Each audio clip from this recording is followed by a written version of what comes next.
Alrighty, folks, last stream of 2025, and even though I've only been streaming this stuff for about just a little under 2 months, it feels like I've been going all 2025 because, well, this isn't my first rodeo on YouTube, it's just my first rodeo in sim racing, which is unfortunately, well, not unfortunately, fortunately for me, and fortunately for some of the people that might enjoy staring at my face, but unfortunately for the motorcycle people who used to follow me for motorcycles. That being said, I'm having too much fun doing this, and it's not going to stop. It's only going to get better. So if you're into it, you know, do all that cringy, you know, stuff where I tell you how to hit the like button, subscribe, and click the bell, and all the stuff that everybody you ever watch on YouTube says. It does help, though, so I get it. But anyway, welcome to the last stream of 2025.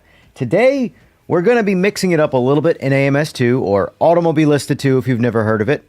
And we're going to be starting with NASCAR, because that was their latest update, where they added some hypercars, they added a lot of NASCAR, and they did some small physics changes and stuff like that. For the most part, the physics have felt relatively the same since I've been playing this game. It does seem like a lot of the refining is coming in the newer cars that they add and not just into all the cars. So I think that might be why, for example, for me anyway, it feels like the physics haven't changed very much. Now, I could be wrong, but it does feel like the physics, like I said, follow the newer cars. Anyway, it's the end of the year. I'm American. Some of you might not appreciate that, but that's fine. So we're going to be starting with NASCAR. What better way? We're also going to be testing out the crash physics, because it's NASCAR. And I don't know about you guys, but A big part of NASCAR is waiting for the crashes. Now, I know the NASCAR purists think I'm insane for saying that, but that's the reality of most people.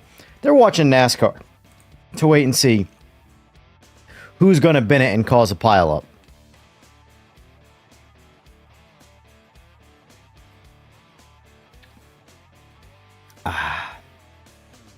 I will say, though, the little bit I have played with NASCAR in this game. Now, I haven't dabbled with iRacing, with NASCAR side of things anyway. But outside of iRacing, I'm going to go ahead and say this is absolutely the best NASCAR experience that I can get. NASCAR 25 sucks. I'm sorry. If that was made by the people who make iRacing, then that's not very promising for iRacing's NASCAR. But, you know, that is what we've been given. So let's jump into... Do I want to start with a test day, or do I want to start with just saying, oh, let's just jump into racing. Why not? Let's see.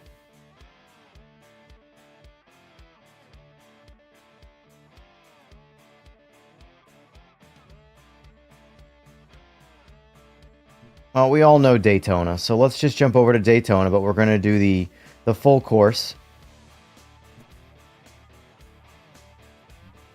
Let's really stress test these physics here. AI is pretty weak right now. We'll leave them there for now until I get used to the cars. They'll just be there to sort of be in my way.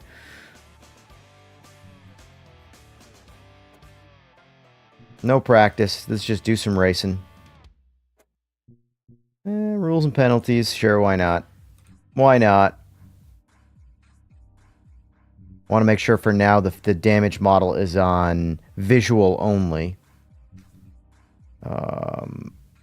Where is that under? Yep, visual only.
I want to turn the volume down just a little bit.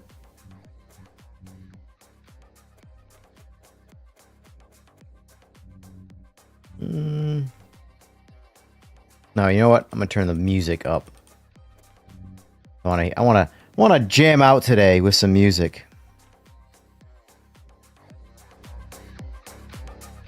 There we go. Oh.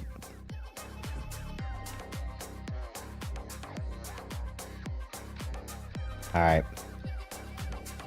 Back to it.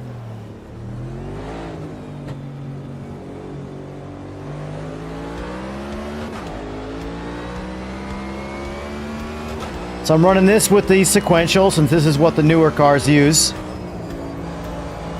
We're gonna jump into some older stuff too.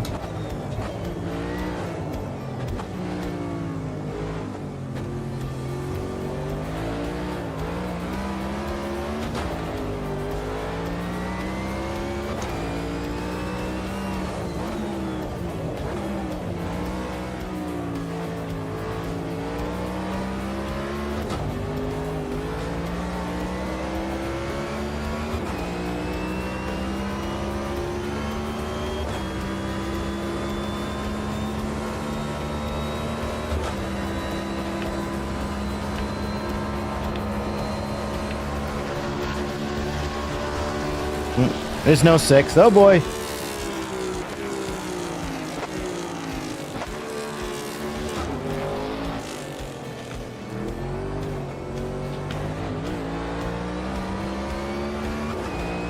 Let's test out that, the damage.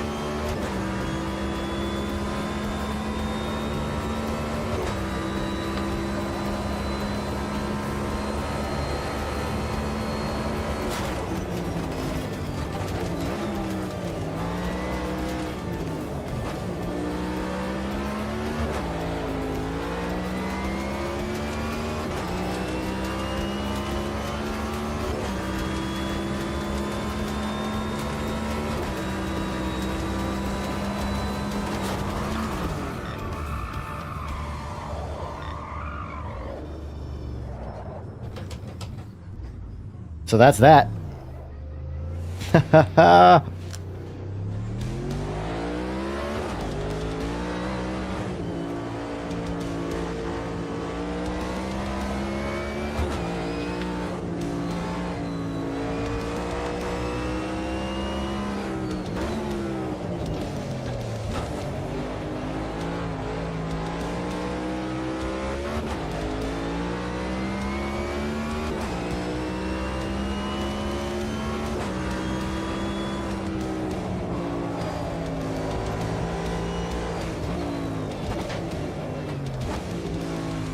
So is everybody ready for the new year or what?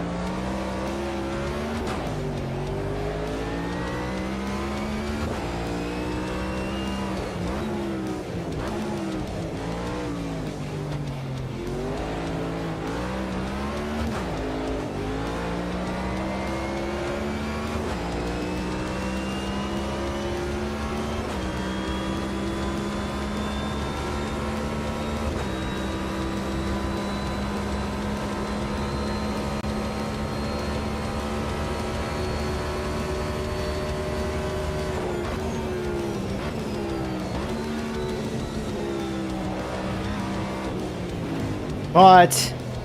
There ain't no way.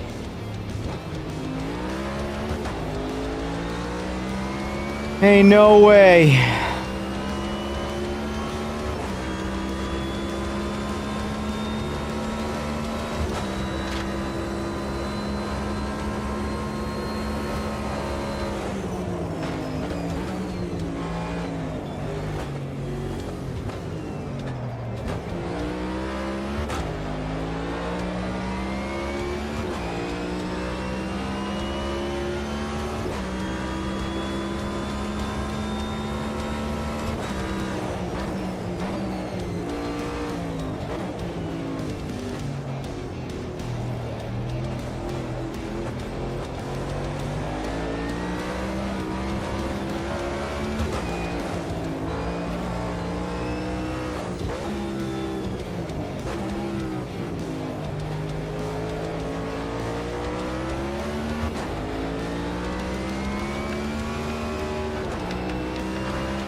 We shall see. Depends. How much of a demand is NASCAR?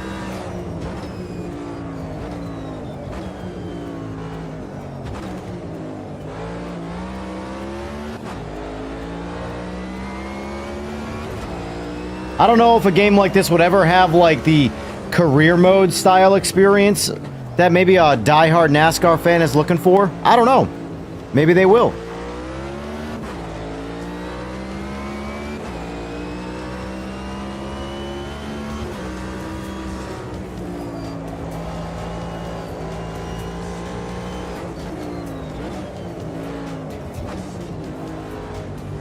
I am just shocked that there aren't more people playing this game so religiously, because it is literally a multi-trick pony. It does it all.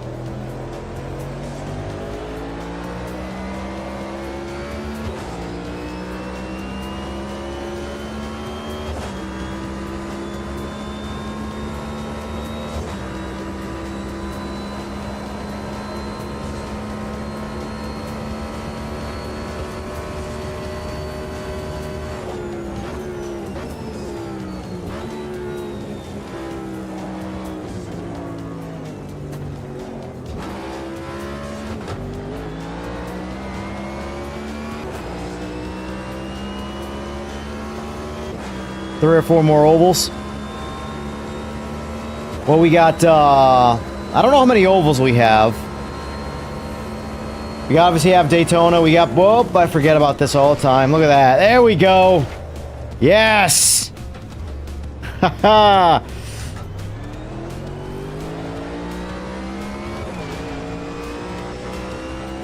This game has very good crash physics by comparison to a lot of other ones.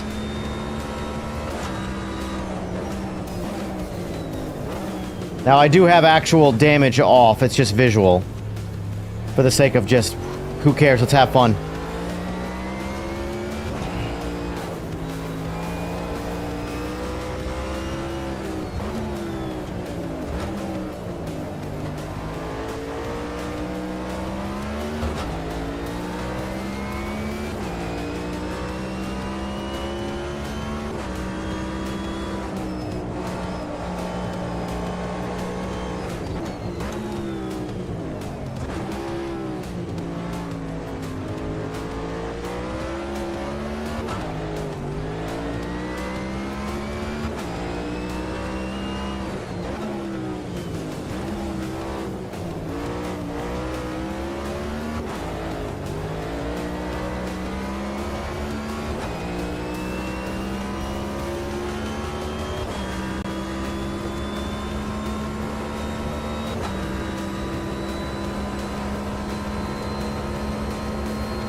I want to go into 6th gear so bad right there.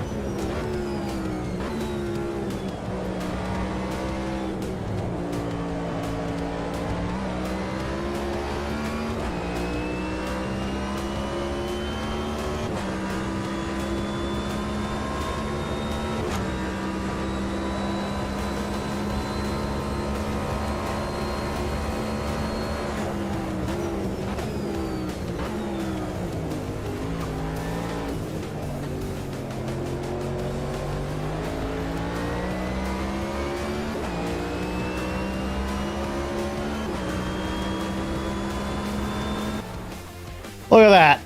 Destroyed.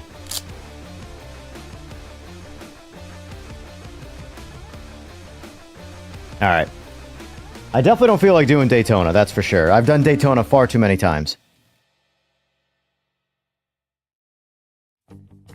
So let's mix it up. Where can we go? They do have Bathurst, alright. Now, that question came up yesterday. I couldn't remember if they had Mount Panorama or not. And I'm like, I feel like they have to.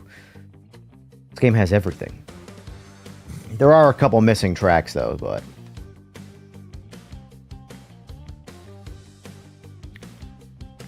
Alright, so let's see. Yeah, let's do this. Why not?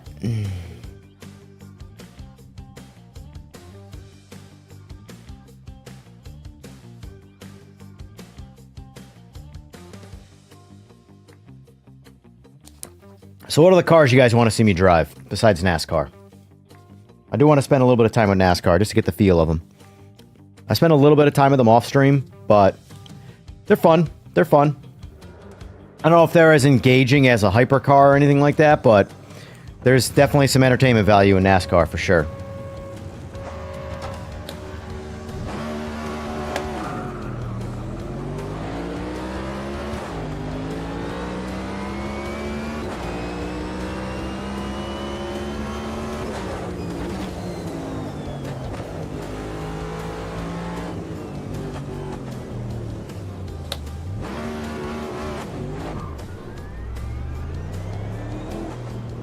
Oh!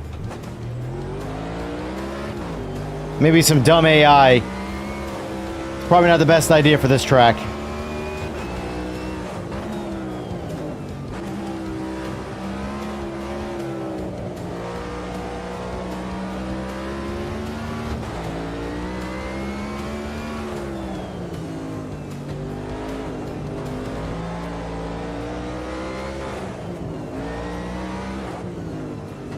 Alright, I gotta speed up the AI. This is way too rough.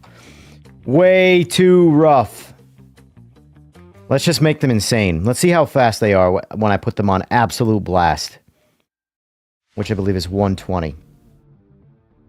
I feel like I'm gonna regret this decision, but... There we go.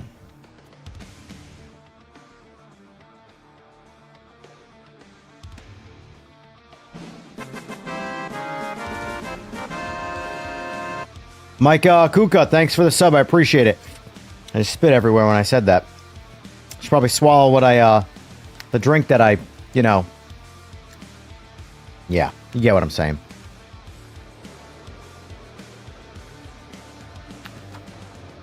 Alright, let's see.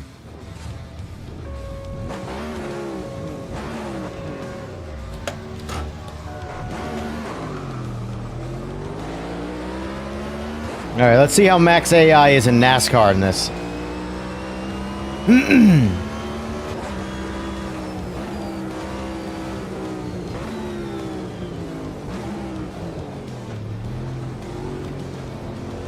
Squeeze myself in there, don't mind if I do.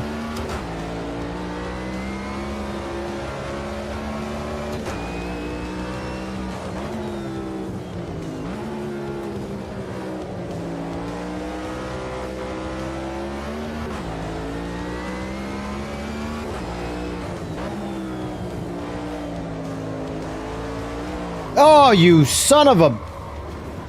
No, no, no.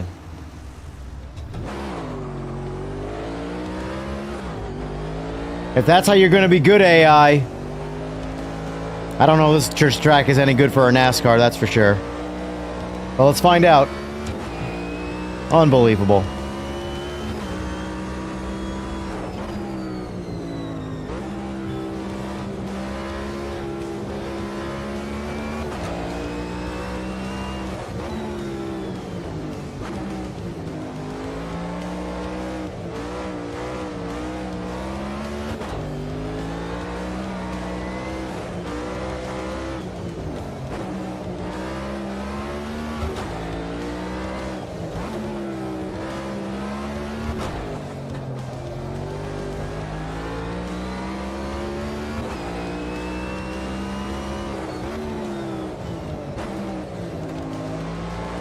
Nope. All right. This track is not NASCAR. This is not working out for me. Let's switch it up a little bit. This song is perfect. Is this not the perfect song for what we're doing right now?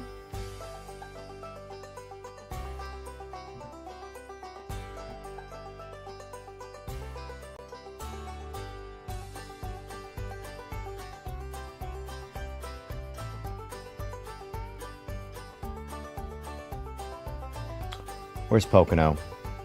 My brain's not working here. Here we go, Pocono. Let's go full... Right here. 5-lapper. Let's go 10-lapper.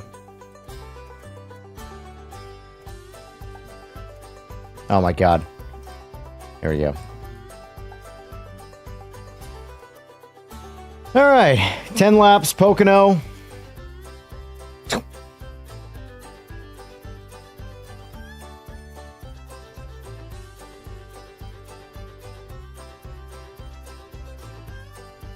I don't know about you guys, but I feel like this song fits perfectly.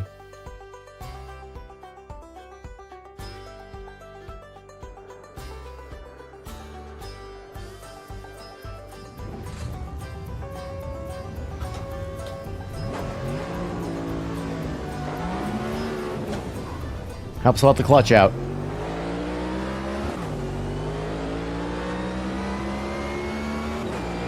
Alright, let's see how the AI at full send around Pocono. Handles. There we go. Whoa, whoa, whoa! We're sliding, we're sliding.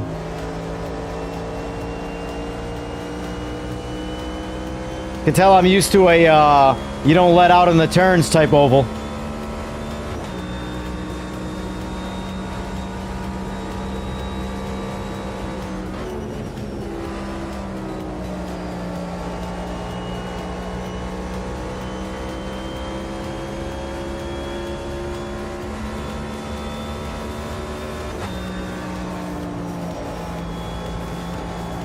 Yeah, there's no locking the throttle on these tracks. Oh, there goes my hood.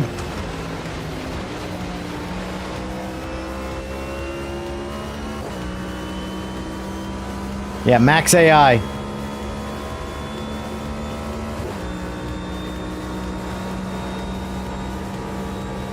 This ain't it. Oh, shit.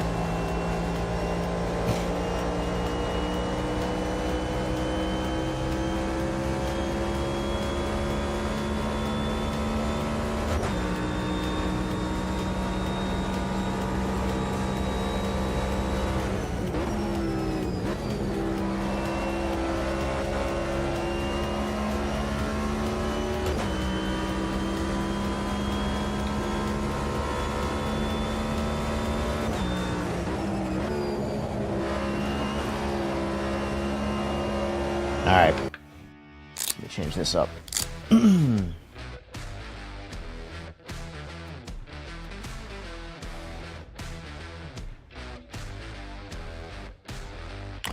gonna change some stuff up here quick.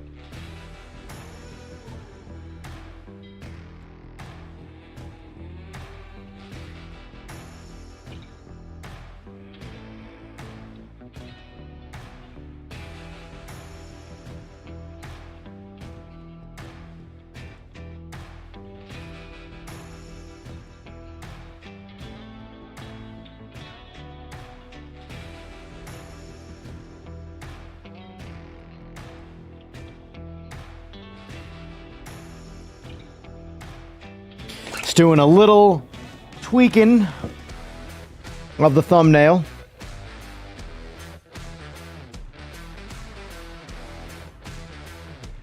This is how we're gonna change it up a little bit for today.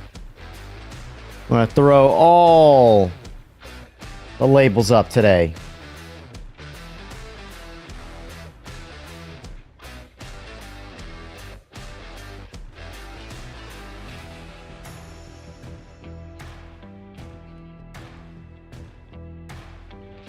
Here, I'll show you what I'm doing, so you don't stare at just my face. Boom. So we're making a new thumbnail. Since it is the end of the year, I don't want to just relegate this to, where's Rennsport? There's Rennsport. Oh, we gotta eliminate that background. Boom. Just like that. Slap that over there. Let's see. Oh, we can't forget about our boy iRacing here. Let's get rid of that one.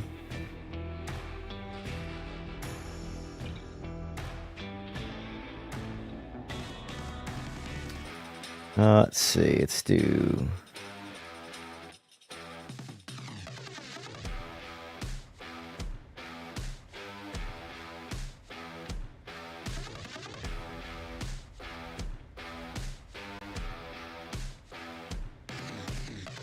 what else? Does anything else deal with hypercars? There's no hypercars in ACC, as much as I would love to throw ACC on here. And I do want to drive some hypercars. That looks good. Let's save that one. We're gonna update that thumbnail. And we're gonna switch it up.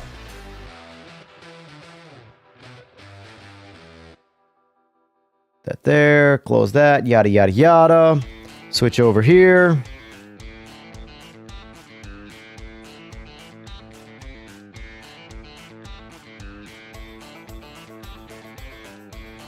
This.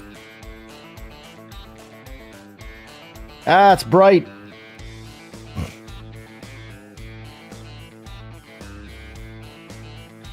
Yeah, watch this. Watch this. I've ran this experiment several times already. We're gonna run it again.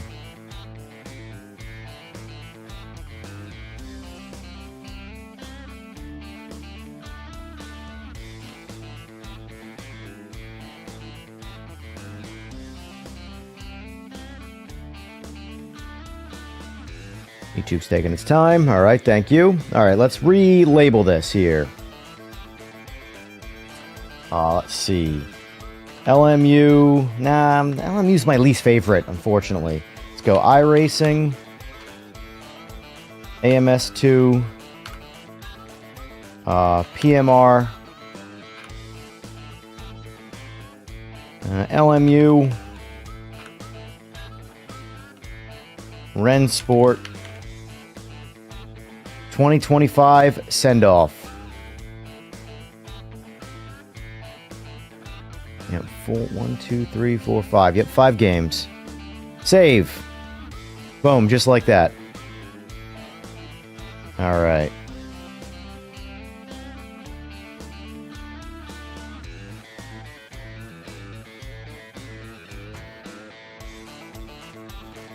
Thumbnail has been updated.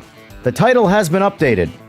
Since I know a lot of people don't care about NASCAR, especially people who, like, do follow me. So, we're switching it back up to what our pedigree is, which is jumping around into everything.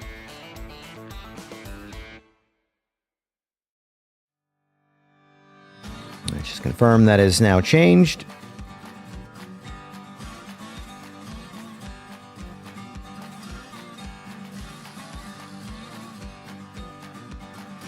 There it is. All right. Let me get my track wheel quick.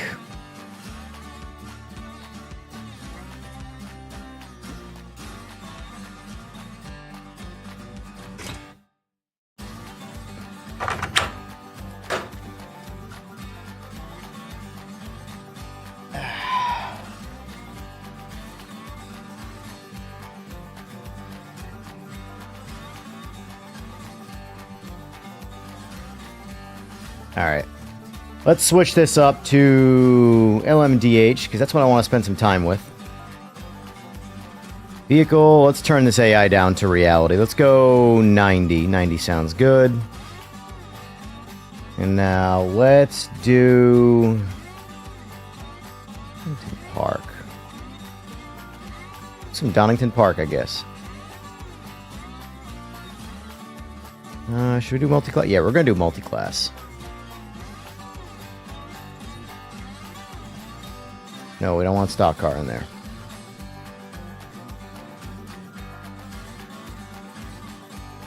Let's see. Turn off stock car. Don't want that. Actually, you know what? No, screw it. Let's leave stock car on there. Let's run all the favorites. Turn off GT1, even though that's one of my favorites. We're going to turn on Formula USA Gen 3. No, sorry. Formula Ultimate Hybrid. Gen 2. We got GT3, LMDH, F1, and stock cars. We got all the favorites.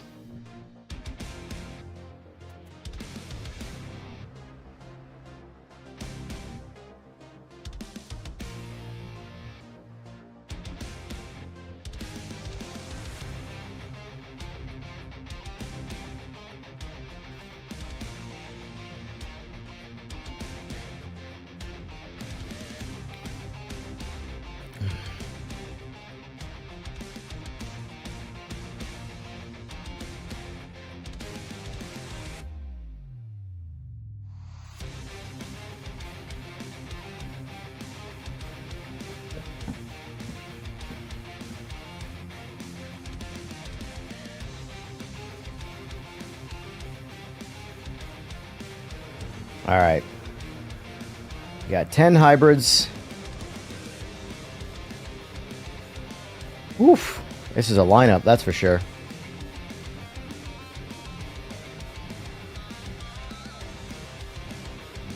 Where did it put me? Right here, got it. Back of the pack. Alright. Softs. Max downforce in the rear. Drive.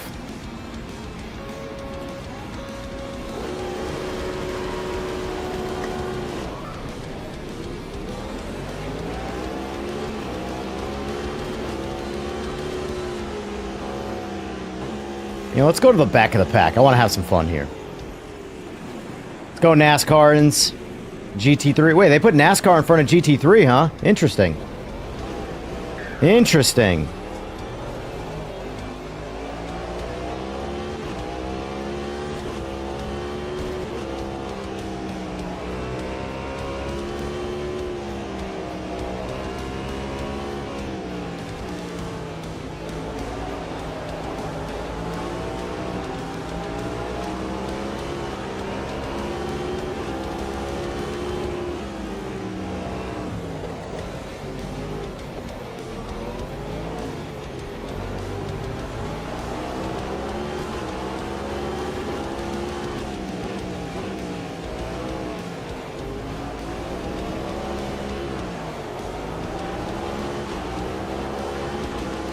Oh!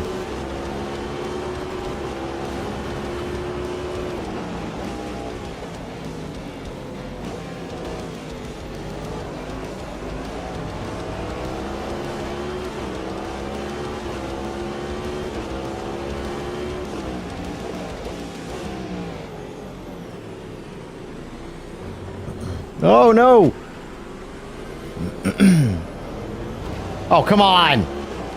I know it's NASCAR and all, but chill out.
Open roads. Now it's just LMDH and F1. And they're long gone.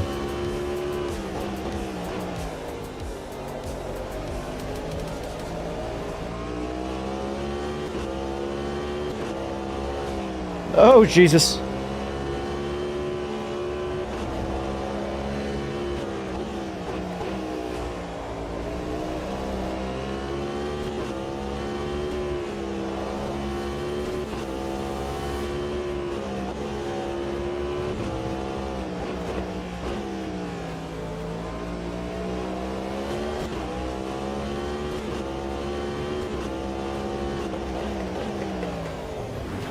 I forgot where I was going. Helps to know the track layout.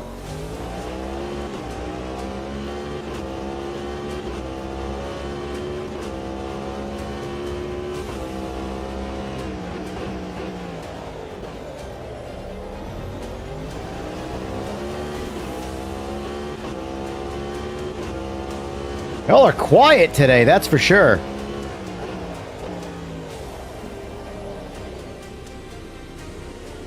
You guys know I thrive when I'm talking, right? And for me to talk, I have to be talking to people.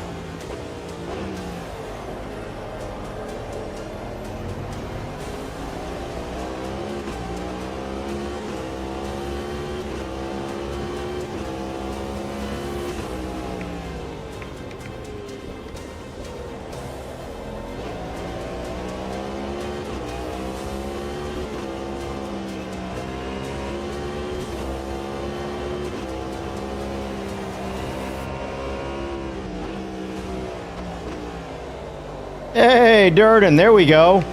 A human being speaking. What's up?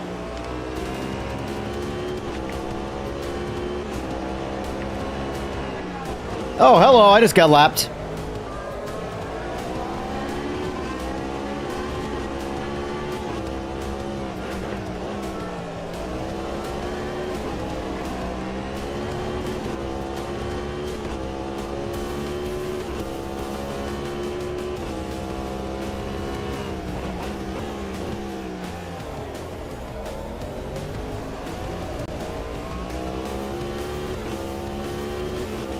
Oh, I just realized I'm doing 10 laps. Son of a... All right, let's close this one out.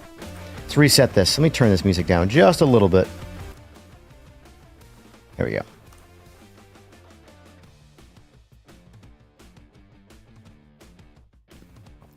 Got any plans for the New Year's, Durden?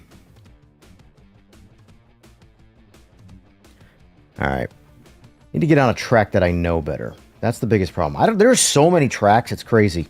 Because I know none of them.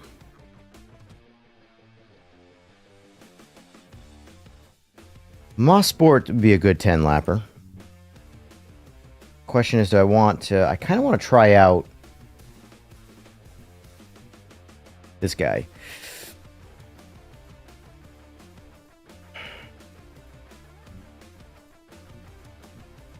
Wish there was a way to stack you in the back of the pack completely. Like, completely in the back. Now, you know what? Let's do this. Let's dumb the AI down. And then let's just pull off to the side and see if I can go by everybody. You're doing something, not sure what yet. Well, that's good. That's good. I'm going to be sim racing for a few hours here. And I don't know, I might edit some videos. I don't know, I'm undecided yet. But tonight we're going to be chilling. Probably do some more sim racing when my buddy comes over. And then we're going to watch the finale of Stranger Things.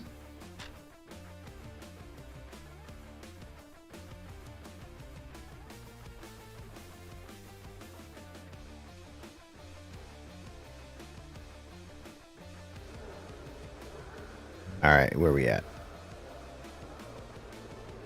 Let's see. Alright, let's pull off to the side and let them all pass.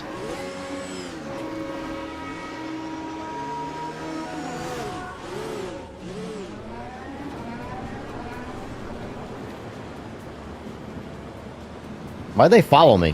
What are y'all doing?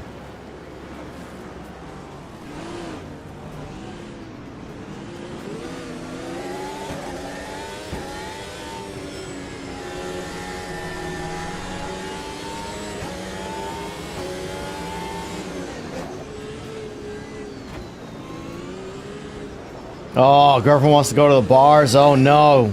How old are you, Durden, if you don't mind me asking? So I can know how painful that is for you? I haven't been out to a bar drinking in years. Years and years and years.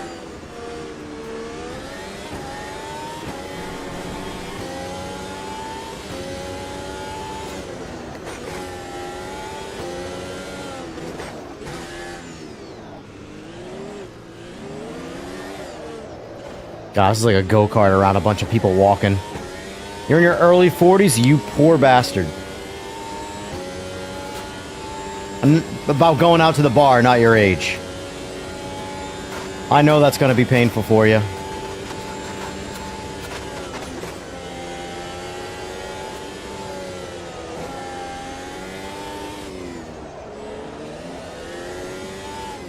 God, these cars are so fast by comparison.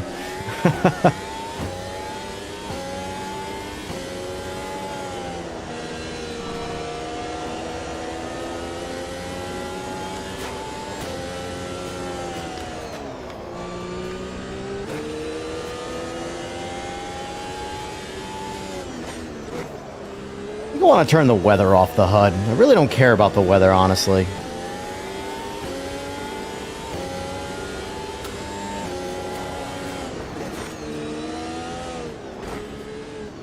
Oh, you son of a bitch. Okay, let me turn the HUD off, or the weather off the HUD. Let's just turn you off. There we go.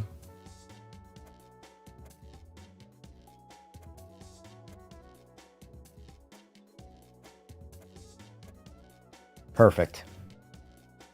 Perfect! Oh, it's still on. Why is it still on? Did I not accept? What's going on? Oh, I didn't save it. I'm a dope. I need to learn how to do things. Alright.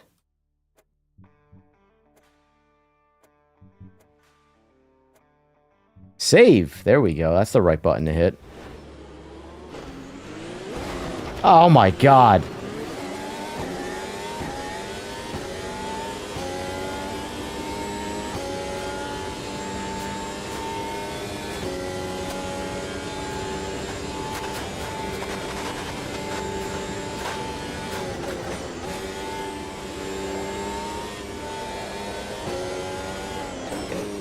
F1 is more fun in AMS2 than it is in F1.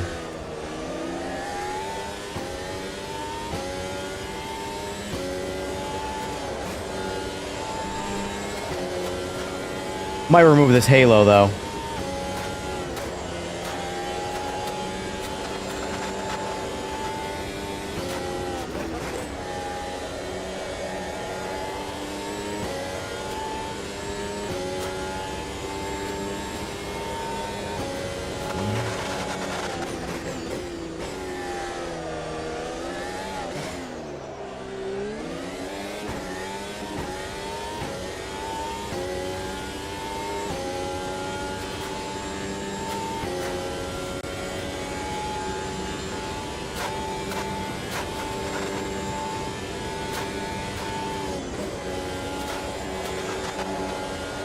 You really don't have to lift at all. Well, right here you do.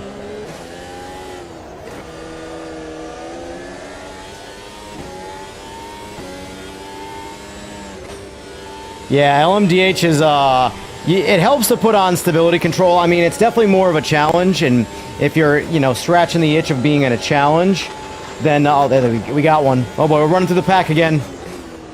Oh boy, oh boy. Here we go.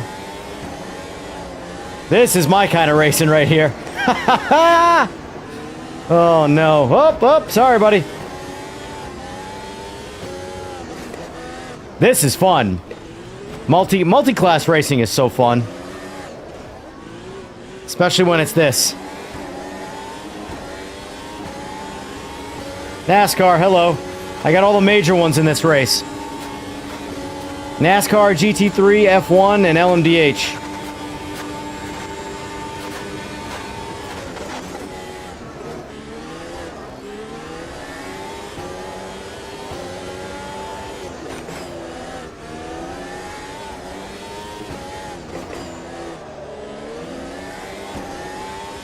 I'm not gonna lie, the F1 cars in this are a ton of fun. Also, I have the AI on pretty weak right now for the sake of entertainment value. I'm gonna bump them up. I gotta find my happy medium.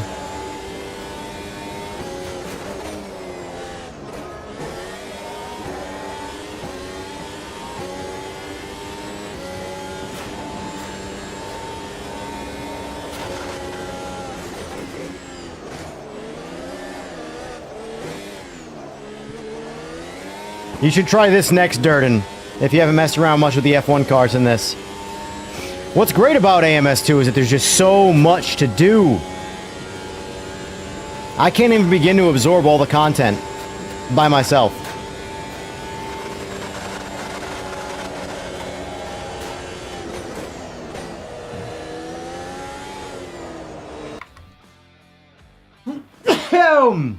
Woof! That sneeze came out of nowhere.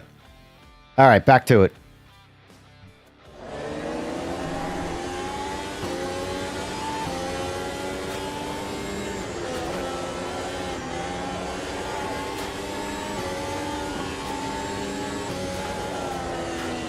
Oh! Playing dodgeball with these guys. This is fun for your reflexes.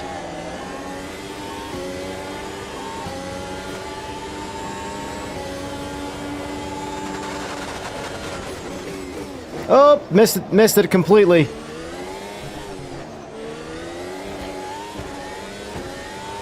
I don't think my tires are going to survive this. They're getting warm.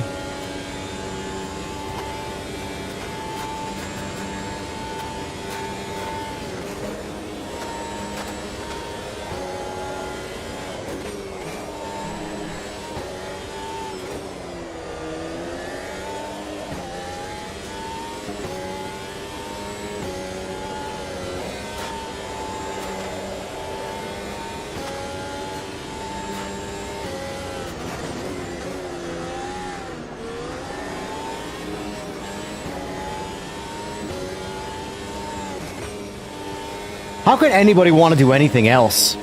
Like, I play LMU with respect to LMU, and I'm just bored the whole time. I know it's endurance racing, I know it's meant to be repetitive, but... this is just a different level of, like, entertainment.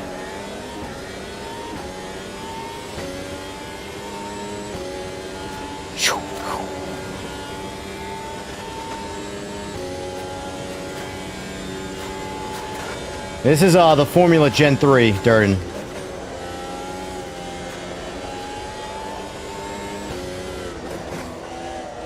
Or maybe Gen 2.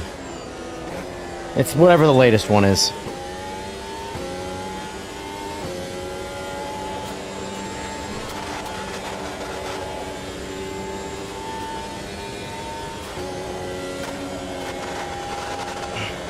You gotta drive these cars so differently on this track.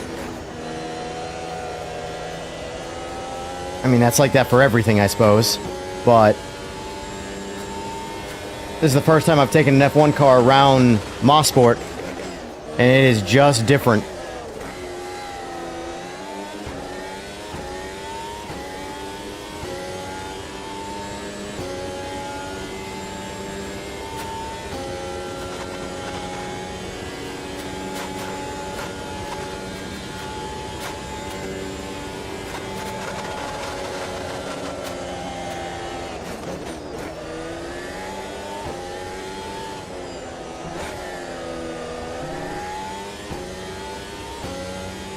I have to say, I like F125 for its, like, single-player things to do, but driving, this blows F125 out of the water.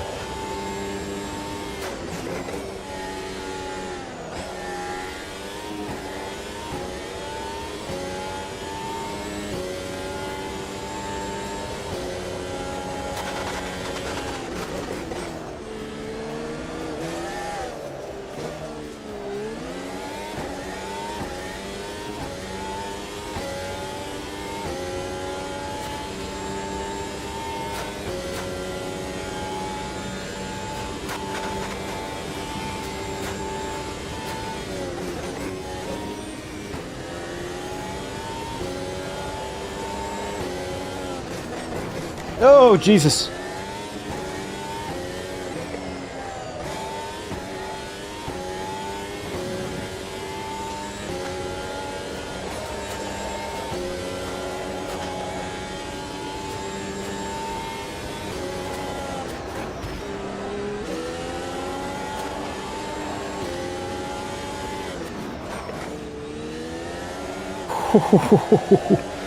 Man.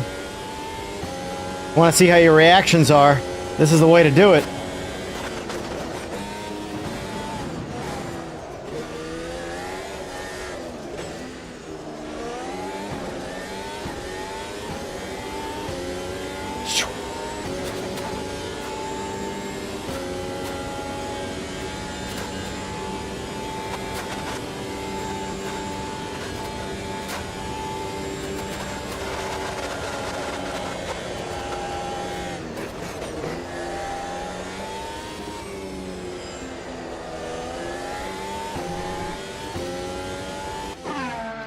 Whew.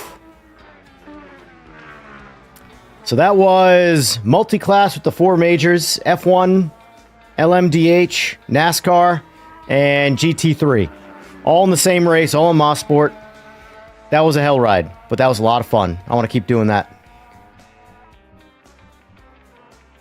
Yeah, they've only got the one F1 car in AC Evo, and it's alright, it's not bad. AC Evo just needs a lot of work for me to want to play it. That game might be incredible when it's done, but it's 0.4 right now, so that's all I can really say.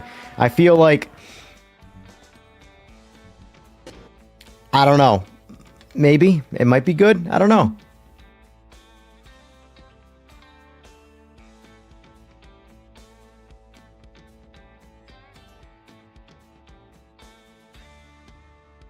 Let's see.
What's going on, True Nighthawk? What is up? Alright, let's try that again. Let's bump the AI difficulty a little bit.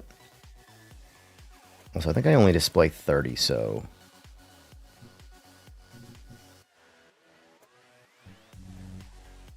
Let's go 80. See how they handle 80.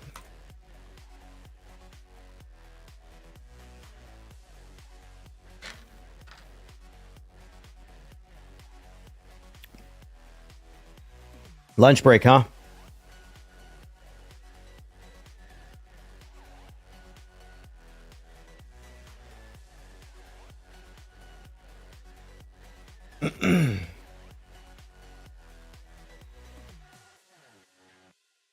Yeah, I'm on... Actually, I need to take my lunch break, even though I only started an hour ago.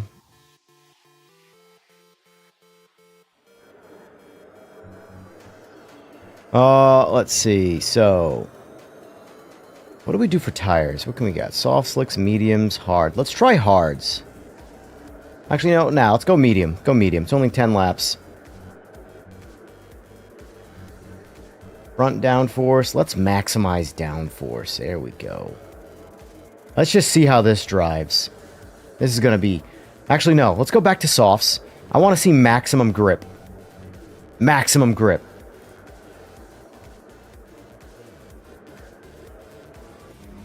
So like last time, I'm going to pull off to the side and let them all pass.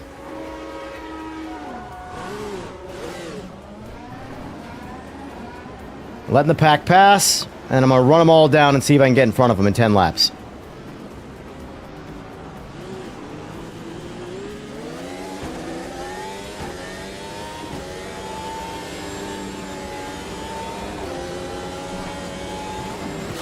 Oh, Jesus.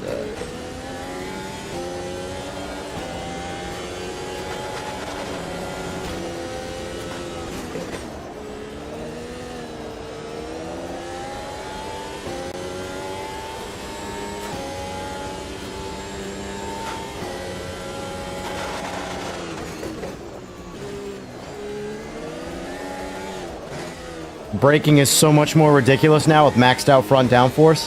Holy moly. Definitely lost a little bit of acceleration though, but that's fine.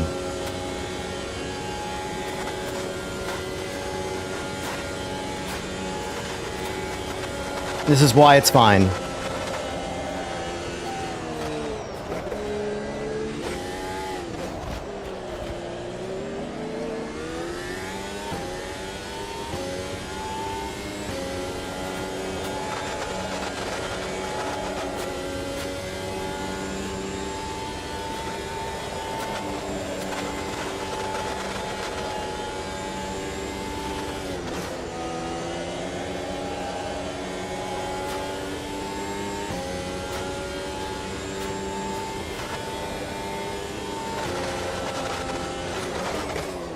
Nope. Try to be brave.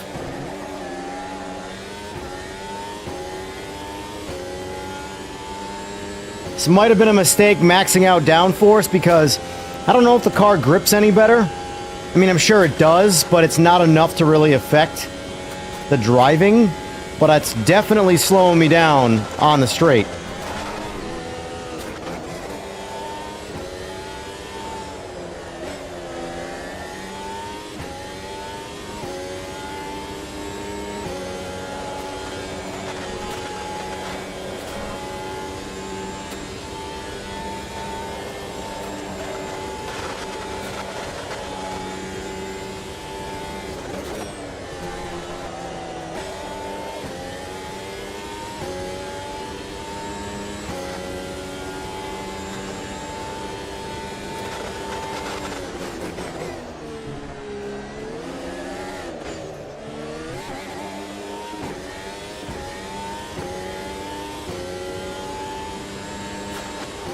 What do you guys want to see next?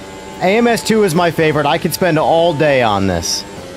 But since you guys are the ones watching, which one do you want to see? We got Rennsport, we got Project Motor Racing, we got iRacing.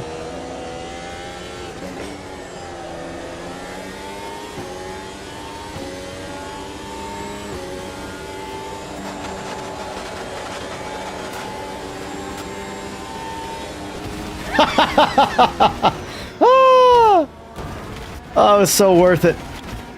That was so worth it.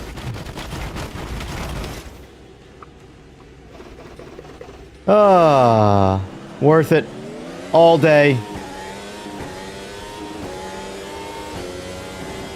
I tried to try to move right there that I had a pretty strong hunch wasn't gonna work, and I was right.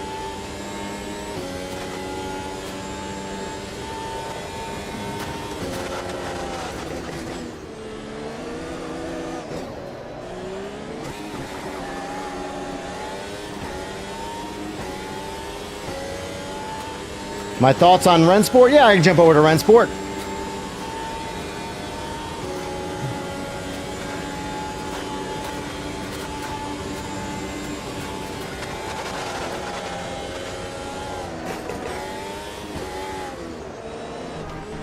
Let's do it now. Why not? This race is already kind of somewhat of a shit show.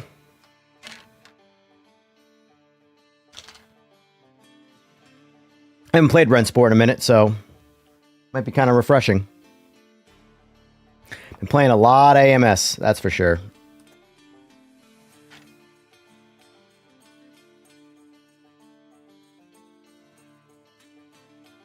All right.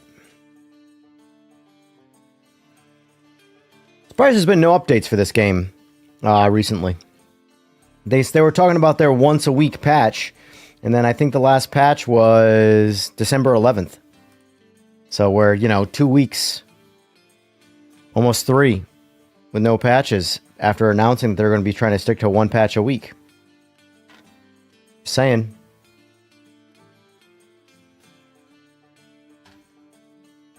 I don't know why it is so common in the video game space to overpromise and underdeliver. Why that's such a thing. What's my password again?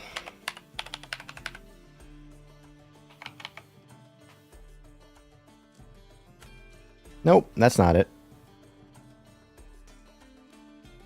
Of course, I gotta look my password up.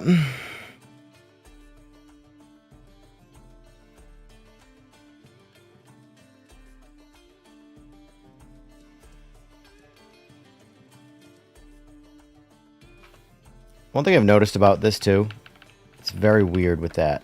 All right, so P.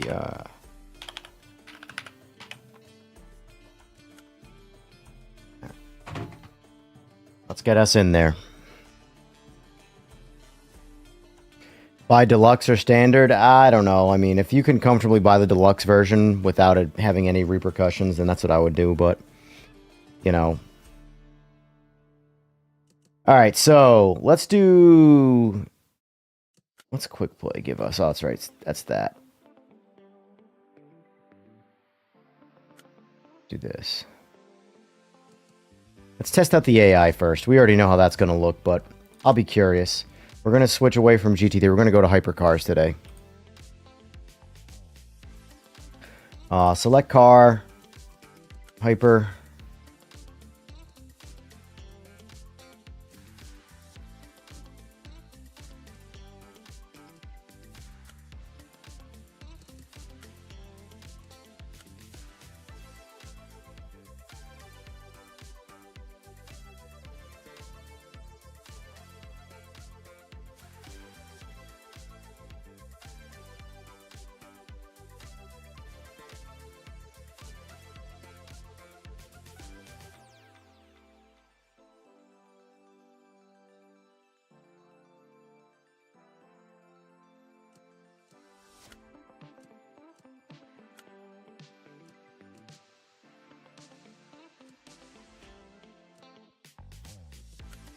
Whatever the max grid is, I believe is 16 or 12. Jesus.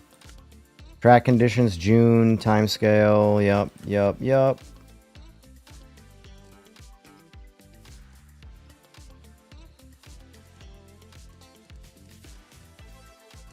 Okay. Select track. I don't want Daytona.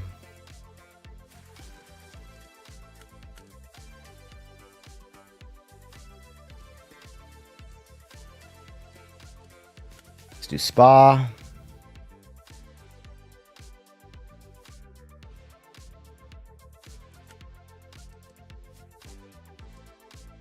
All right, here we go.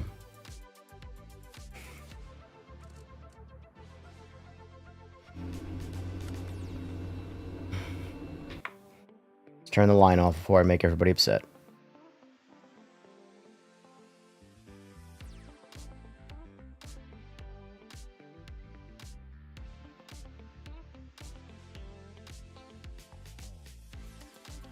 Actually, you know what? Let's drive this game. I'm just curious to see how this one feels with and without stability control.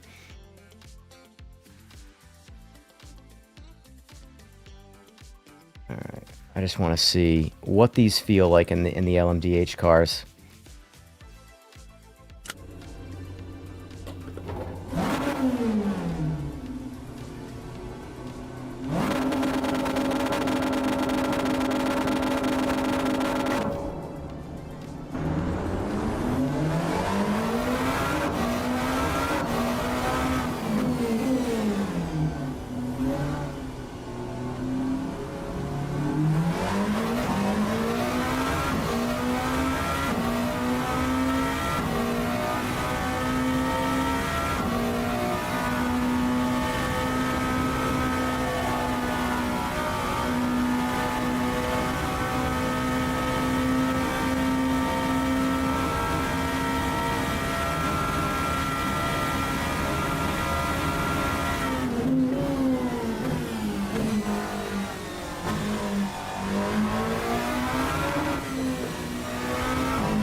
My force feedback is very low right now. Let me see what my force feedback's at. There's just not a lot there. And this game normally has pretty good force feedback. Let's see. Clipping point, minus 20. Let's set that to 0. This does nothing. See if that changed anything. Save. Continue. A little bit better, yeah.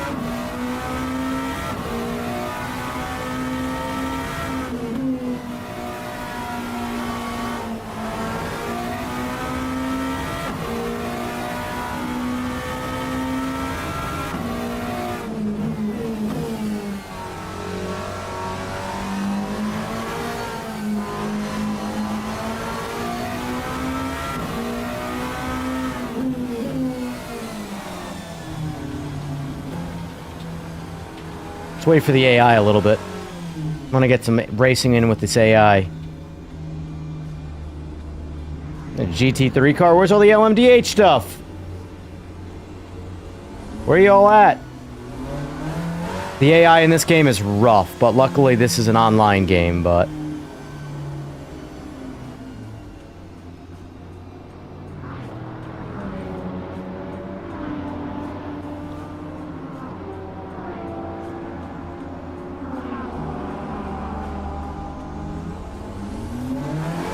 Actually, you know what? I don't know what I want to do. I know where I messed up. Let's see. I get to main menu. I want to set them all to, like, I gotta turn off some of the cars. The kinds of cars. Because, unfortunately, there are way too many super slow cars.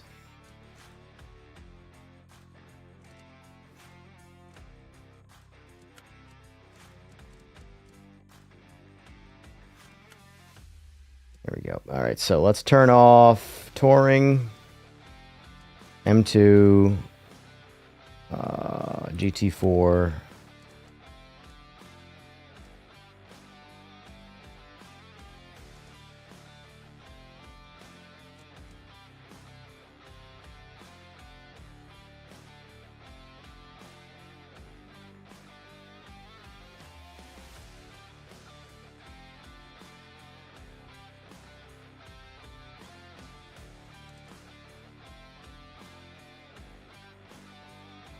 That's fine. All right, let's start this over now.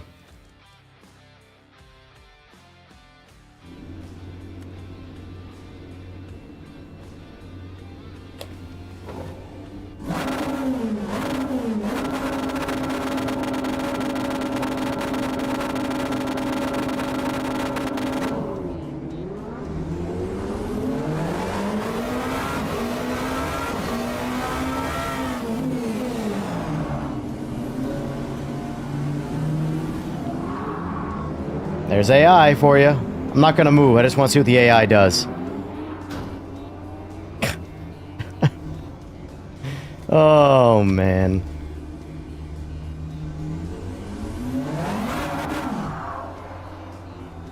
Alright, let's get back after chasing him.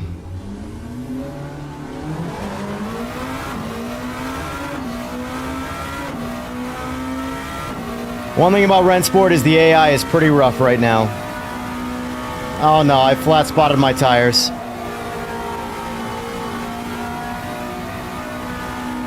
There is so much vibration in the wheel, it's not even funny.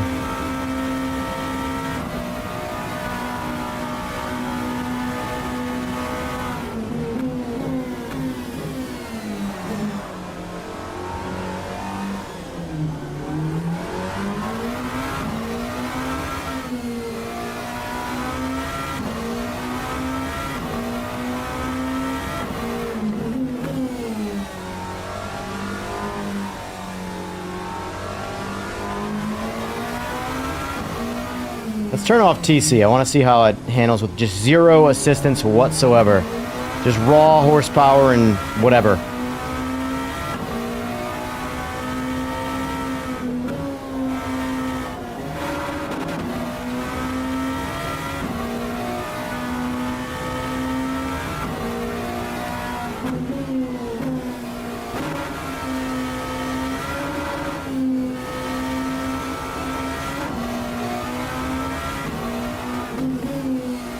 Yeah, cars in this game just handle so good from literally almost ate my words right there.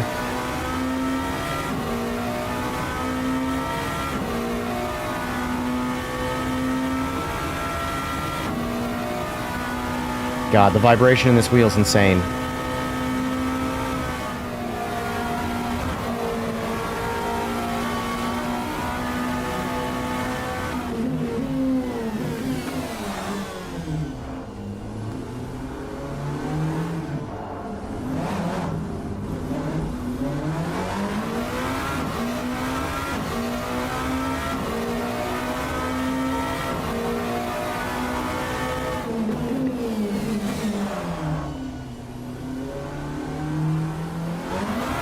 There's the spin out. I was waiting for it. Like, what is this? TC actually do anything in this game?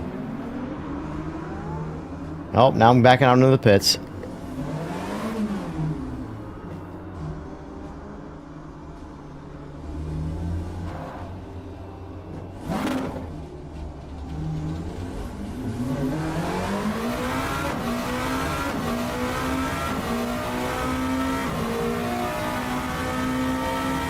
If you look at my force feedback meter... Oh, there's finally... Oh, tires are cooked. Alright, alright, alright. Let's force ABS on for the sake of some level of control in this. Or braking, I should say. Mainly, I don't want to flat spot my tires. The other real option would be get good, but I don't feel like getting good right now. Am I blind to where assists are? Not right here. Alright, let's force ABS on. We'll go low. A little something, just to help out. Back. Alright. There needs to be a restart option, too. There's a lot of missing things from Rennsport.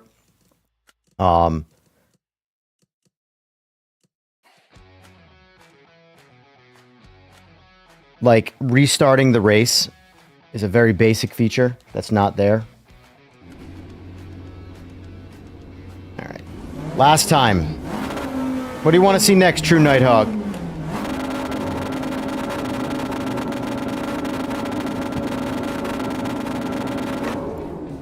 Oh, man.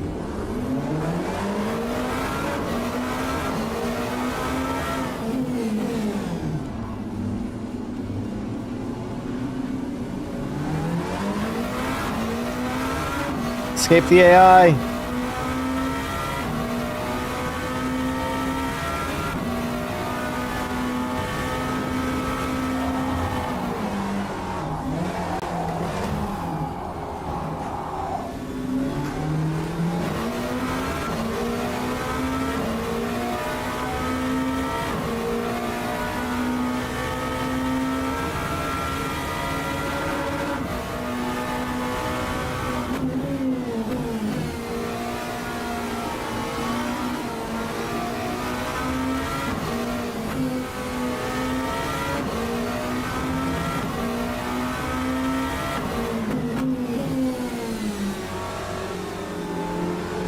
Yeah, I'm not really a fan of Evo. It's not really, it's not even what I would consider close to a complete enough game for me to play.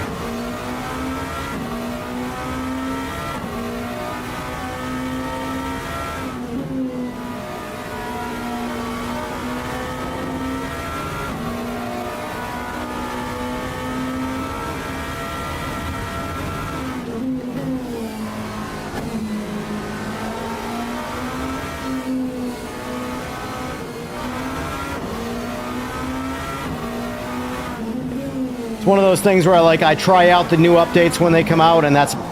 Dude, the AI is so... I can't. The AI is so bad in Rennsport, it's like... It makes it hard to just try and have a casual race, you know?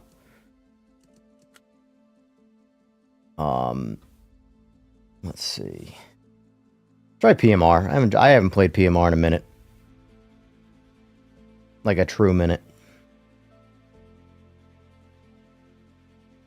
Also, I see a lot of debate about what version of PMR is out. It's 1504. The hotfix made it 1504. If people don't believe me, it's very, very easy to see. You ready?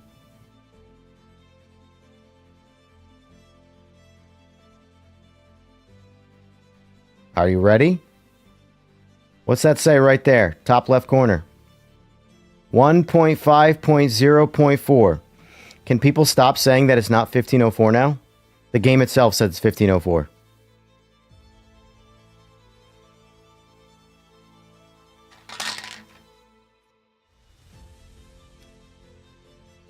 I wonder who's online. Let's see what's online.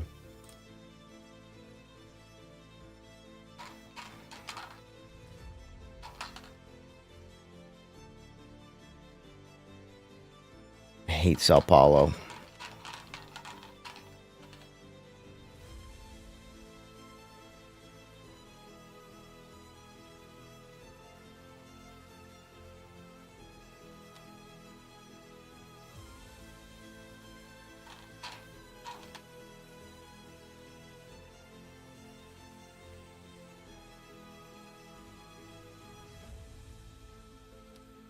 So let's change up to the Mustang for the sake of I haven't played this in a minute.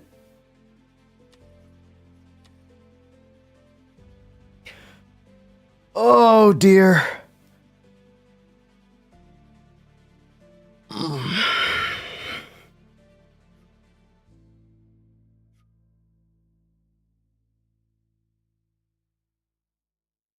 One, two, three PC players. Let me see. I'm just curious how many people are playing this right now.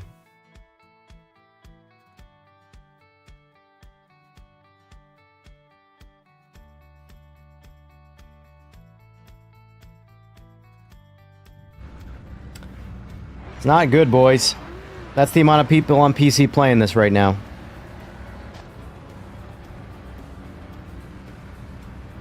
$78. Such a shame.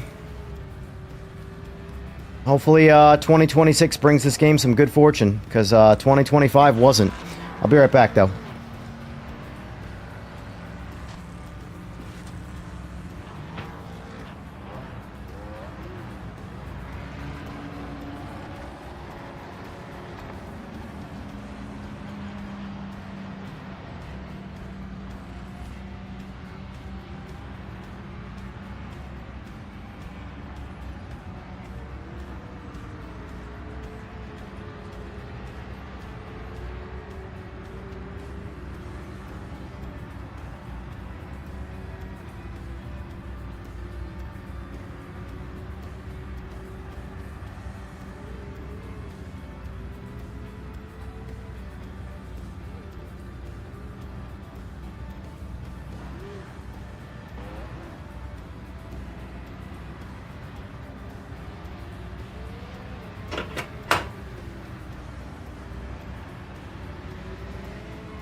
All right.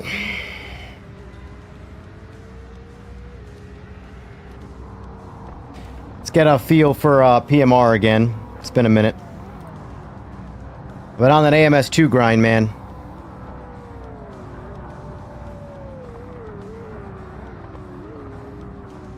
Who in here plays PMR and AMS2 and can honestly compare them?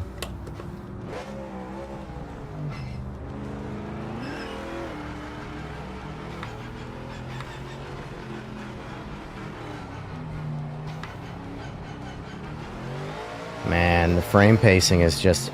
It's crazy. When you get out of a game like AMS2 or even Rennsport or whatever, this game has such bad frame pacing. Or timing, but they're the same thing. Like... You can see it when you're turning left and right. Your frame rate is just so inconsistent. You get used to it when you play it, but when you get out of something that doesn't have bad frame pacing, you see it.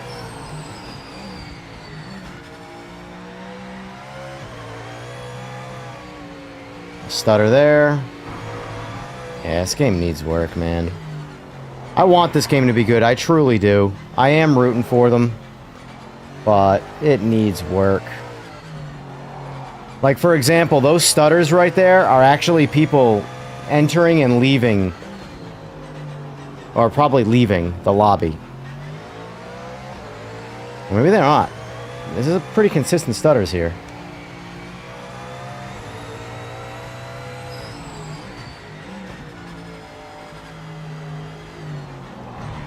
Why do I have no grip right now? What is going on? Like, there's barely any grip right now. What's a relatively low price, True Nighthawk? I'm just curious. Because I wouldn't mind picking it up. I'm tired of spending money on these games for them to not be... Like, the thing is, I have AMS2, and if knowing AMS2 is, like, my game, And PMR could potentially, with some time, you know, is race room worth it to me? Like, the reason I say that is because LMU, I don't like. I just don't. It's not that there's anything wrong with the game. It's just not my style. My bad, dude. Didn't even see you there. In my own little world. Yeah, I'm just gonna do this.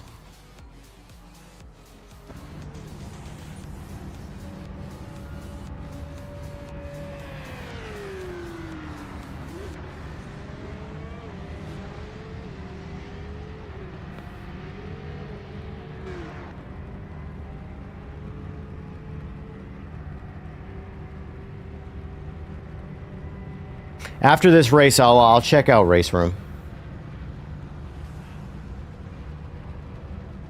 I believe I've only played whatever was free to play. 17 cars, 32 tracks for like 35 bucks. Is that like a package deal?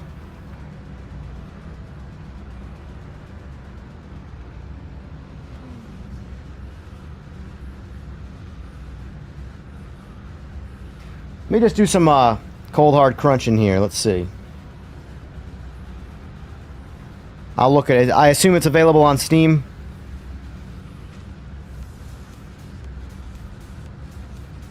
Alright, so PMR's got 78. AMS2 has 1800. Get to my live one here.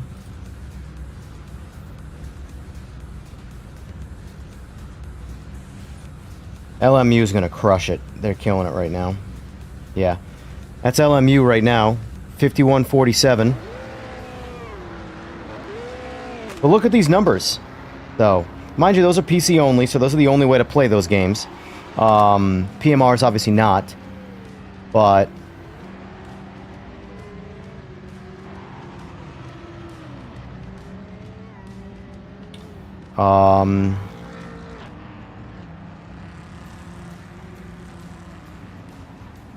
ACC will look up, even though ACC is going to be in the middle of those. Yeah, 4373. Rennsport is going to be the lowest, I believe. No one's playing Rennsport on PC. Yeah, 35.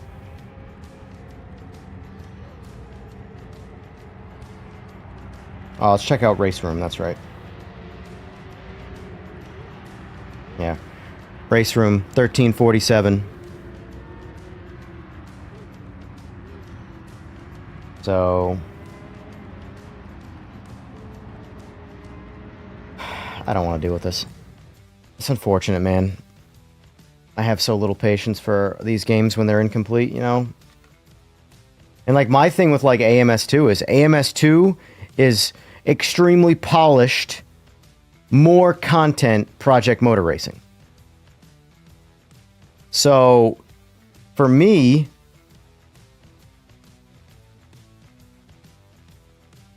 technically, I don't believe... I'm going to have to fact check you on that one, sir.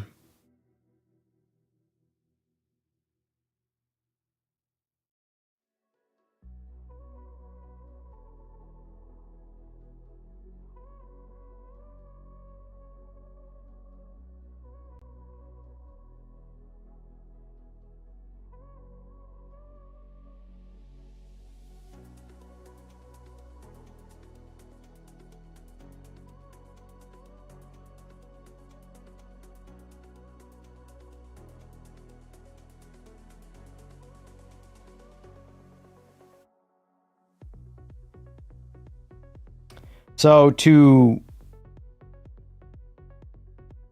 fact check you, sir, Ian Bell didn't develop Automobilista 2.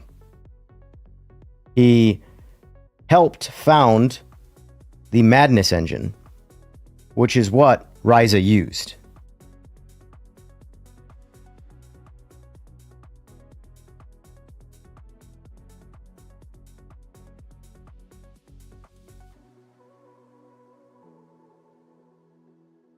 So, using the Madness engine, but not developed by him. So as far as I'm concerned, here's the thing. People don't like Ian Bell because of his gaming politics and the way he goes about things.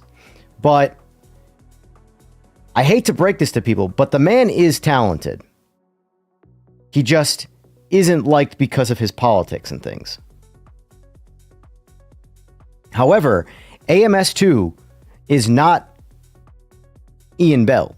It's just using the Madness engine, which the Madness engine was used in Project Cars 2. So essentially, AMS2 is using Project Cars 2's engine. That is as close as AMS2 gets to Ian Bell. But Ian Bell did not develop AMS2. Reza did, or Riza, however you say their studio's name. I believe they're South African? Not African. Yeah, maybe that might be right. Hang on. Riza Studios.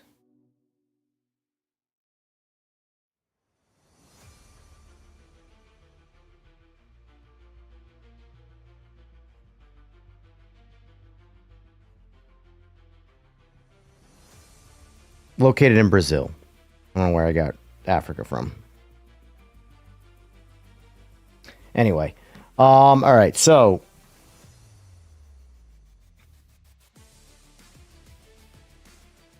what was I going to say?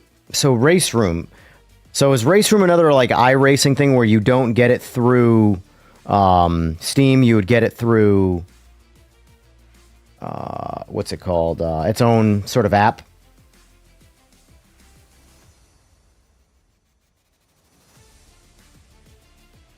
You just started the Ian Bell drinking game. I might not make it to midnight. Is that one of those things where every time his name gets mentioned, you take a shot? Because that's the case, you're probably going to die if I bring up Project Motor Racing. Here, let me change the screen, and that might make it so that you stay sober a little while longer. There we go.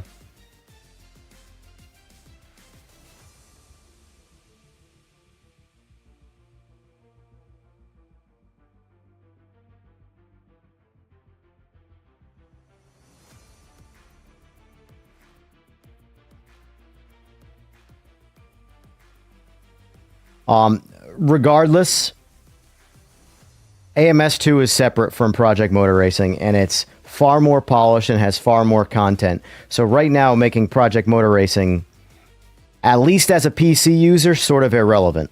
Now, console users, that's a different story. But, you know, maybe PMR will eventually be better than AMS2. But the fact that AMS2 is being continuously developed still, and they supposedly have big plans for 2026. We'll see what they offer. This, as of right now, AMS2 is my absolute, hands down, favorite racing game, period. It does need a bit better of a ranked multiplayer if you're into that. But I personally, this is my go-to fun game, you know? All right, so let's look up Race Room here. See where we're at. Race Room. That's Tokyo Extreme Racer. Oh, right there. Here we go. All right, so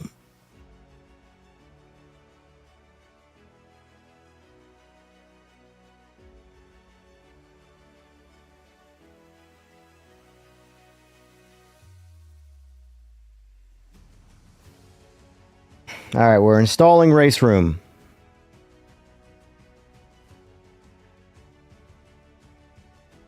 Plus, Peter Jackson made Lord of the Rings, then he made The Hobbit. Unpopular opinion. I like The Hobbit. I like Lord of the Rings more. That is the, you know, structured opinion across the board. But I don't hate The Hobbit. I like The Hobbit. I think it's mostly because I like... forgot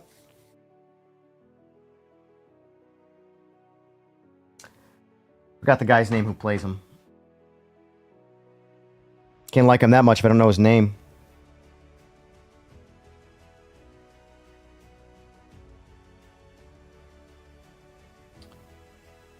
Martin Freeman. Martin Freeman.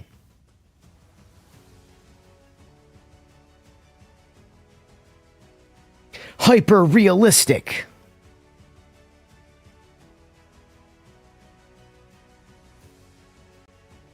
So where is the Xmas sale? Oh, right in front of my face. I should probably just... you know, I make fun of people for doing this all the time, but asking questions before they do any effort. God's voice, right? All right, 20% off on all cars and tracks. Xmas sale. Race room. This one right here. Only now until January 8th. So does it say what I get? Oh, that's just a picture. Bonus cars. Yep. So how do I get that? Clickety clack. Don't talk back. View all, maybe?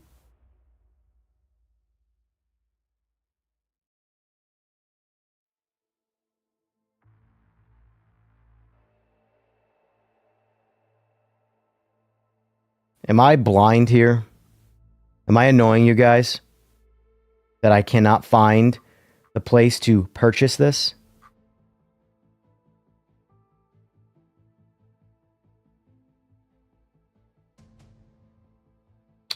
Son of a bitch.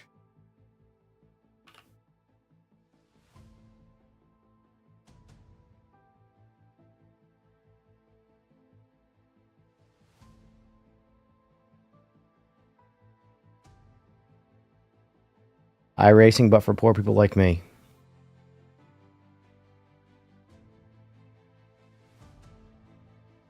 Buy it inside the game. Got it. Look at that. See? I knew you guys were good for something. Guiding me, holding my hand. All right. Where are we at here on install? Let me know if the stream hitches at all. I'm curious. Even though it's technically the stream is upload speed and this is download speed. They're technically completely separate. But I'd be just curious. It is still the same system that delivers and sends information, so...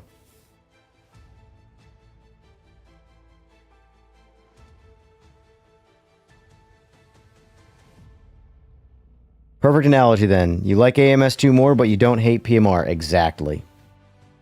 Exactly.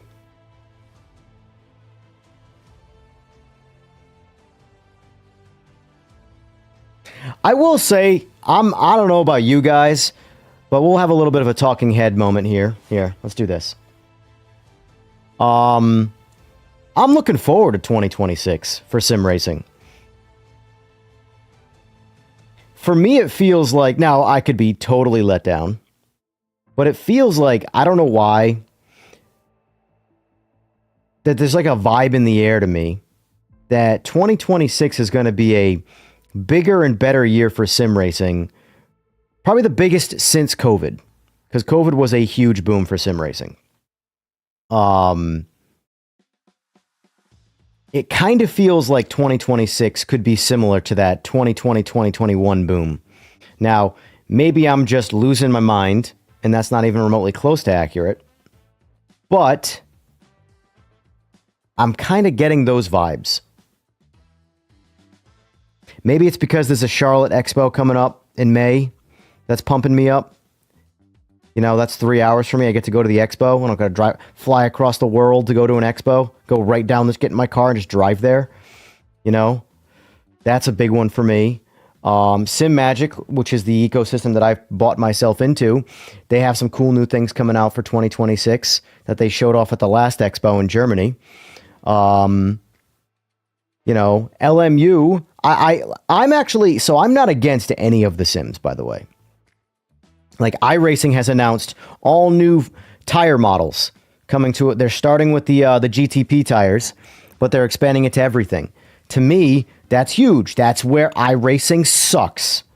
Like, iRacing, I think, is the ultimate simulator still, with the exception of the worst tires in all of racing. So if they fix the tires, and the tires are now much grippier, especially when cold, because that's my biggest complaint, is that the tires take forever to get warm, and they suck horribly, like inaccurately, not even close to real life when they're cold. It's like they go from, you know, an ice cold all-season tire to a fully heated up soft racing slick over the course of 50-degree tire temperature. 50-degree Fahrenheit. So to me, that's got to go. The baseline cold tire temperature needs to be much, much, much grippier. But AMS2, my favorite sim. I wouldn't. They're all sims. They're all games. Whatever you want to call them. My favorite sim. Supposedly is going to have a big 2026. We'll see. You know, PMR has definitely soured my reality versus expectation meter. But hopefully PMR has a good 2026. Hopefully Rennsport has an expansively good 2026.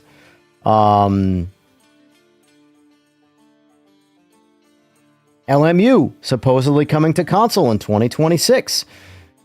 I think if LMU, I would play a lot more LMU if I was able to host my own lobbies without getting Race Studio, whatever the hell it is, Pro Plus, and having to buy a server. And I can't even control the server while it's live. Once I make it, and that's that, just like iRacing. But iRacing's the system is just overall way easier to do. I don't know. We'll see. It's going to be at the end of 2026, though, isn't it? LMU on console. AC Evo full release not looking close, and God knows about Rennsport and PMR. I mean, yeah, if you focus on it from that perspective, then yes. But, I mean, there's so many other things, you know? I look at all the games that are being actively supported, you know? Who knows what Gran Turismo is going to do?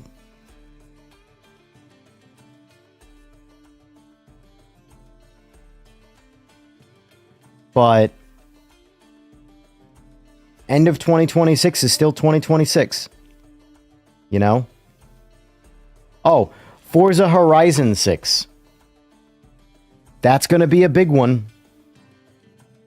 Whether people like that style of game or not, I can guarantee you that game is huge.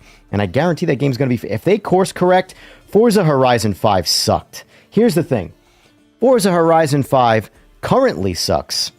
And yet, it blows away all of the Sims combined. You don't believe me. Not that you don't believe me, but...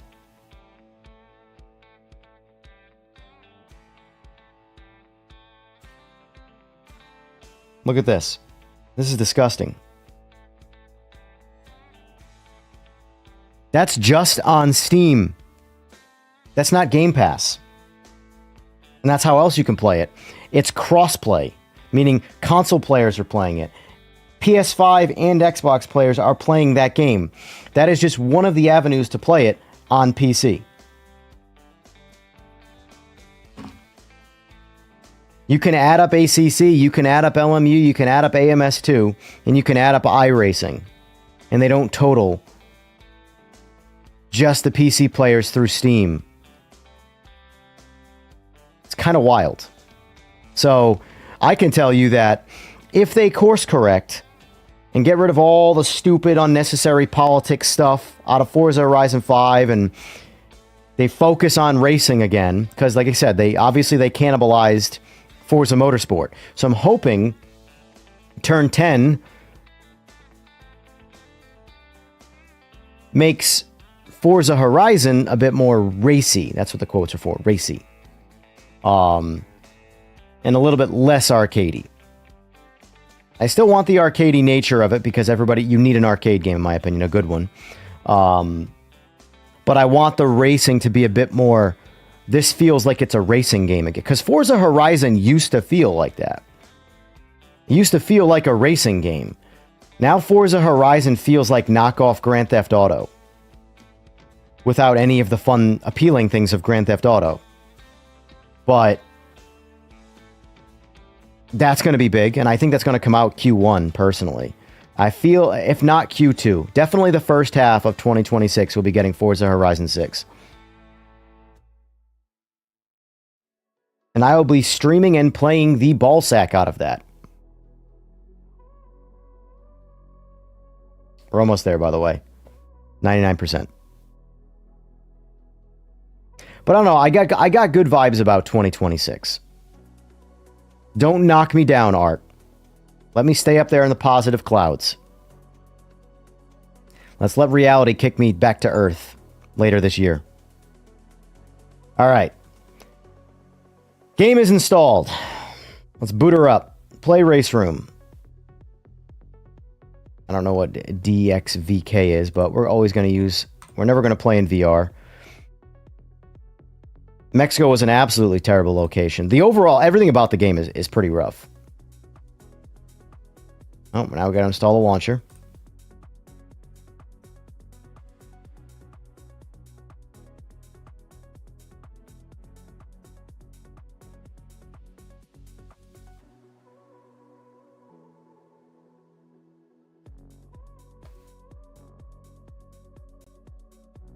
Oh.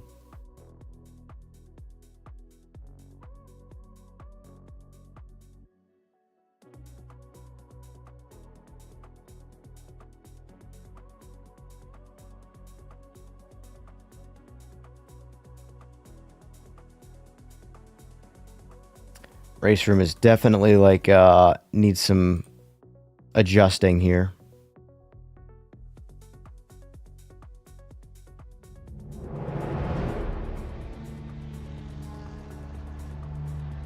Let's fix the audio first. There we go.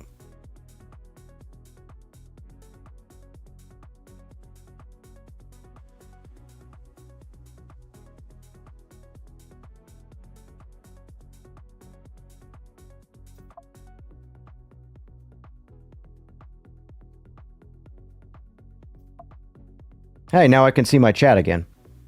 All right. Borderless windowed. Turn VSync off for now, even though I usually run it. We want menu resolution 4K. What are you, out of your mind?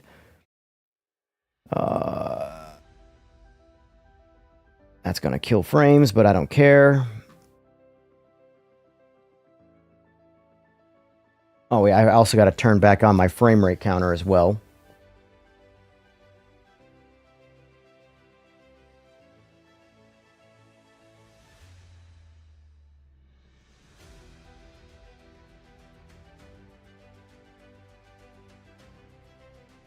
Depth of field and bloom, turn that shit off. Oh, motion blur, turn that off. What am I talking about? Particle, detail, I will leave that up. Track, car, yep. Load, yes. Animated driver, I want off.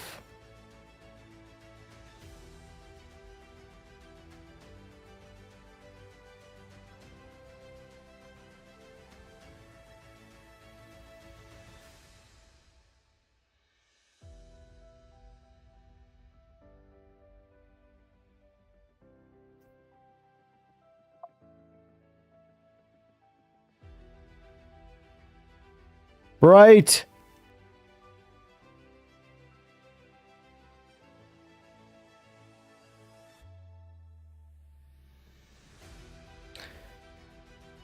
All right, so what does it come with in this pack? GT3, Cup Car, LMDH, M2, M4, Elantra, MX5.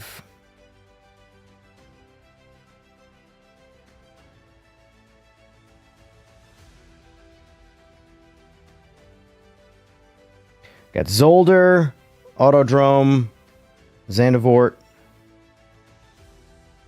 Bathurst, Daytona, Autodrome, Dubai, I like that.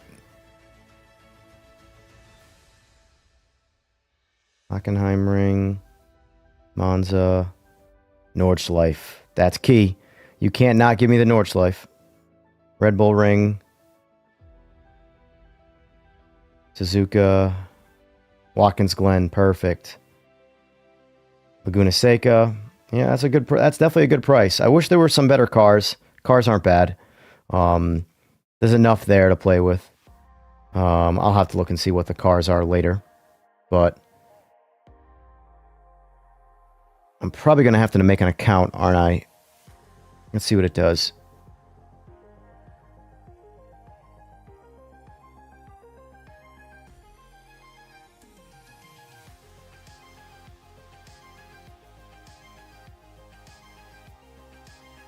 Pay in USD.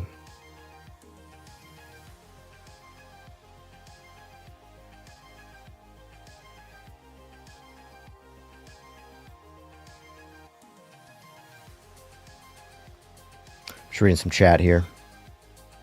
I'm subscribed because I enjoy comparing AMS2 to EVO and RaceRoom. I recently reinstalled RaceRoom a month ago and was shocked at how much better R3E got with DX9. Can't wait for 2026 personally. Jumping to PC in a few weeks, all the games will be brand new to me. Yeah, you're gonna have a mental breakdown with all the things you can do. All right, so I get it through Steam. All right, let me show my way out of everybody's thing here. So let's see.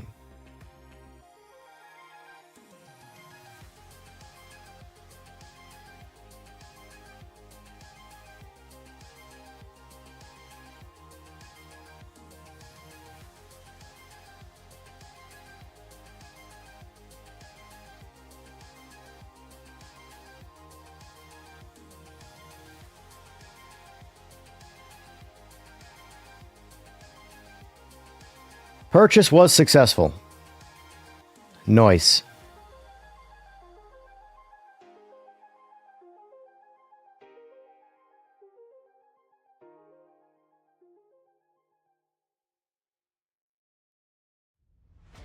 Does anybody know if on this menu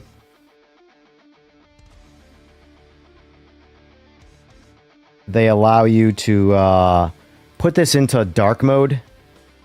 Because this is just bright.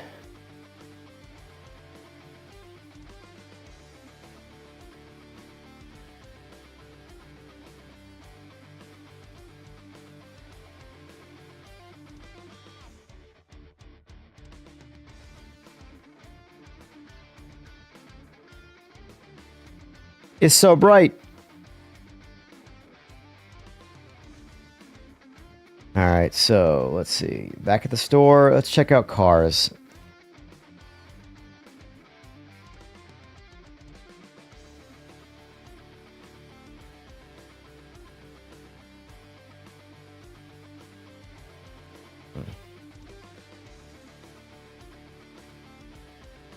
$3.50. Yeah, these prices are definitely better. That's for sure. Still a ton of cars, though. Holy mother of God.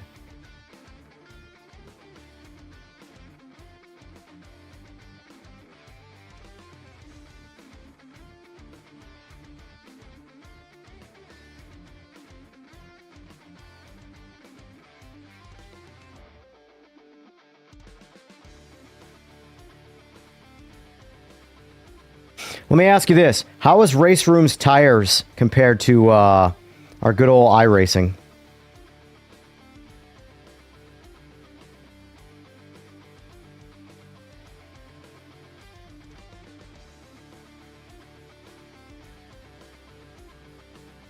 Pagani Zonda, huh? Nice.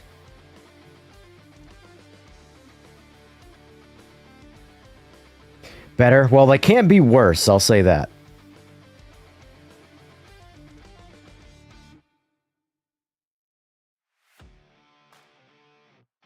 They definitely got a good car selection. They're lacking, I don't know why everyone is so scared of Group C, man. Group C is so good. See what other tracks they got.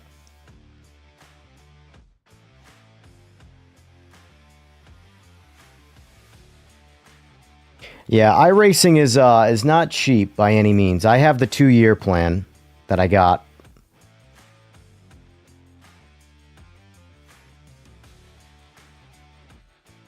Brands Hatch. I don't really like Brands Hatch. Donington.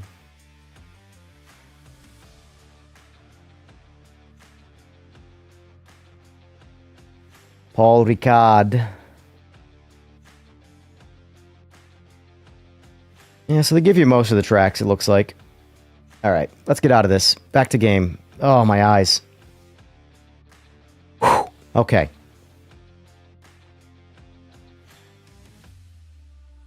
Alright, we gotta bind everything, huh? Alright, so... Controls. Steer left.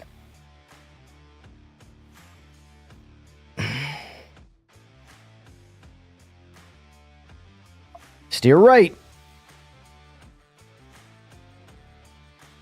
Accelerate.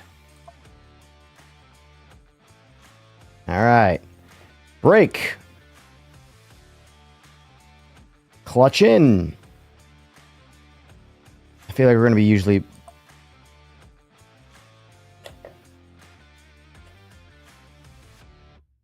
there a way can you bind more than one, by the way?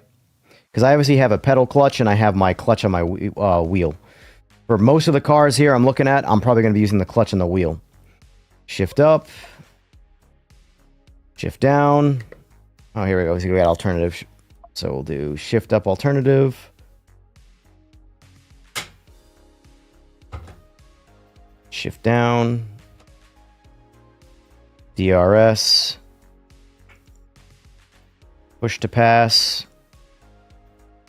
TC next level.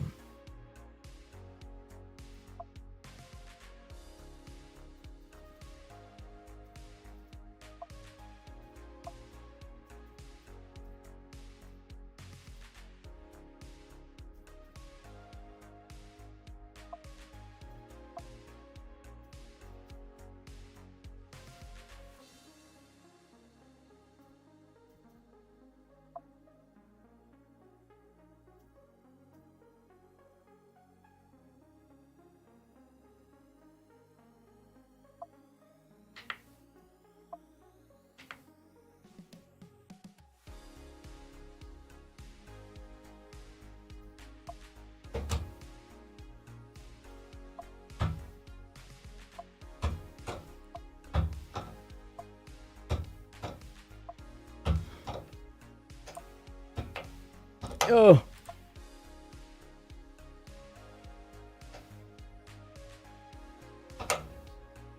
I can bind neutral. Let me see if I can do that. Hold on, let's go up. Yeah, there's no neutral bind. Discharge rate.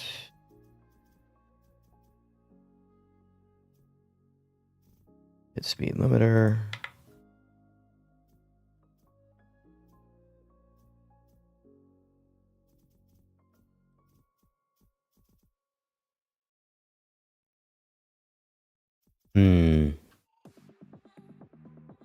I do like reset car.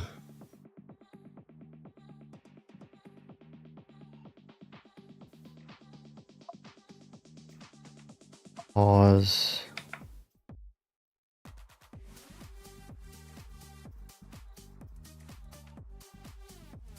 Driving view. Look left. Look right. Rear look.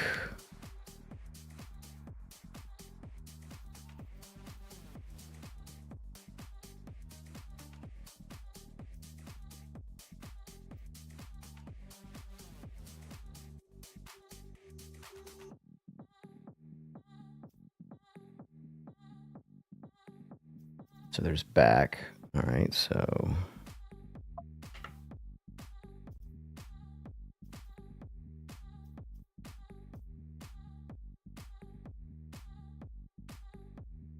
there's back, but is there not an accept? Or is that what left click means?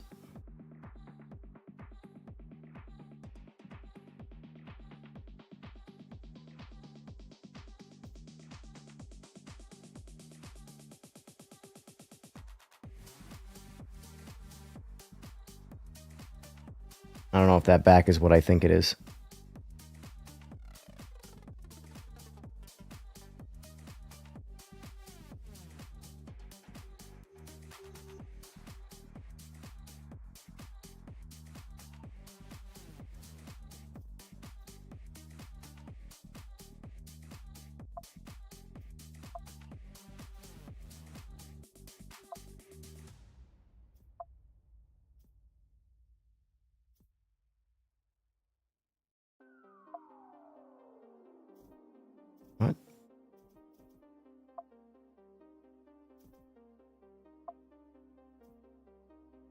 All right.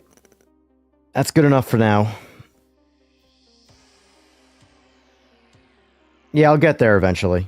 I want to get some of the basics in first, 'cause I do want to play the game. I don't want to go nuts and then not like the game.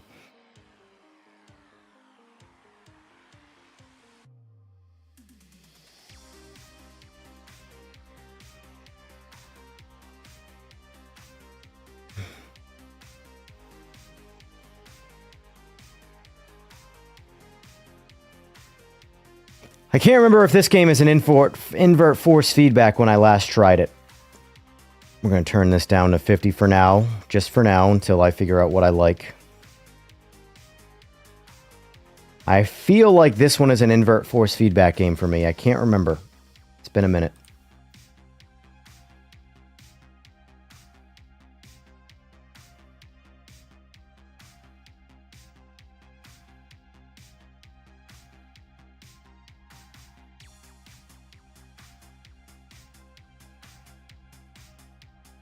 We'll just leave that like it is for now. Get a feel for it.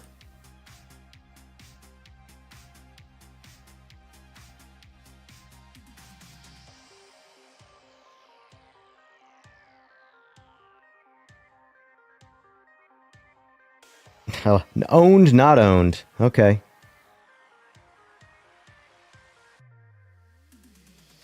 Well, we've been driving LMDH all day, so let's see. Hypercar. Go Porsche. Do I not have it? I thought it said I had it.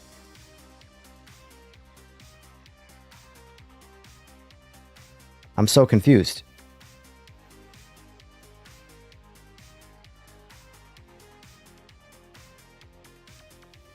I don't want to buy a livery. What am I doing wrong here, boys?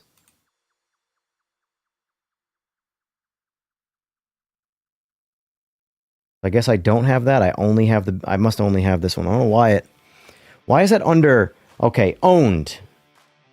Hypercar. But I don't. See what I'm saying? It's whatever.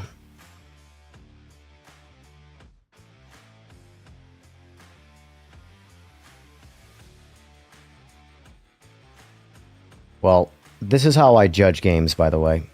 Nordschleife.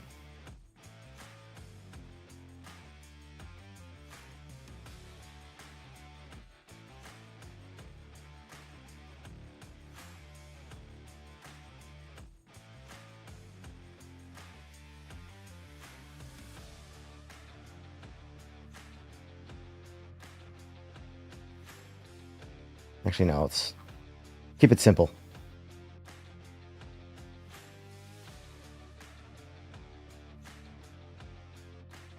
Let's see what happens. I've only tried Race Room once before, and I did the free one. I didn't buy anything.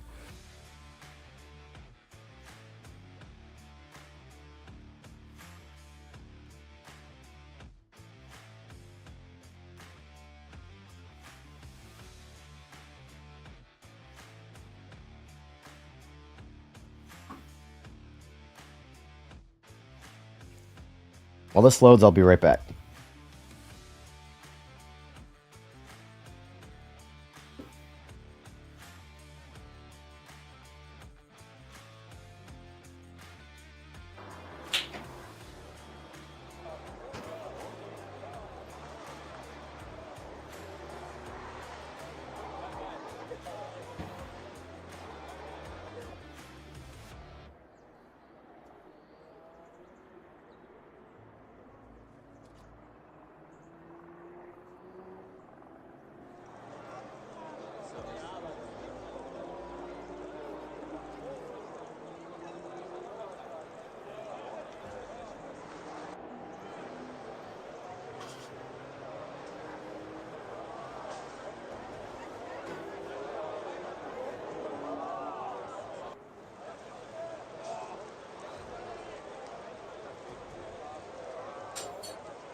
All right.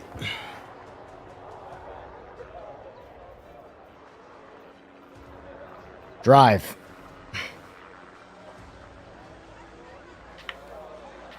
Oh, that's cool.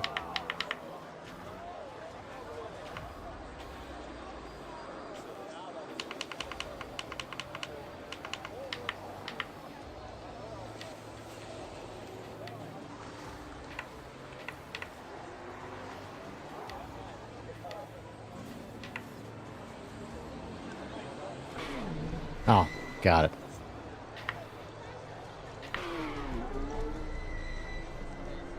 Oh, my steering is definitely not right.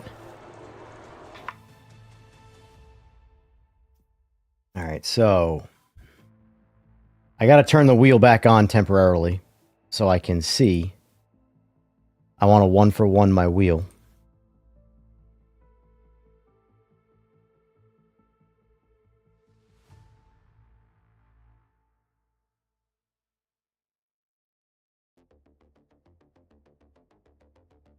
Of course I can't, right?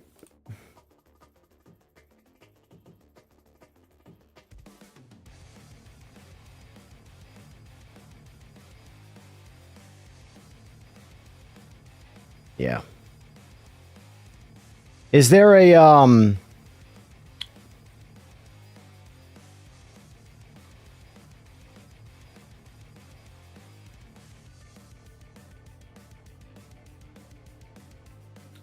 rotational degree in this? Or am I going to have to set it in my All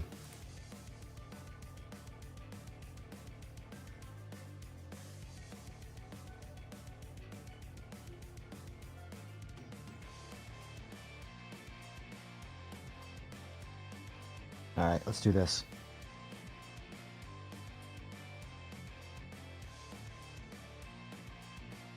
It's always entertaining to watch me figure things out, isn't it? So, devices, we're still on Rennsport since that was the last one. See if Race Room has popped up yet.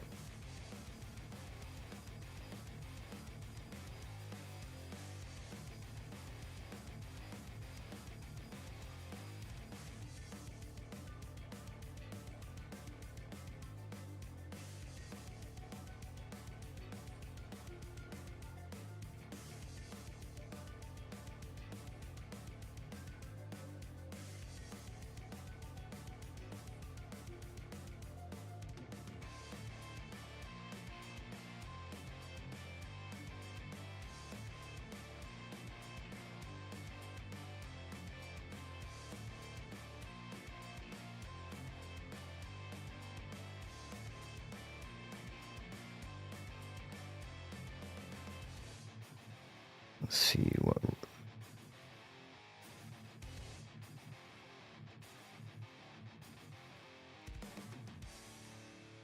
$1080, huh?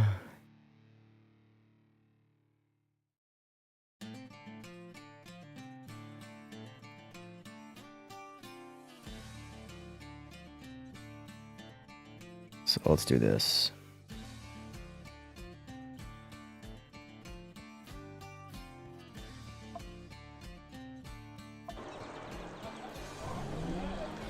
Pretty sure that made it worse. Steering's definitely not 1-for-1 right now. Let me back out of this.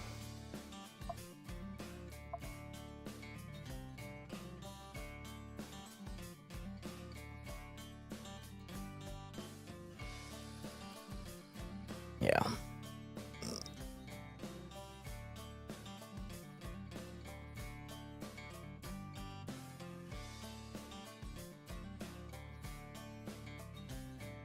Where is it? Graphics, visual effects.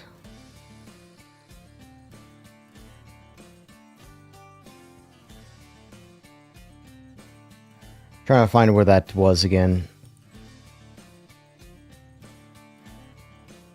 Likes 360. Looks like it likes 360. I'm sure as hell not turning the wheel that much, that's for sure.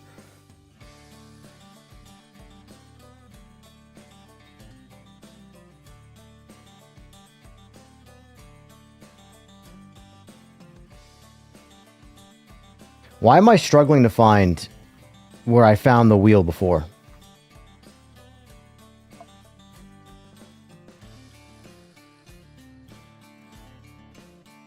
Yeah, I know it's steering animation. I just can't find where that was again.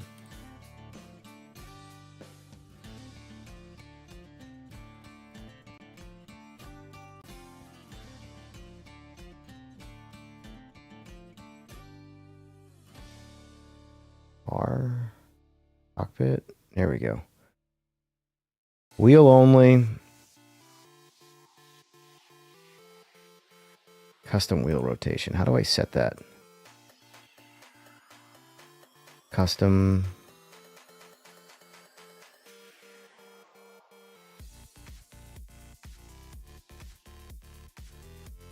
Or then again, maybe I go 1080. No.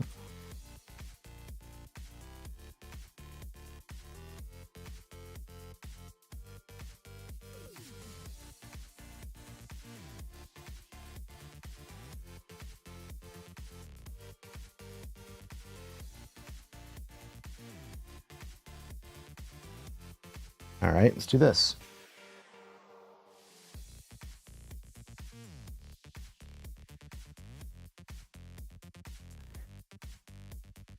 That's better.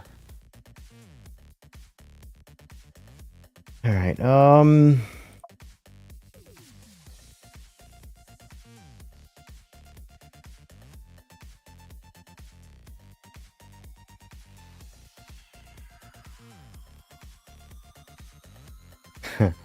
You're not wrong, sir.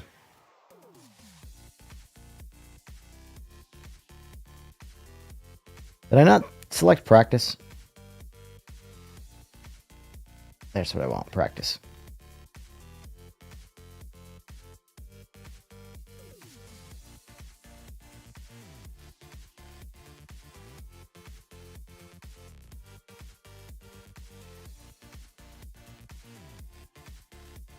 Yeah, sim racing, setting things up. I always hate doing it on stream because I know this is boring as hell, and also for people who like know the game. Mind you, I don't know anything about this, so I'm learning the menu as well as the game all in one shot.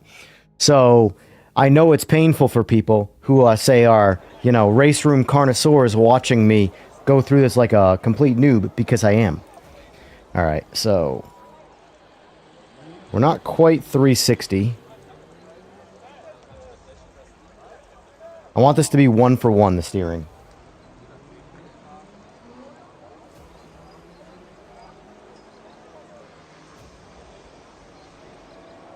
So it's not 540.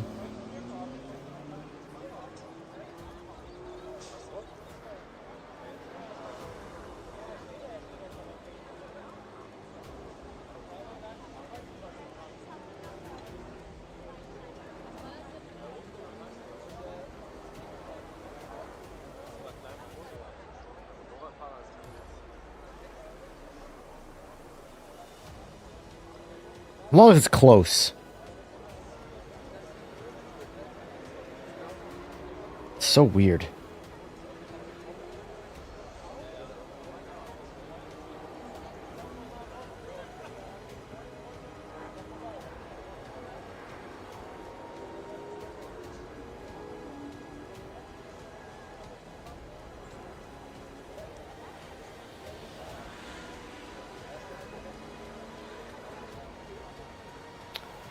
I'm a dope. I'm doing the wrong thing that whole time.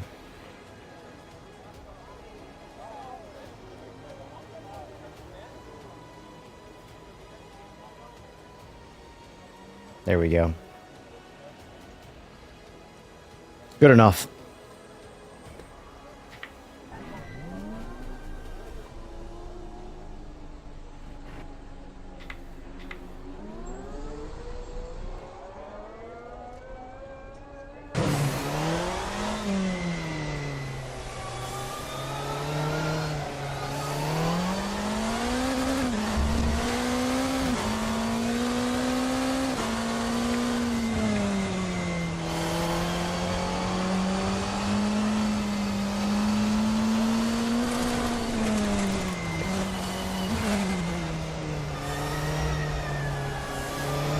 Steering feels very weird in this.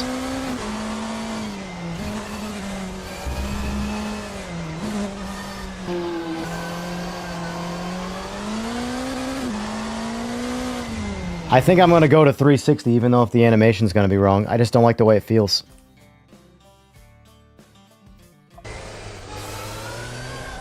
Yeah, it feels better.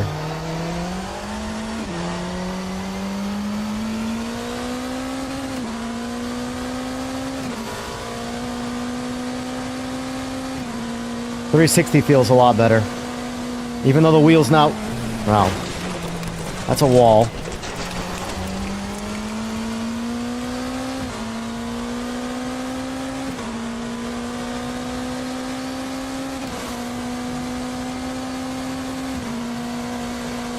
I mean, I can get used to a bit of a delay.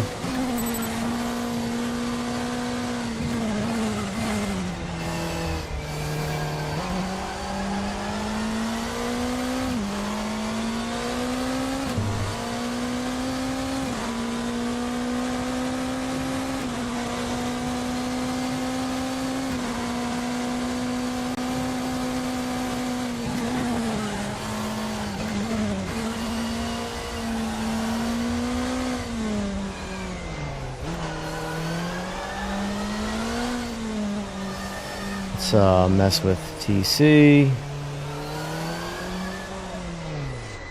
TC.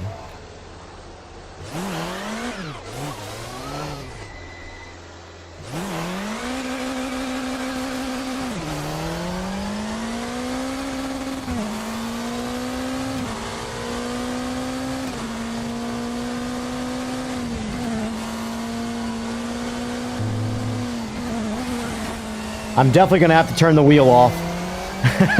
It's just annoying because it's not one-to-one. But it feels like shit one-to-one. Although there is steering sensitivity. Controls. Where was that?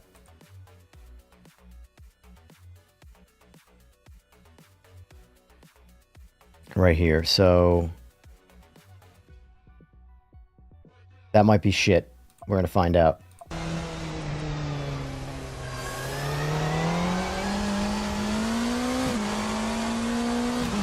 No, it's like...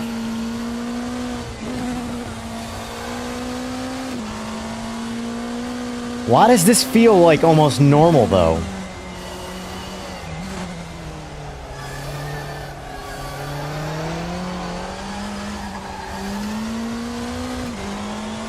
You know what I'm saying? The steering in this is very strange. Because looking at his steering wheel, that means like his steering rack is just not moving compared to the steering shaft.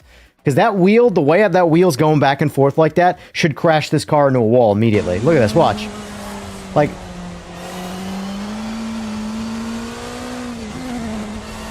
I feel like I'm missing an obvious setting.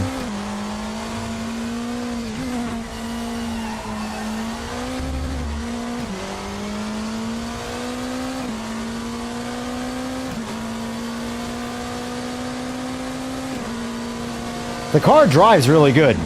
It's just the steering that's strange to me at the moment.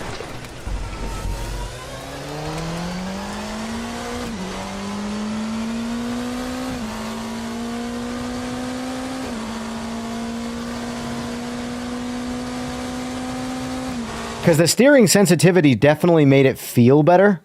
It got rid of like that, what felt like a delay. Which is makes sense. It's kind of why I just maxed it out as a winging it. What was force feedback recommended? Stationary friction, I believe, was supposed to be 20, they said.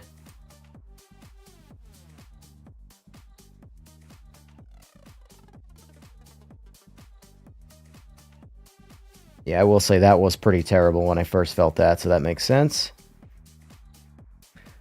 Alright, so real quick, just so my eyes don't mess with me anymore. I gotta, this is what's annoying, I gotta leave the game to turn this off.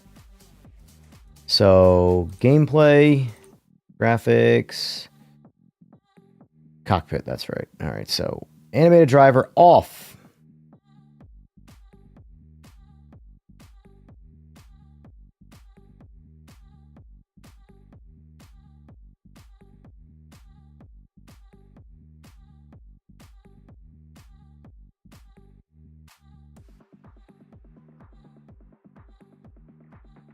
feel like that would probably make it look better.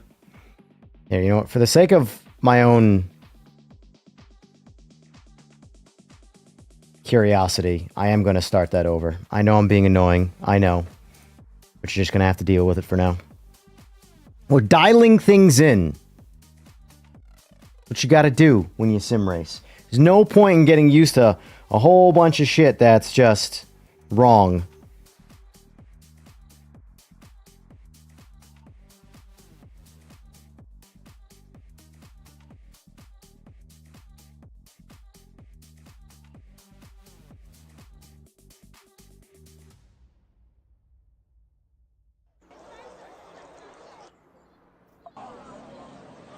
Nope, didn't change it.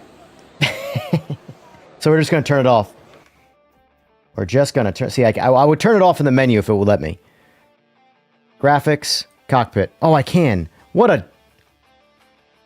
We'll get this shit figured out one of these days. There we go. That's how I like it anyway.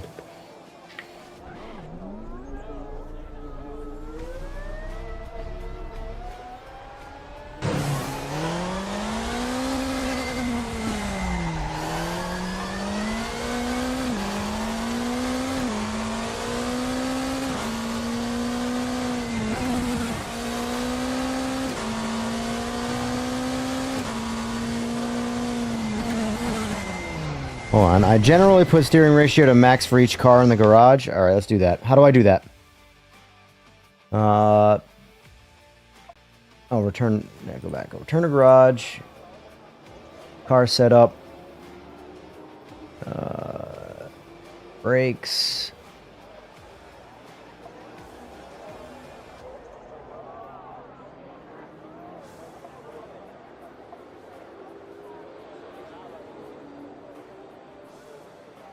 Where in car settings is that?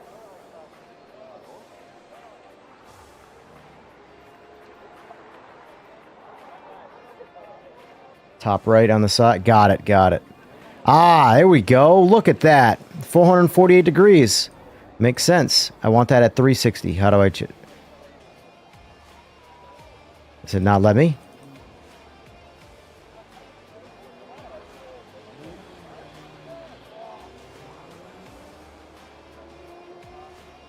Steering angle default. Increasing this value increases the front wheels. Will steer more slowly. Yeah, no, I know that. I want to decrease that. Why won't it let me?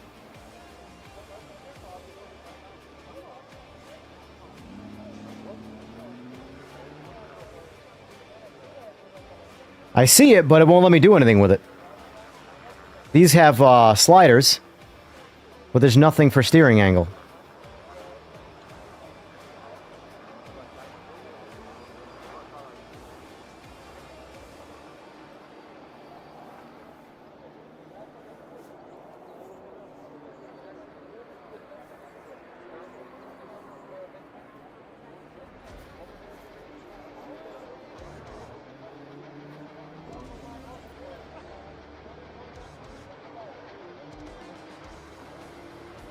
I'm like locked out of it.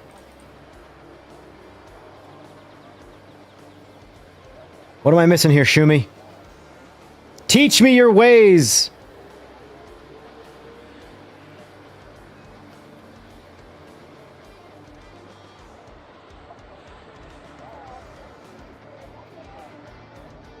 I don't know.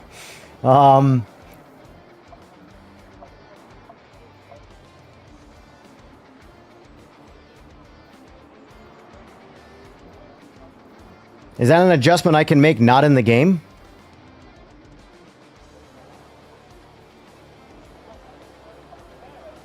It just feels, I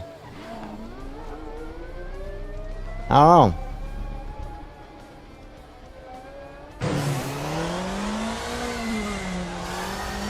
I feel like I'm overturning the car. It's hard to say.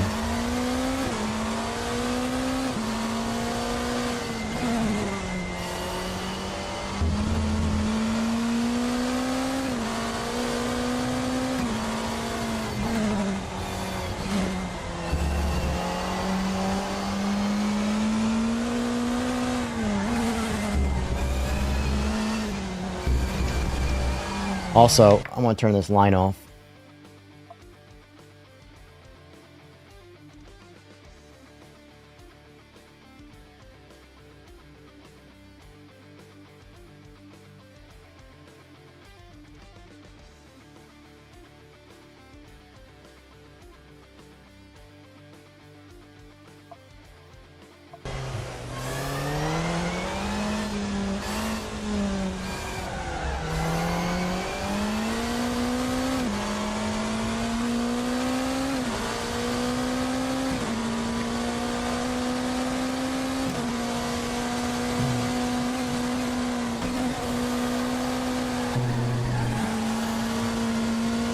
Maybe it's understeer?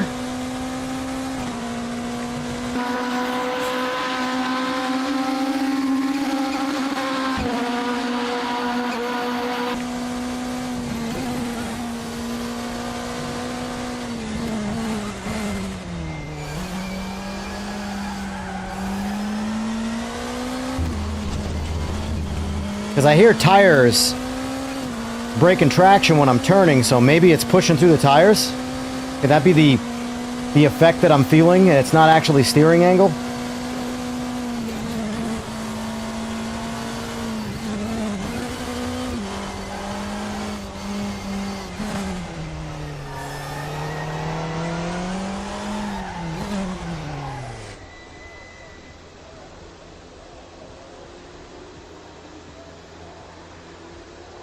What?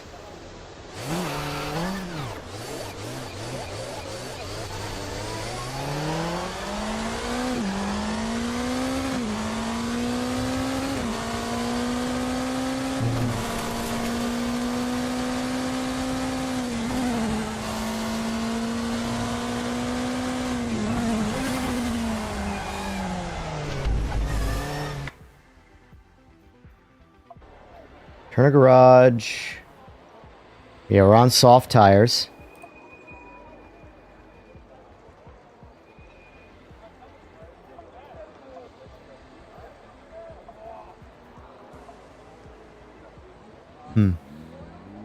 I guess I just gotta get used to it.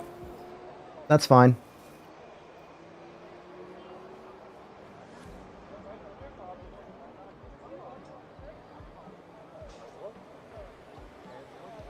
Sorry, buddy, but you're not going to advertise another stream in my stream.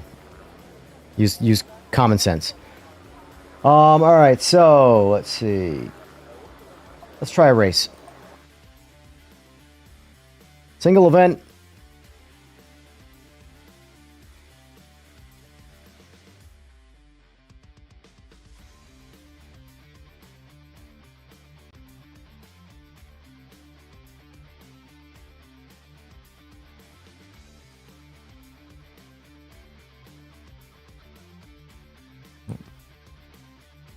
Audi R18.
All right, let's see how she feels.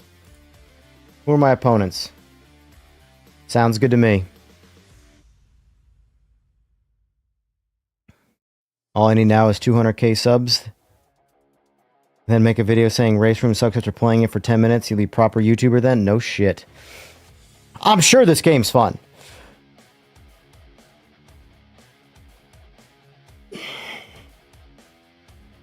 So I would say I gotta, like I said, we're in a GT3 car now, so let's see how steering feels. But,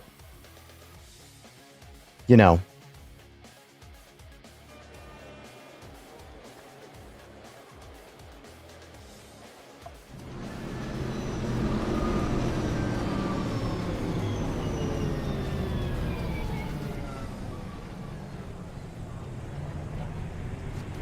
Graphics aren't bad. They're better than iRacing.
The hell was that, buddy?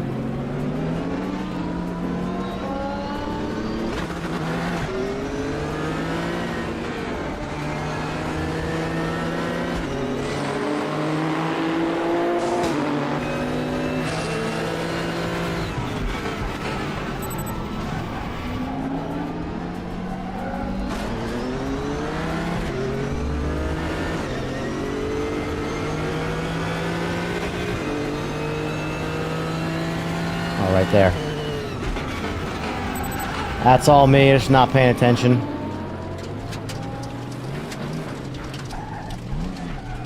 Just playing around with settings.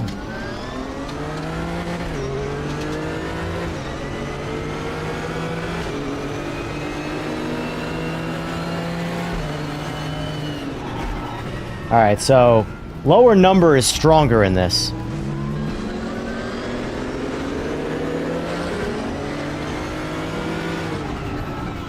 Yeah. Is that accurate? Lower number, so TC1 and ABS1 is the most aggressive that the ABS and the TC is utilized? Like essentially the opposite of everything else? That's annoying. But I guess if you want to be different.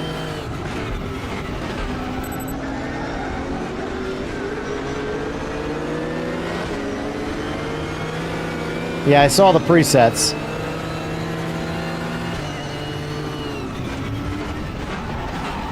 Jesus. Every game drives different, that's for sure. Alright, I gotta kill some of that traction control. It is too aggressive.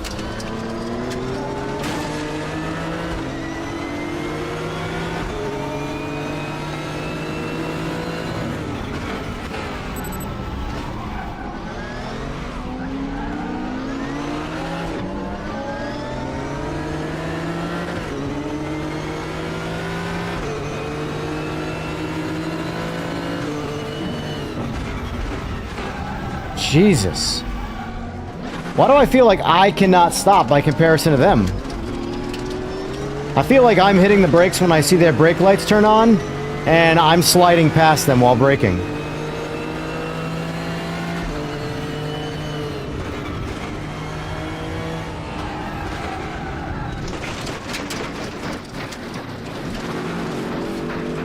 Yeah, I will say this drives completely different.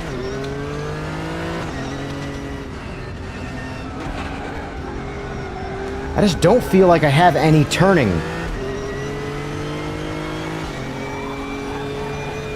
See?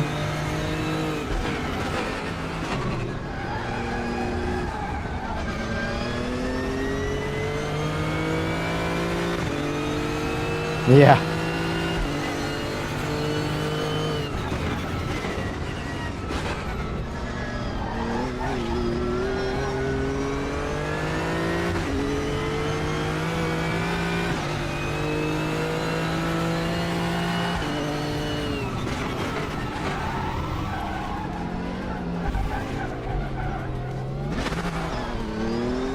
My complaint about Raceroom is definitely the steering. I feel like I'm missing something with the steering. I feel like there just is none. Like, see? There's just no responsiveness in the steering. Like, I either have no grip or the tires are just not turning.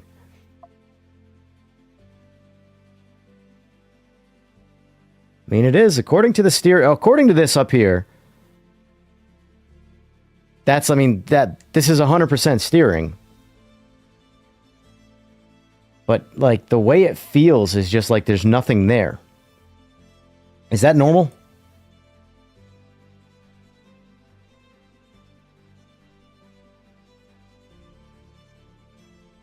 Speed sensitive steering.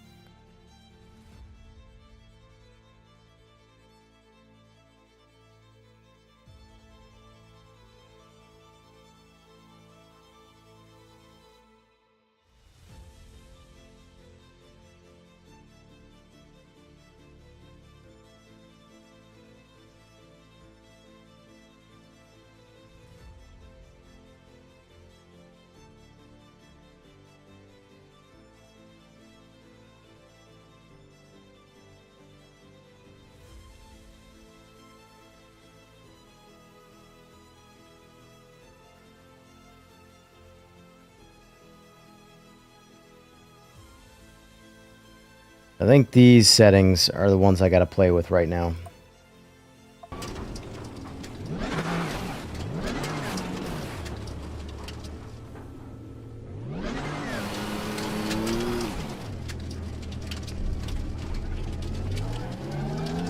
Movement to 100 to lock horizon.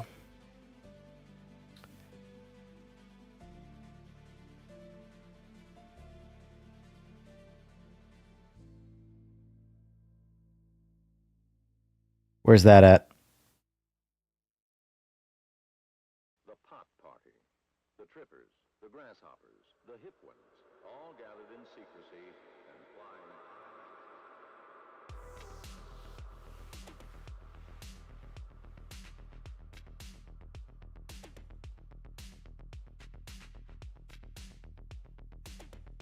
I also feel like I need to turn off FXAA. There's some definite blur here.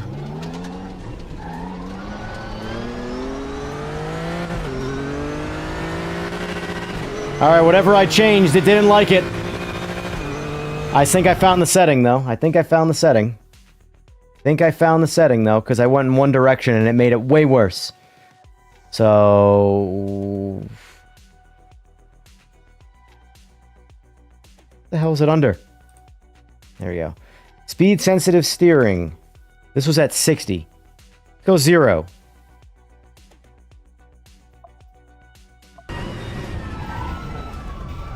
Alright, now we're insanely sensitive. But I think we're on the right track. I think we're figuring out why... oh, look at that! Look at that!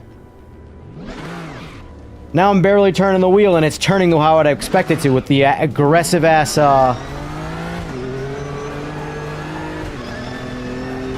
That already feels better, even though it's way too much. This feels like I have control of the steering.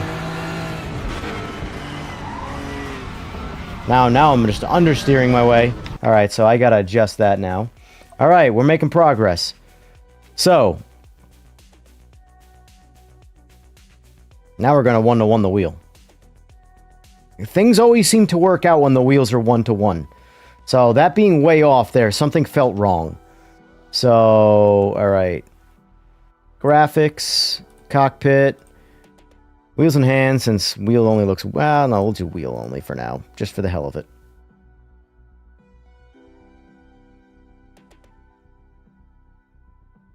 Match car setup.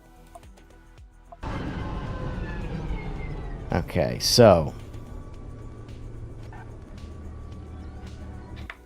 let's do this now. Out of curiosity. I know it's not 1080.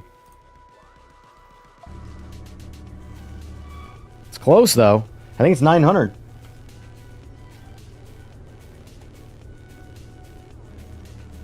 Would you look at that?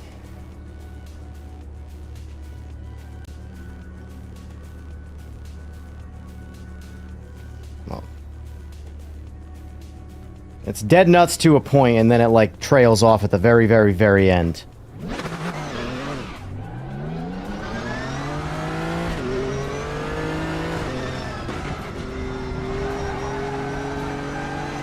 Guys, steering feels like it's normal again.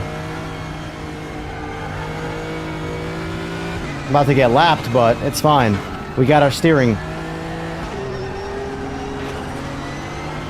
Piss off, bugger.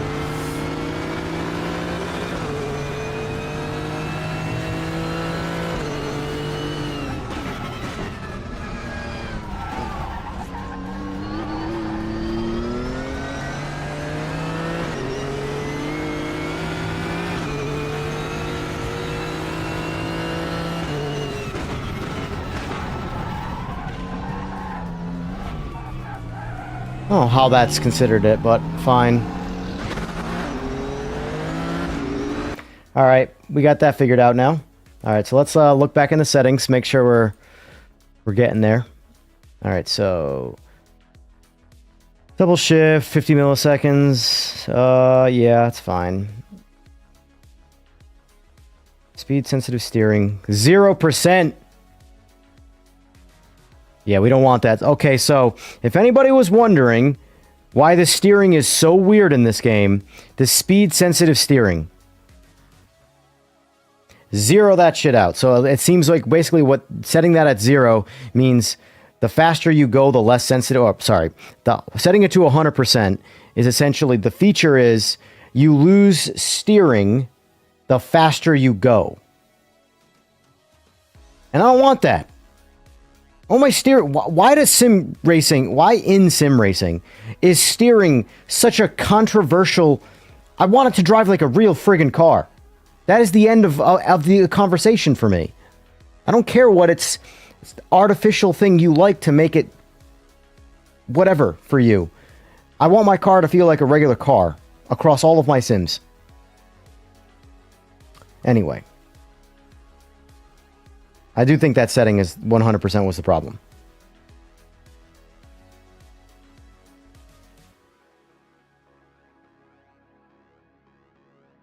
This I want to be 100%.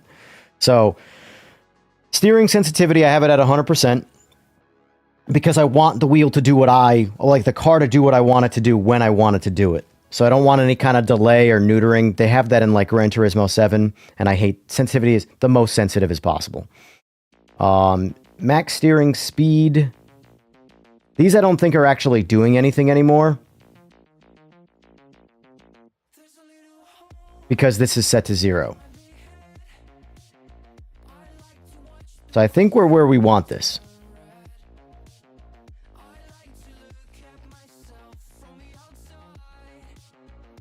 Okay. Now that we got this figured out, let's quit. What's going on, Jamal?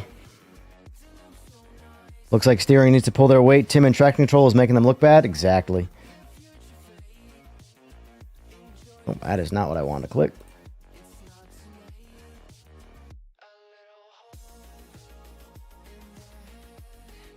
Shift tab.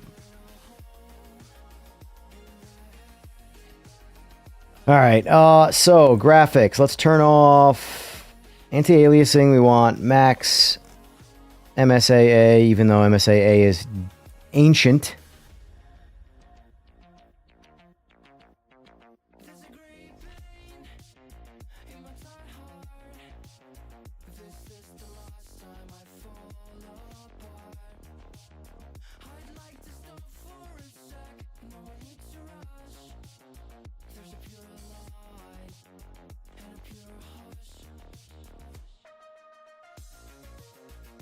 Yeah, so want that off. Want to make sure everything is maxed out.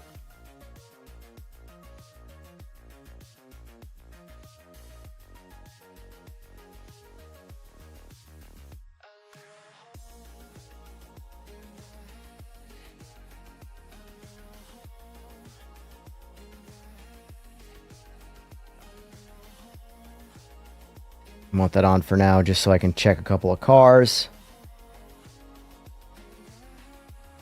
FOV controls, yup.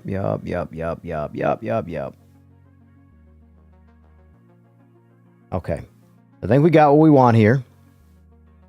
Now I just want to do one more quick test, which requires me to close the game. And that is turn on the FPS counter. About to buy the DLCs for AMS2. Very good, very good. So for now, I'm going to do this. Games.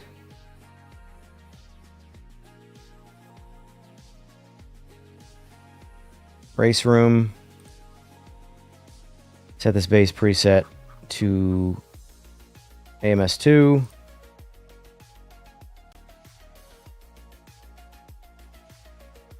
GR. Auto switch. Got it. Close. All right, now we got to turn on the FPS counter. See what we're getting at max settings here. Top left. Okay.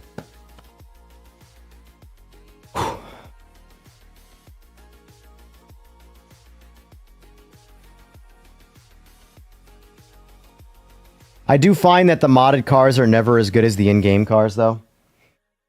Especially like in AMS2. Like the 787B is one of my favorite cars, and the modded 787B in AMS2 is the audio is just terrible. That's a shame. If there's a modder out there for AMS2 and they want to mod in the PMR audio from the 787B into AMS2, you would be a godsend. That's all I'm saying.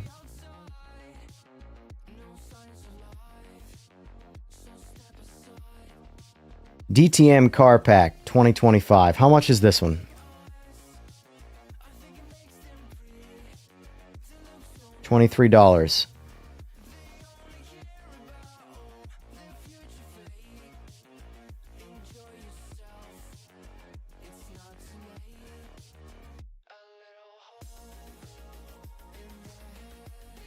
See, I'm like the crazy person that goes, I'll just get it all, and I'll play this game every once in a while. I look at it as like a content investment for myself. But so I'll have $60 into Race Room. That's how I look at it.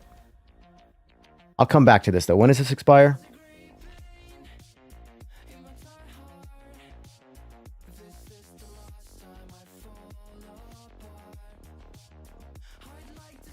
I'll look at it off stream. Back to game. All right, let's see. Single player, single event. Let's change it up a little bit. Let's get back in my...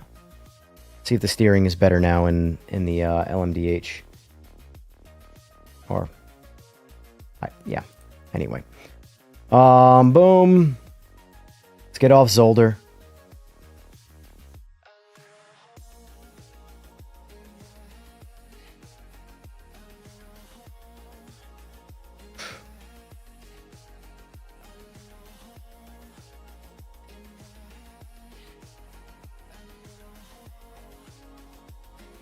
Screw it. I'm going to Nordschleife. Just turn that off. Turn it off. Adaptive AI. We'll go adaptive.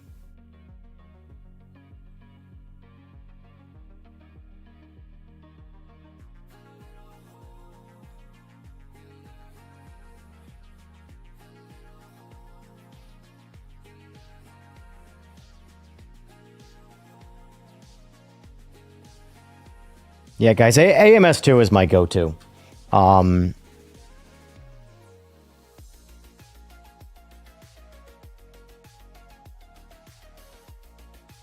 It's just, I think it's just, okay, so let me ask you this, guys, in chat. What advantage does Race Room have over AMS2? Let's just hypothetically say you have all of the content for every game, or for both games. Yeah, turning off FXAA makes it look so much better. FXAA had added such a muddy blur to it.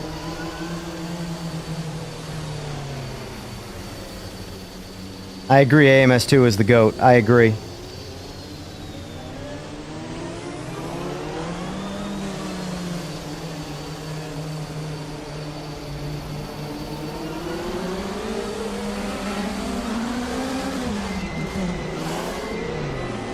Well, we're not 1-1 again.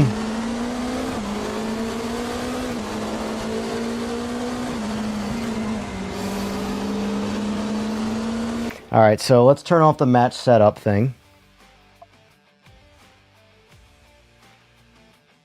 If that's what I even think it is. Controls. No, graphics. Although I don't think this is actually real. Oh, you know what it is? I think it's this. Match car setup.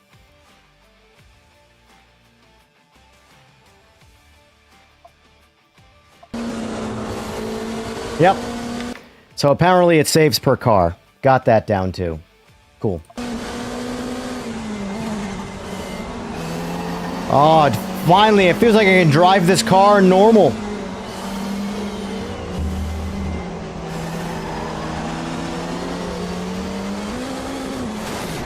I gotta test the crash physics, guys.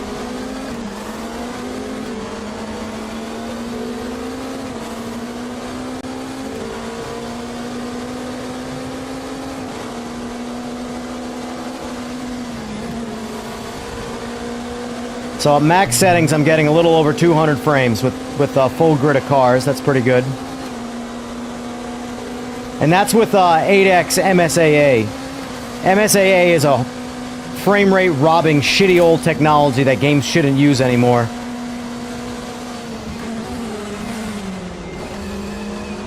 Like if this had DLSS or DLAA, I'd probably gain 150 frames and the game would look better. But either way, I'm not complaining about that frame rate. I can only see 144 of it anyway, so. Yeah, this drives 100 times better now that I fixed the steering. Oh, so refreshing. I was a little worried there. I'm like, these cars... Sorry, buddy.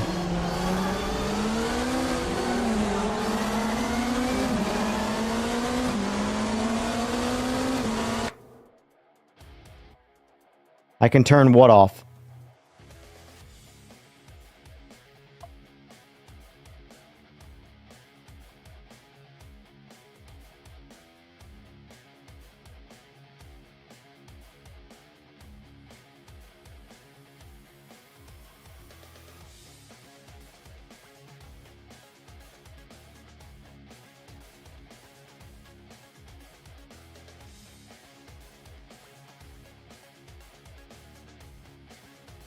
Oh, no, I can turn... Oh, yeah. I can't turn it off, though. I know I can turn it off. I can't turn it off because my eyes will melt. I hate aliasing. I hate it. I'm just saying the best right now anti-aliasing that this game offers is 8X MSAA.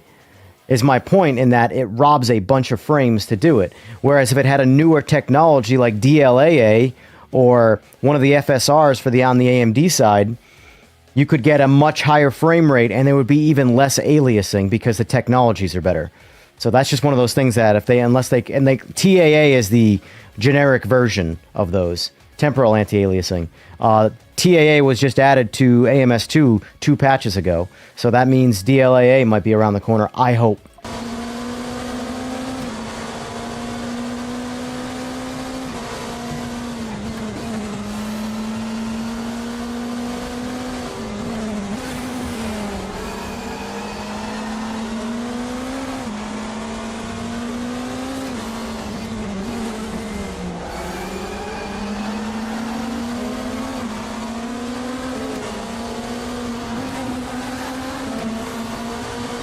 I do like that this has adaptive AI. That's one of my favorite parts about AI racing in iRacing. Adaptive AI. It's so good.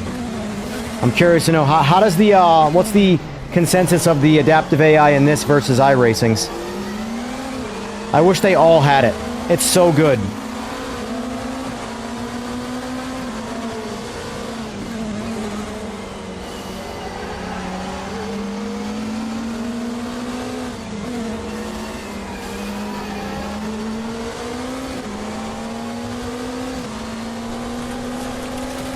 It doesn't need DLSS, it needs DLAA. Those are different. DLAA is deep learning anti-aliasing. It's not upscaling.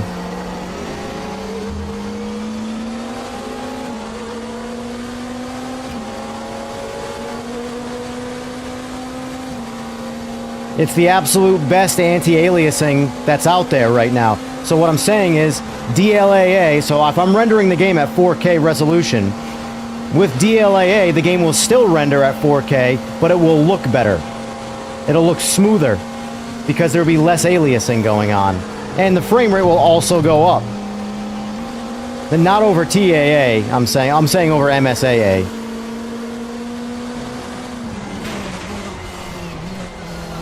I will say the cars, in this game, you feel like you're a tank.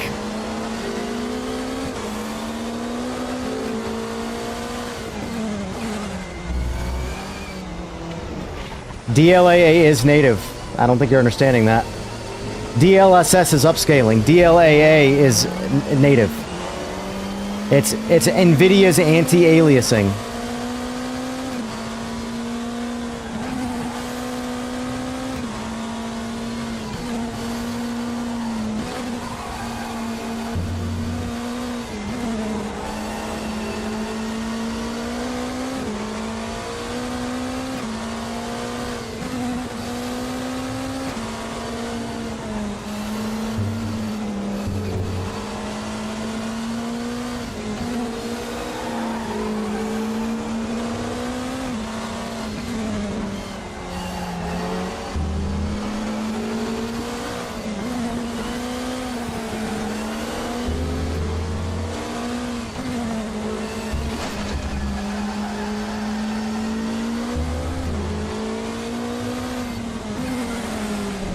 I don't know what you're explaining to me right now. Do you know what aliasing is? Aliasing is when you have jagged lines. Anti-aliasing is a software method to smooth out aliasing lines. It has nothing to do with resolution. 4K resolution will be 4K resolution with or without anti-aliasing applied. DLSS is deep learning super sampling. So it would render the game at like 1440p and you would upscale it to 4K. That's not what DLAA is. DLAA is just like MSAA or TAA or FXAA. They're all anti-aliasing methods. DLAA is just the absolute best at it. So any jagged lines that would look jagged get smoothed out. So it's a software to make 4K resolution look more like 8K resolution. That's all.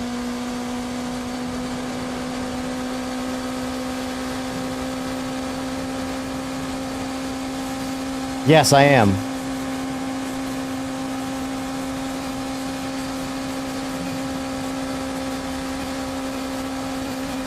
They all do. It looks like shimmering artifacting.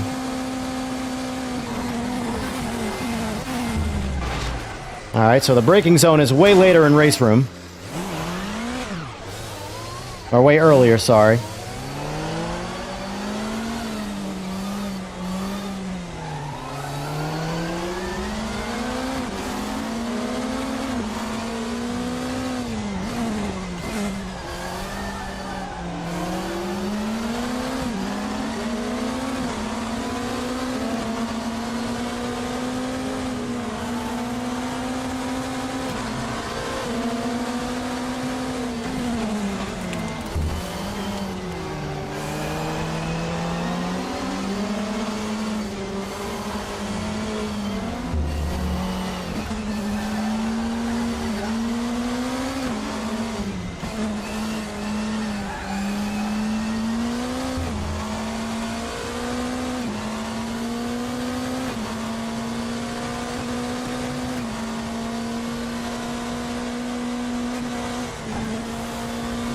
I don't know what you're asking right now, honestly.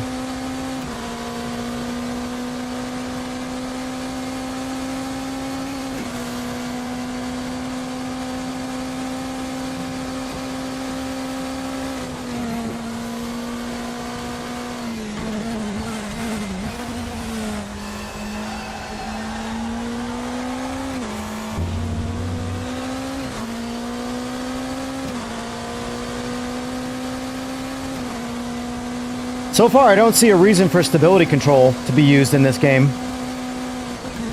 Mind you, I've only driven 2 cars, but none of them feel like they would benefit from that because none of them seem to want to spin out. If anything, there's more of an understeer issue than an oversteer issue in this game.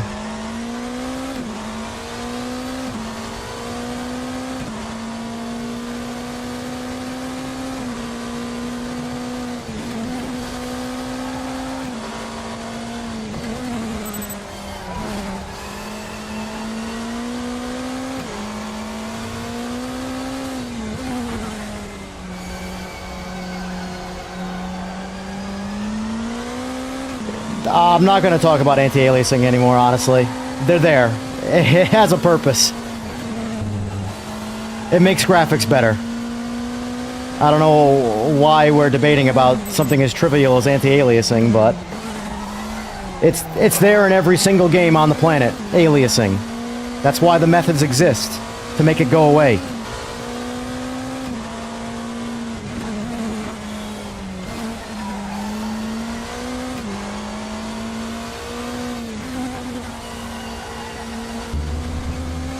And DLA is the best at that. And these are just facts. Like, I don't know why we're still talking about it. Let's talk about racing.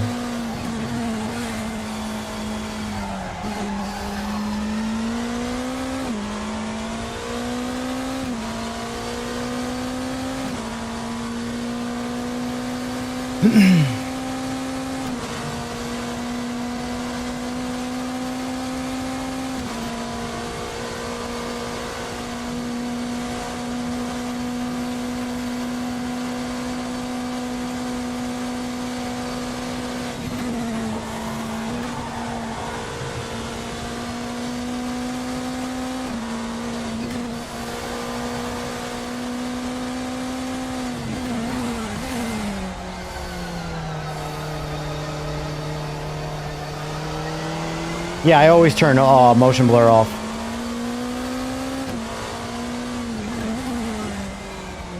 Motion blur is a technique designed to hide an unsmooth frame rate.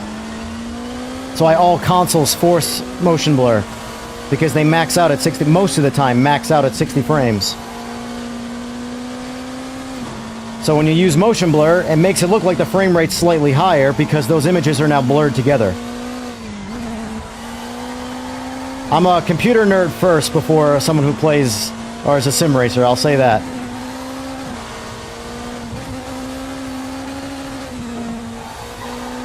This does feel a little arcadey, almost like it's too easy. Realistically, just learning the braking points, and then that's it.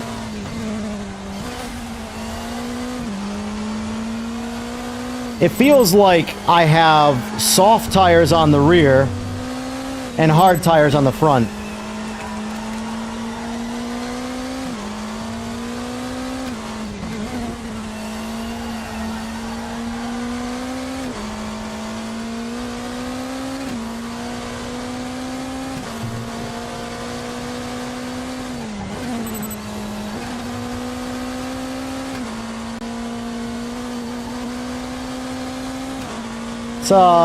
Where's my TC? Oh, that's the most aggressive, so 6 is the softest. So let's see how this car drives with the lowest amount of TC. See if I can spin it out at all. Right here would be a chance. Barely wants to spin.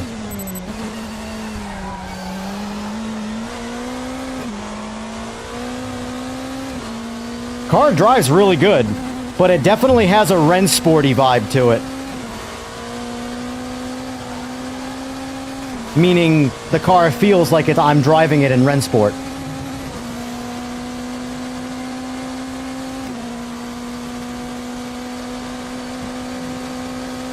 $4K on a 27-inch monitor, probably no anti-aliasing. 4K on my 42-inch needs anti-aliasing all day. So for reference, I'm running 4K resolution on an 83-inch OLED right now. So if someone needs anti-aliasing, it's me. Now a 27, that's a different story. You're talking a third the size. So the pixel density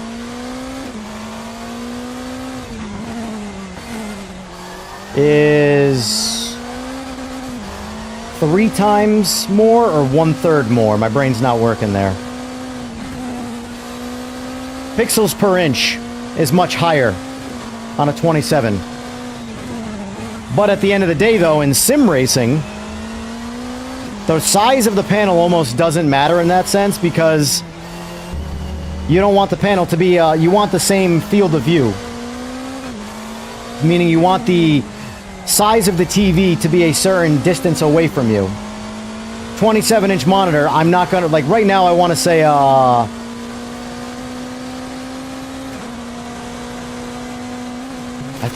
want to say this is like 50-something inches away from me right now. You would never have a 27-inch monitor 50-something inches away from you. You'd have that like in your face. For sim racing anyway. Or a first-person shooter.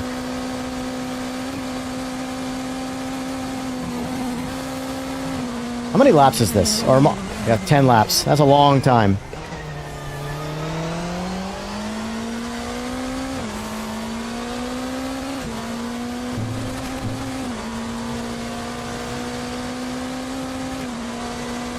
But that being said, though, MSAA, back to the original point that started this massive tangent, MSAA is ancient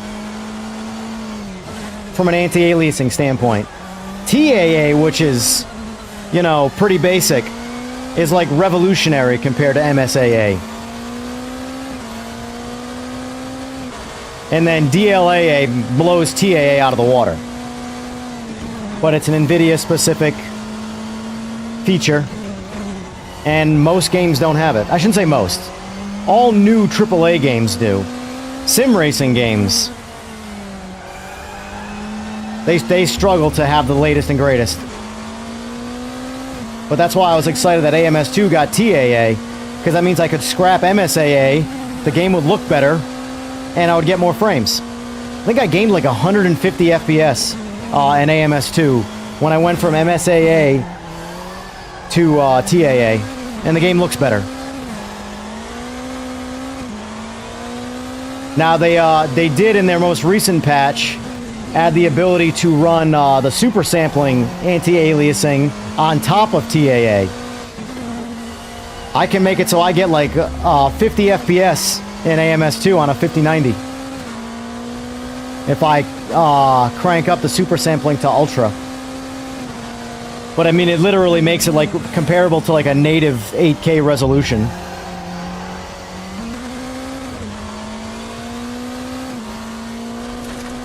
Switch to get real difficulty. Yeah, how far back is the pack? I'm just talking. I'm not even. I'm barely paying attention. So far, the adaptive AI is. They're not very adaptive, are they?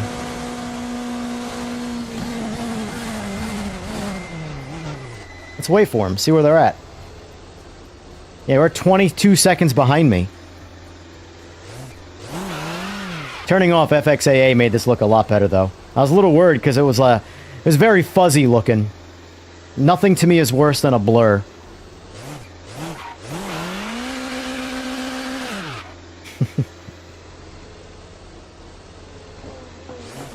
Don't hit me. Good job. Wow, that was a little sensitive of you, though. I'm gonna let you guys get in front of me.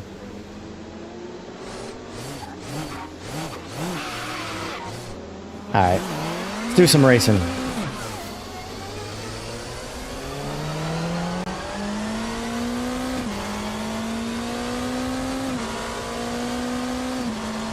DLAA will cost more than TAA. But I'm comparing, like, so if you turn off anti-aliasing, that's your best frame rate. Turn it off completely. But it looks the worst. TAA, FXAA, and SMAA they have less. Jesus, this is like the carousel is super bumpy with this car. SMAA and FXAA, oh, this is getting repetitive with these acronyms, are the least cost-effective on your frame rate, but they're the worst. They just blur everything. That's how they get rid of aliasing lines. TAA, which is temporal anti-aliasing, is definitely better than those two, but it robs a little more frames. And then DLAA is essentially like forcing an 8K resolution level picture through a 4K native native resolution. Running out of words here. But MSAA, which is better than FXAA and SMAA, especially if you run it at X8 setting, times 8. But it's also, MSAA times 8 is hands down the highest frame rate robber. Way more than DLAA. That's what I'm saying. It's an ancient, it's a very, very old way of doing things. So if I could right now, you see I'm getting a little over 200 frames on average with max settings in this. If I could turn off MSAA times 8 and run DLAA, oh, just made it. My frame rate would probably go up by like 100 frames and the image would look better. There's no reason to not have, I mean, it's a matter of coding and they have to change a lot of things in the engine to do it. But they could do it. It's just, it's one of those things where sim racing is very niche.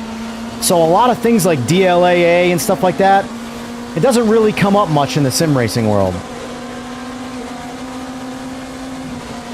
But in the rest of the video game space, that's a very, very highly talked about talking point. Because it makes everything look better.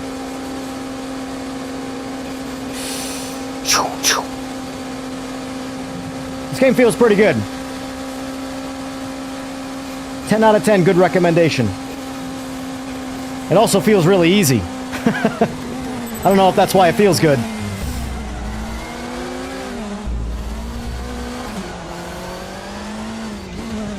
Now,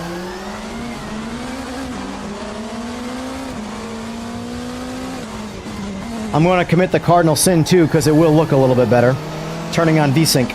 But when you get enough frames, it's irrelevant. If you have a low frame rate, don't turn on VSync. But if you have a high frame rate, you can turn on VSync, and the image will look a little bit better. And it won't really give you any real input lag.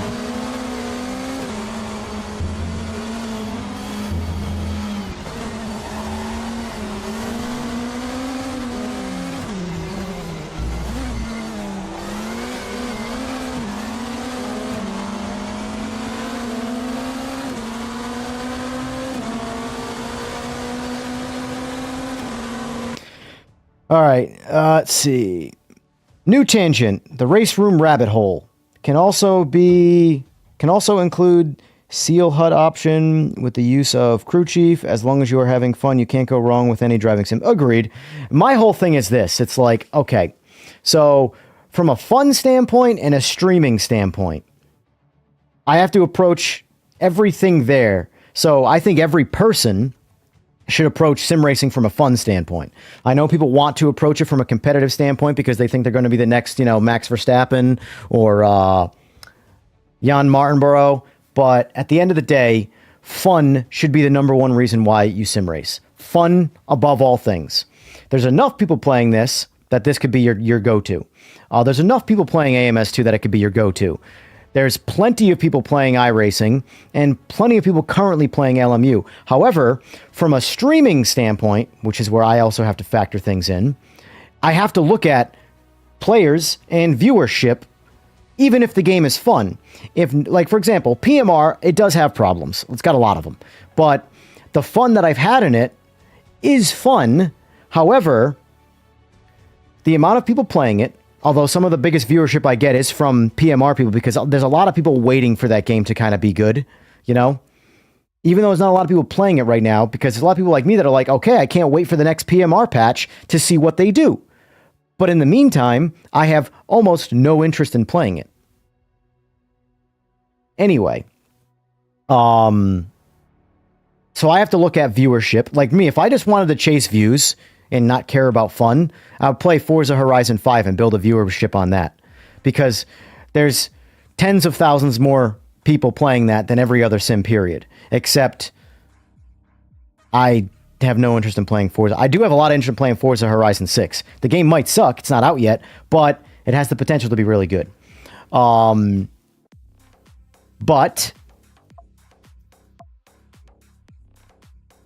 in my opinion, for streaming anyway, if anybody wants to consider doing what I'm doing right now, which I'm still relatively new at the whole sim racing and streaming thing, I recommend finding a balance point between something that is a lot of fun for you and has viewership and player bases. Because PMR, even though it's some of my best viewership right now, it's hard to justify it when AMS2 exists. Because, as of right now, the total money I have in the race room is $35. If I go buy that other pack, it'll be $60. I think I've spent like $130 or so total on AMS2. I spent like $500 in iRacing. But like, how much time do I want to invest into PMR right now, even though it's my best viewership, when there's more fun to be had elsewhere? And how do I know I'm not throwing my, right here, 8x MSAA. Then there's SSAA. Smooths the whole image by rendering more samples per pixel, getting rid of all remaining aliasing for a high... Oh, maybe that'll be the way I go.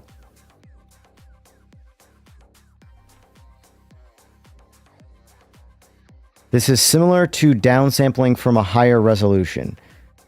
Let's give that a go.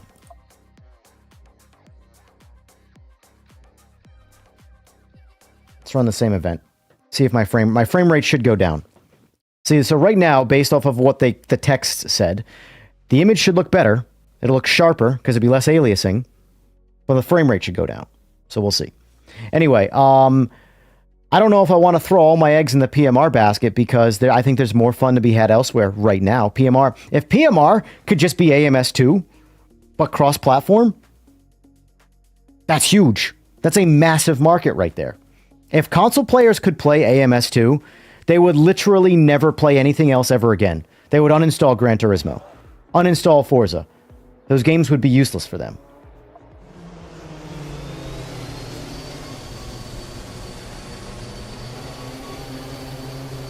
So we lost about 30 to 40 FPS. But it looks like the image is a little bit better. Let me do some racing and see how it feels. As long as we're like a healthy amount above 144, I'm pretty content right there. Although there's also weather. But no, this is AI.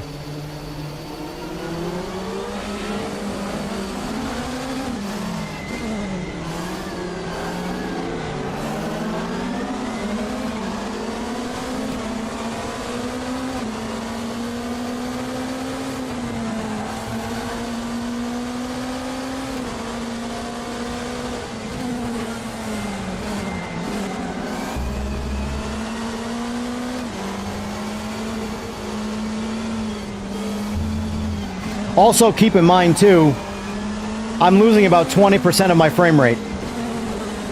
I'm streaming. I don't have a streaming PC. I just do everything on one PC. So add about 20%. So add all of those frames I just lost, essentially, back.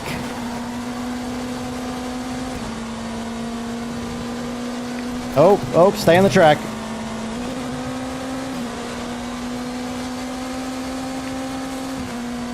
This definitely looks... I'm going to leave this on.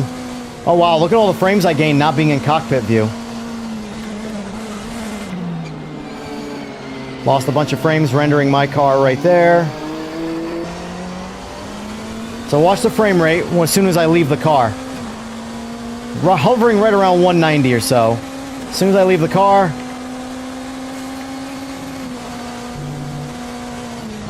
230 or so.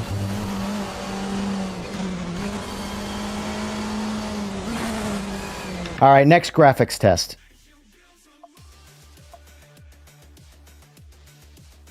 The next graphics test is going to be same thing.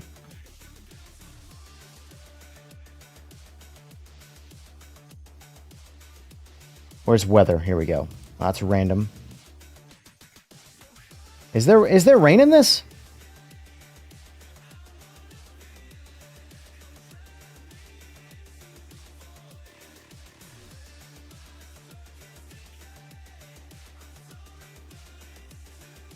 Do we have rain in this game?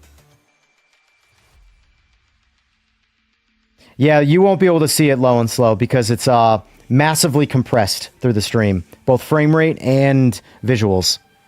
No rain? Got it. Well, then I don't have to worry about that. Let's try... There's no nighttime either, huh? Let's see sunset. See what sunset looks like. Do clear skies, though. Yeah, no, here's the thing about what I'm doing when it comes to what I see. Nobody in stream will ever see it. Ever see it. Because you are seeing a highly, highly, highly compressed image. And it's still only 1440p. So the canvas is 1440p. And then it's really more like a 720 to 1080p real image you're seeing. So yeah, no, you're not going to see, unless if I turned off anti-aliasing, you would see that. But you're not going to see the differences like that.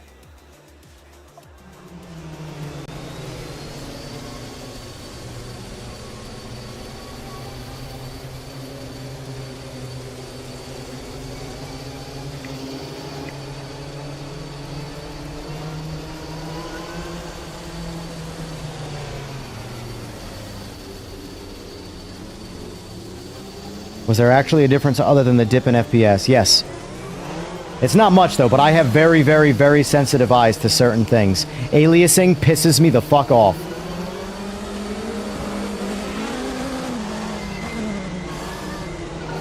I'd be that guy that would buy an 8K TV and run native 8K resolution if they made hardware powerful enough to do it. Because 4K is not enough for my eyes. Not gonna lie though, this game looks pretty good. God damn it, another game to play.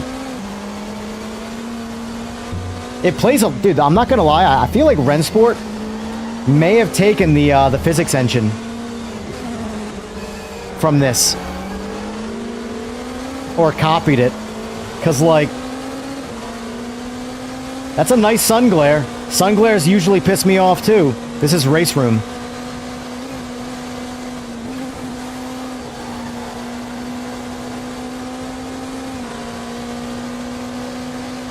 This might be my iRacing.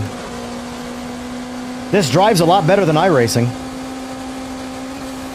It's a lot cheaper.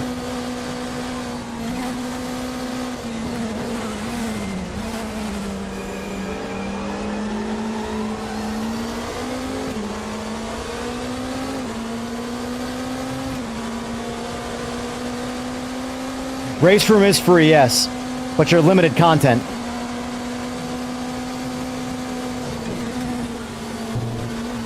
I just bought the Christmas pack for $35, which was like 17 cars and 32 tracks, I believe, or maybe vice versa that.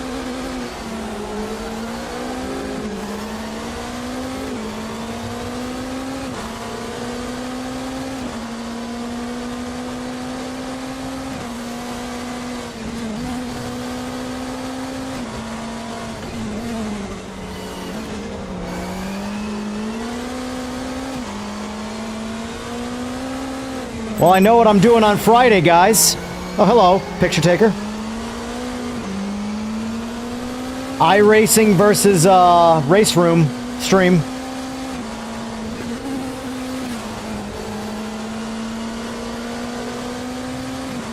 I still think iRacing is a good to have. Even if it's not like you don't have all the content or whatever, it really is the most if you are truly caring, fun isn't the only thing you're chasing. But you are truly chasing some sort of like sim racing recognition. I think iRacing still carries the most weight by a landslide. But from a driving standpoint, it's the worst one. 10 out of 10, this game drives way better than iRacing.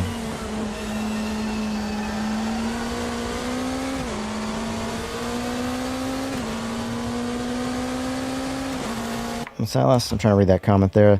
The Race Room forums, Reddit, hinting to engine upgrade like DX11, DX12, but I believe it when I see it officially announced by the devs. DX9 is here, is best I have ever seen. Gotcha. I mean, it's 2013 game. I'd say this is pretty peak graphics for 2013. The car models look really good. The terrain is where the graphics are meh. But it's clear. My biggest thing is that I need like that high resolution sharp imagery above like geographical elements. Like I don't need to see the worms in the friggin' forest over there or the animals, you know, partying and all that stuff. I don't care about that. Cars, physics, and as far as... I'm skipping the carousel on this car right now. This car bounces way too much.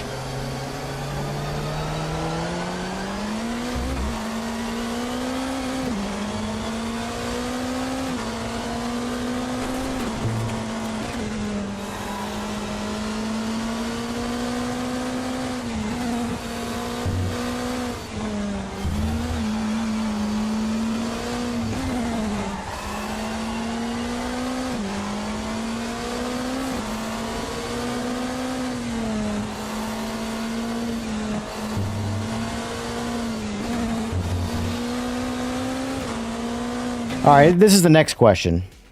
How is the graphics compared to PMR? PMR is a strange thing to compare to right now because I think PMR has really, really, really good graphics at their core, and it's covered in a bunch of bullshit. between graphical bugs, visual issues. I think their core graphics are actually really good. The key to knowing that is driving around the tracks really, really, really slowly. Because the second you start moving, it just becomes a bunch of artifacting and blurring and flickering and all sorts of nonsense that makes the graphics just look bad. Whereas every other game is smooth, sharp, vibrant, and they just look good. So, you know. All right. VSync on. We want that on. I know a bunch of people are going to be like, why would you do that? Like, depth of field. Please don't blur my shit.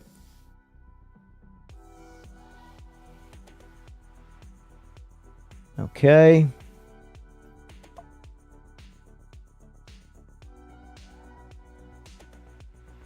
Now let me ask you guys this question.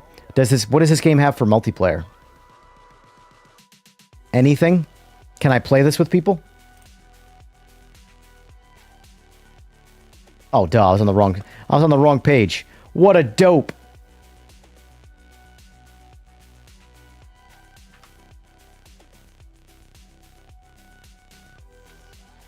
I saw that page and I assumed. All right. Multiplayer. Let's see what we got. Daily races, weekly races, special events. Sign-ups, results, community servers.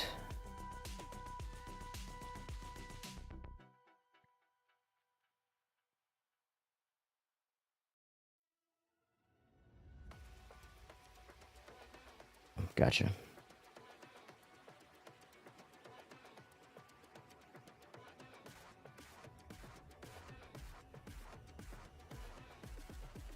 So, I assume there's no lobby hosting, correct? Which is a huge negative for me if you don't have the ability to do that.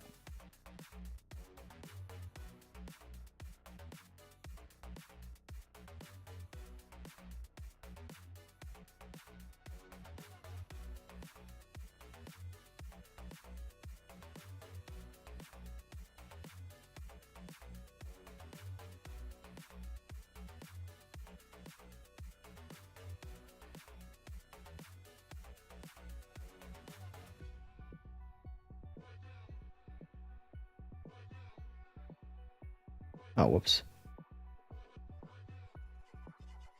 All right. So, let's see. What do we got? Sepang, Nordschleife. Qualifying for 46 minutes. My Atlanta.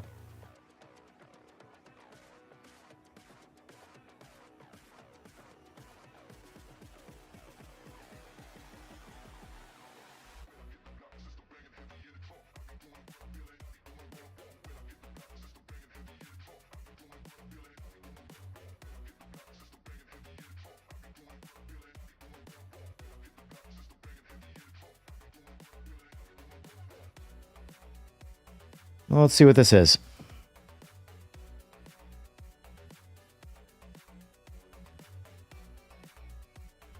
Yeah, I know. I'm not chasing ranked. I'm chasing casual. Like, can I... Been driving this car. I might as well keep driving it. Like, for me, hosting... I'm looking for games, too, that I can stream... So like I'm doing right now, and I can host an open lobby. So I create a lobby and people join the lobby.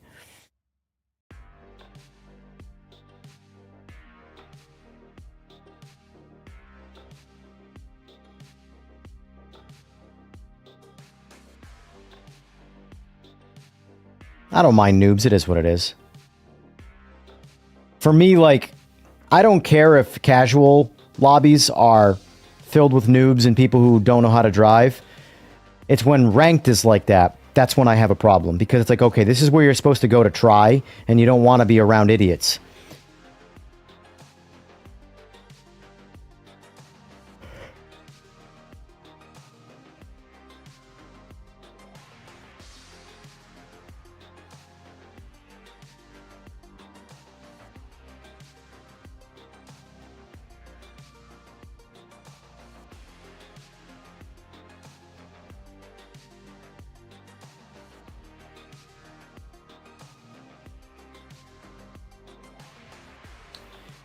So according to a quick AI search, you know how these things are. Yes, you can host your own private lobbies in Race Room using the free Race Room dedicated server tool from Steam. Does anybody in chat want to elaborate on that? But it requires extra setup like port forwarding on your router and potentially running it on a separate PC for best performance, as you can't create open lobbies just from the game itself. It's a great way to race. Gotcha. I mean, my laptop is plenty powerful enough to create a lobby if I have to. It's just extra work. I'm sure my computer is too, but I have to wonder how much it would actually hurt me. Anyway. Did I get bounced out of that server, or what happened?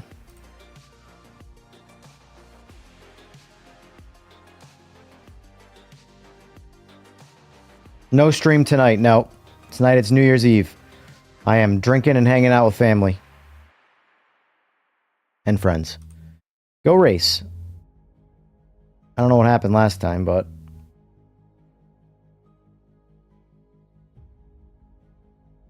Failed to join. Server refused connection.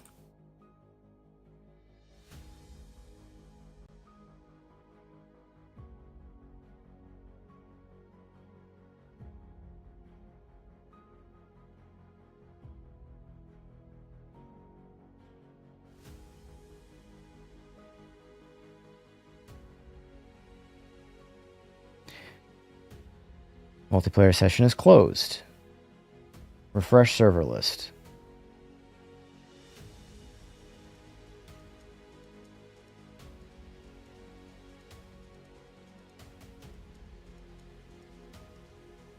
Rado noobs. Let's try noobs.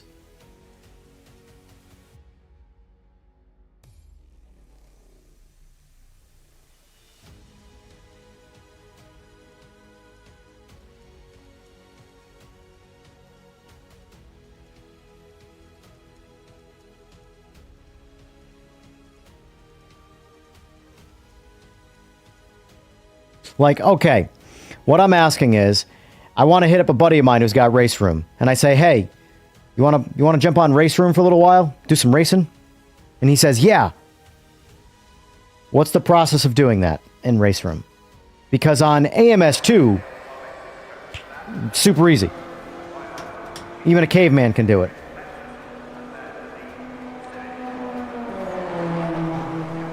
YouTube.com at Rado Racing. Got it.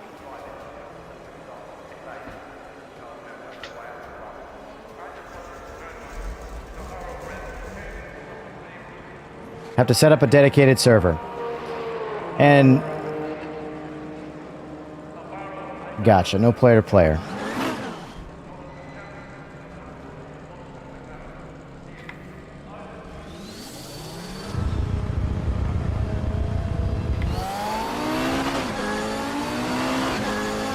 I already like this car. Hold on, let me hit the brakes. Yep, I already like this car.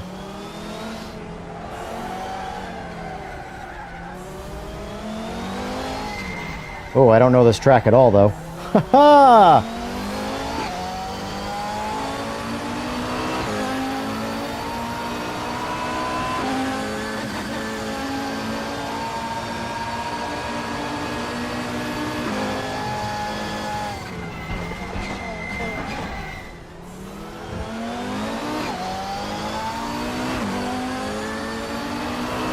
My next question, is the server free?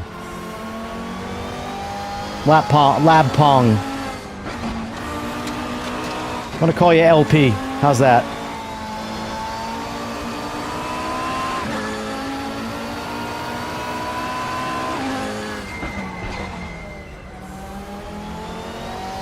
I'm gonna have to look into that then. And how detrimental is it running the server on your computer? Now, mind you, I have a fairly powerful computer. I do have a laptop as well, so it's not a big deal. My laptop is powerful enough to run a server, for sure.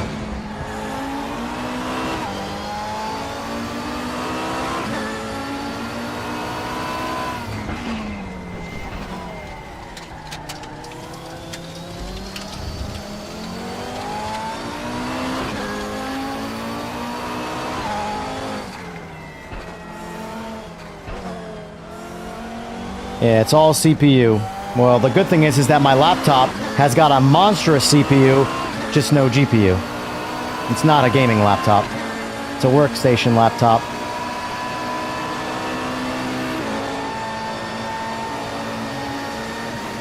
And I have no idea where I'm going on this track, and it clearly shows. What was I gonna say?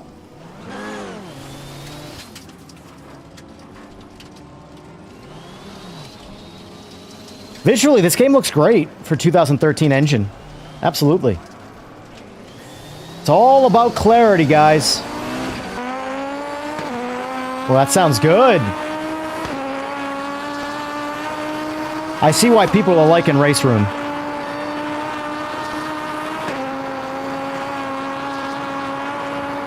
Oh, look, I see aliasing.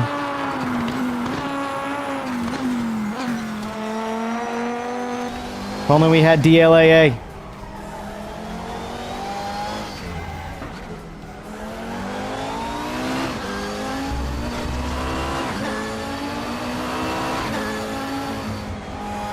I don't know what this car is, honestly. I just like the way it sounds, and I like the way it drives. Let's turn TC off and see how it drives. I don't know where the hell I'm going. That's what I was trying to do.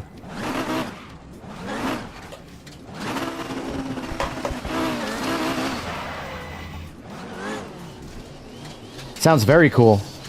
You know me and audio. Even sounds good behind it. That sounds good. That's actually very accurate. I don't know what the car sounds like, but the way the microphone is capturing the sound between the shifts and the overall audio. Let me get out of your way there, buddy. Sorry. What the hell?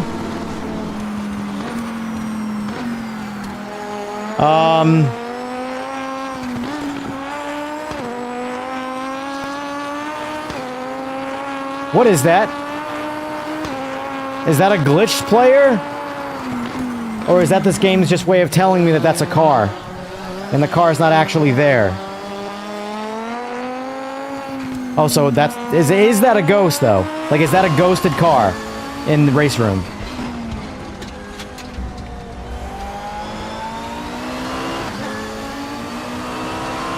Or is that an actual ghost?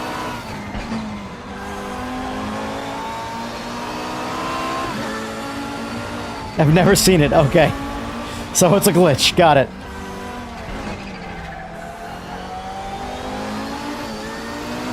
So this is a track that I would need the line on, at least to do a good couple races with the line on, just to sort of learn the track a little bit.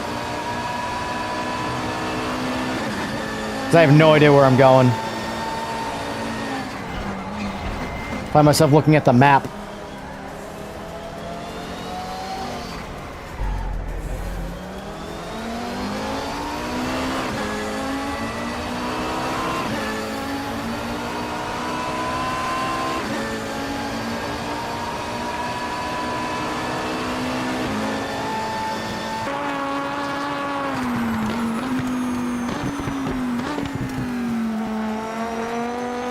I don't know how people drive third person.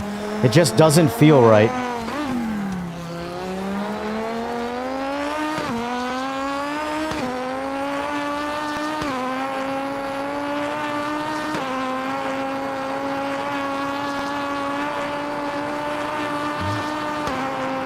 I don't mind the track or the car, I just don't know the track, like, at all. And between that and looking at stream, I'm not really doing a whole lot of learning either.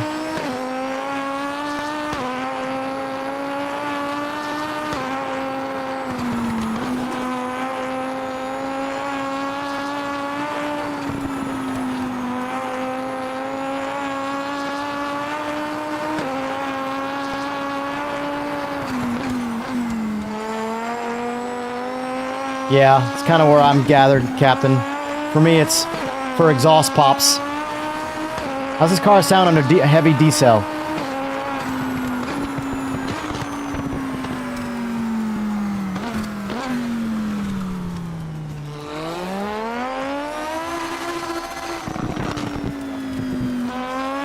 Alright, let me get out of these guys' way here. Let's do some trying action.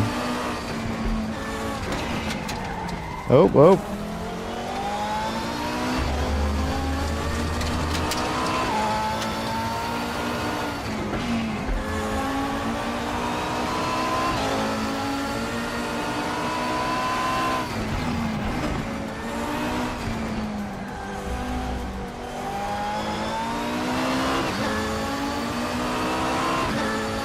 I will never honestly complain about a game that has too much grip, to be honest with you. Because it doesn't actually affect the skill gap. It might be a personal preference that you don't like, you know, cars with excessive grip. I personally prefer the cars to have a lot of grip. And then if someone's faster, they're just faster. But I found that, like, I lose the worst I've ever lost in Rennsport. The easiest cars to drive. Because that just means that the ceiling is that much higher for what you can do.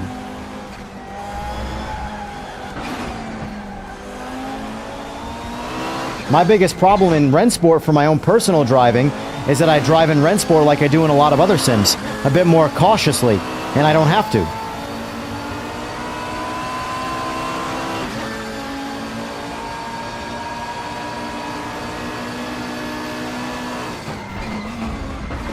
Now, this sim definitely has a place for me, for sure.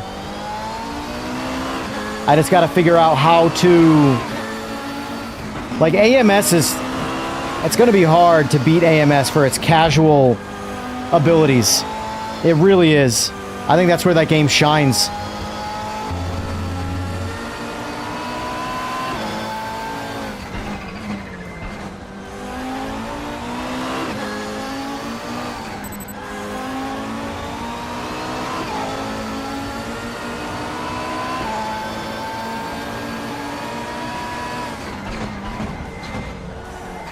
God, I don't know where I'm going. All right, I'm gonna... that was actually interesting timing. All right, I'm gonna do one thing quick.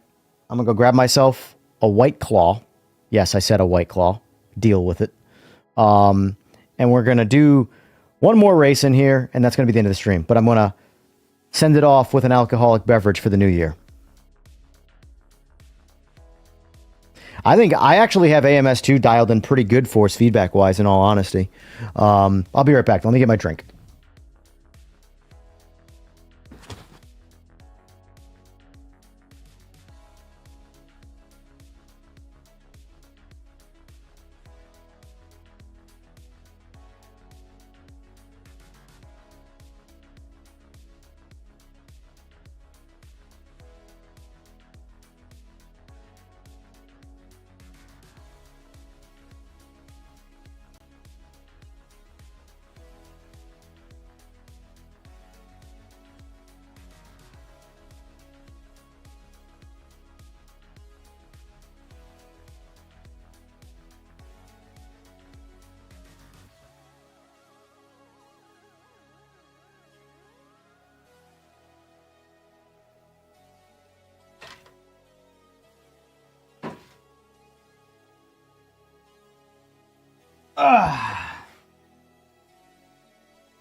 All right. Oh, forgot my headset. Hey.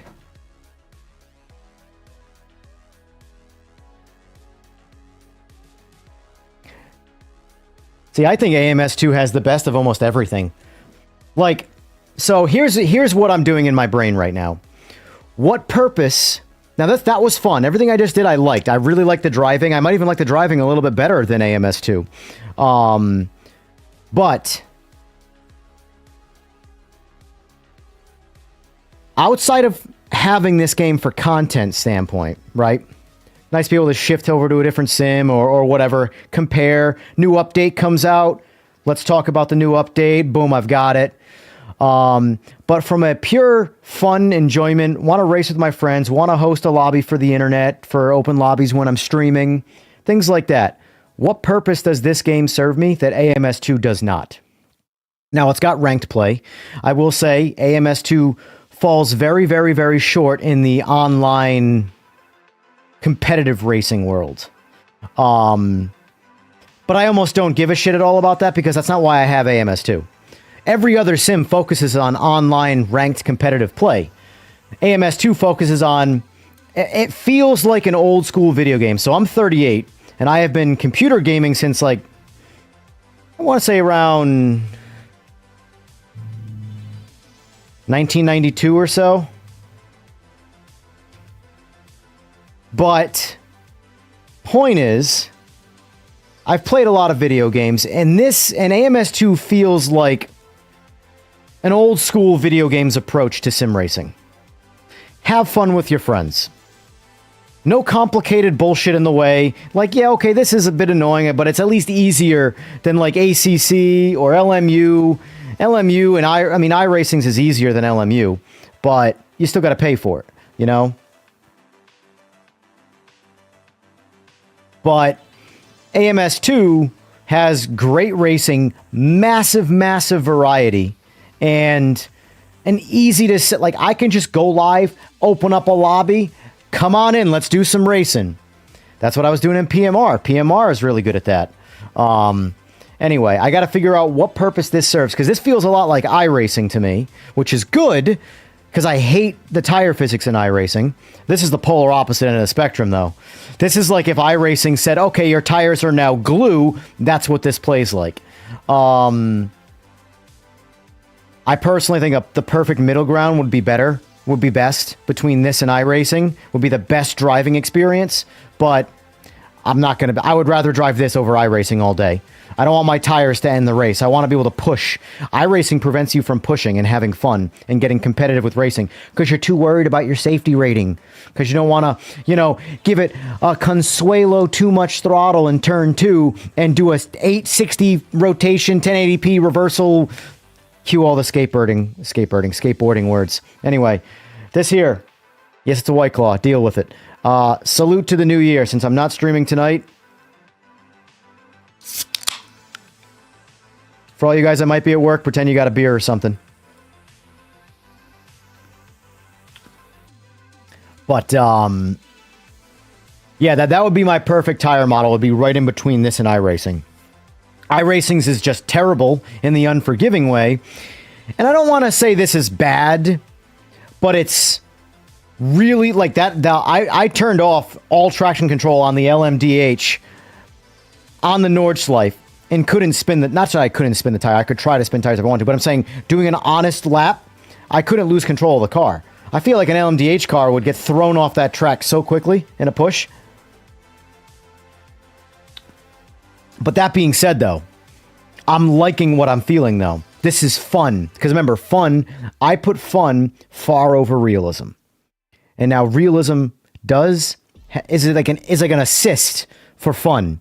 If you can keep the fun factor alive and add as much realism as possible, that is the best scenario, in my opinion. iRacing has taken realism too far to the point where now that they've forced difficulty down your throat, where it's now unrealistic, because the tires in iRacing, I'm sorry, they are unrealistic, and I will argue this till I am blue in the face. And I have I might not have GT3 or LMDH experience, but I have a lot of competitive tire experience in my life, and I can assure you iRacing's tire physics are just wrong. That is incorrect. That is not how tires perform in real life. Anyway, not going on the iRacing tangent, because I could do that for hours and hours and hours. If AMS2 had RR multiplayer, so you could make the other argument too, that if this had open lobbies, they're both like, it's so weird how they all handle multiplayer. No game does all of the multiplayer. Open lobbies is such an important one to me, because I can just pop open a lobby and have everybody join and we have a good time. And then when I want to get off, I close the lobby and everybody, that's it. That's over. But a lot of these games have made it very difficult. Now, AMS2 has almost no competitive online presence. It's kind of a shit show. But again, I don't do it for that. Like, I have a lot of fun. The AI is good. The multi-class AI is so much fun in AMS2, it's not even funny. So, for me, I can entertain myself no problem in AMS2. But occasionally, I got an itch that I got to scratch where I all right, you know what? I want to do some ranked racing today. And my thought goes, well, I can't do AMS2, which is my favorite game. What can I play? Well, I can get on LMU. Cool, LMU is my least favorite game right now. Sorry, LMU. Sorry, 397. It's a good game. It's solid. But I do not enjoy the racing that is provided from LMU. I do not like endurance racing. I fall asleep. I get bored. I am a sprint racer. I come from the world of straight line motorcycle racing. So, trust me, the races are over very quickly. So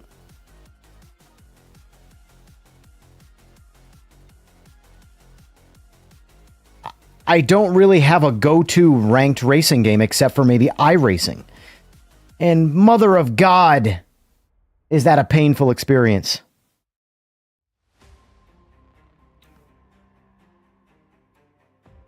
I just don't like how limiting LMU is. There's just nothing to do for me. I get in it, I'm like, oh, the cars drive great. Force feedback feels decent enough to not complain about it. It's one of those things where, like, it does not have the best force feedback, but you spend a couple hours playing it, you're over it. You don't care about the force feedback anymore. At least I don't, anyway.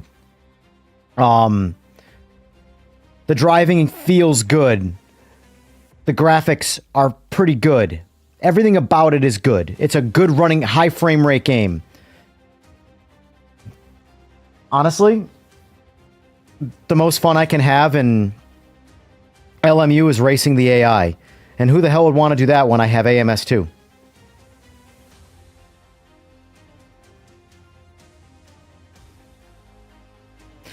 So let me ask you, how is the actual ranked racing presence in Race Room? Because, like, let's face it, even people who don't sim race know what an I rating is. Not everybody, obviously, but, you know, iRacing has broken out of the bubble of only being known about to sim racers. My girl, who has never sim raced a day in her life, knows all about iRacing. Never heard of anything else. She knows about Gran Turismo, obviously, but, like, she doesn't know Race Room. She doesn't know AMS2. She doesn't know ACC. These are all weird acronyms to her. She's never heard of any of these things. But iRacing is a bit infamous in that sense.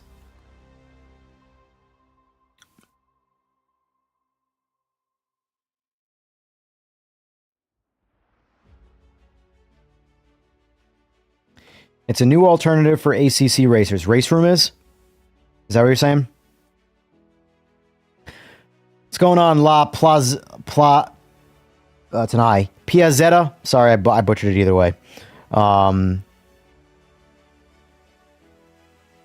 Nobody can really figure out rank systems. It's hard. I'm not going to say it's easy. I'm not going to say I would even be able to give the answers, but I could definitely add some things that would help. I think most people who could, or would who could, or words. Oh, LMU is an alternative. I agree, it is. Although, believe it or not, I like ACC better.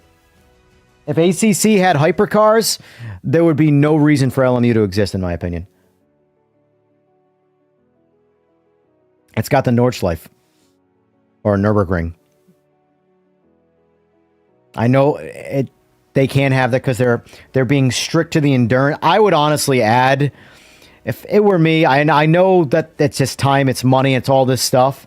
But, like, I would, if I were LMU and I was looking at the future of LMU, I would want to add non-endurance. My focus is endurance racing. Okay, we don't want to make it so that the non-endurance stuff shines through that. However, there's a lot of people, I guarantee you, who are not into endurance racing that would like LMU if they had some more casual styles, not necessarily casual, but a more sprint race style system as well. Nordschleife, set up two sprint laps in the Nordschleife as fast as you can go. 5 laps even if you got it, which is, I could argue, an endurance race. But, like, even the daily races in LMU, I'm so bored 20 minutes of just, I'm by myself, because all the people that are better than me are way in front of me, and all the people that are worse than me crashed laps ago and they're nowhere near me. So it's just me doing 20 minutes of a solo lap on a track that I don't want to be on. That is my LMU experience.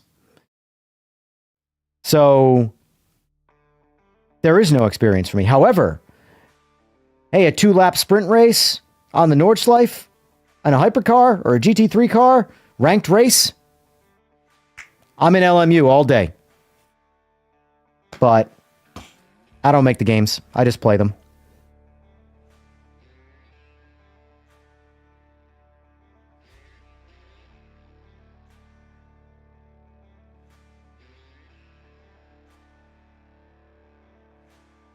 Private lobby and just rank yourself and friends. Yeah, that's a possibility.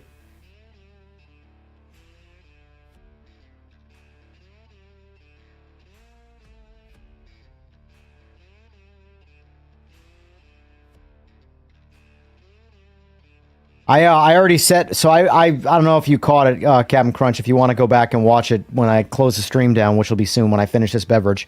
But most of the time I spent in Race Room was figuring out the steering system because the default setup is retarded. Not to use, whatever, it is what it is.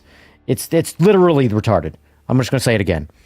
I don't even understand why they would make the steering default like that, to where the faster you go, the less control you have of the car.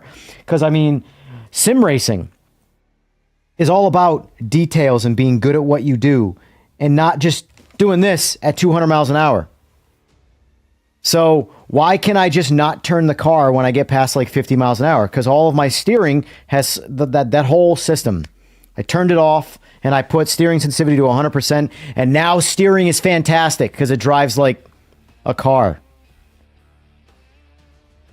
I don't like that.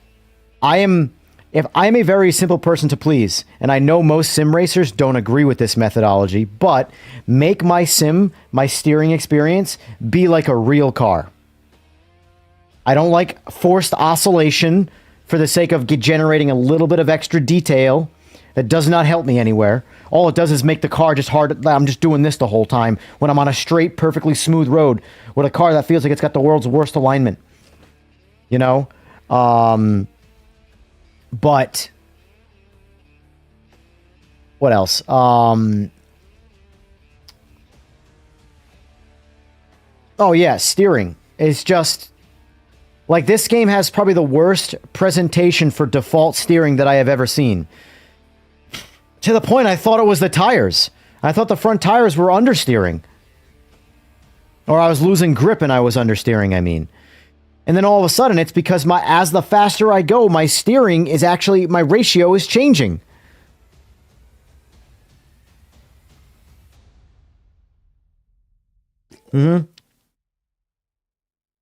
Yeah. TC is the opposite. It's so weird. ABS too, but yeah.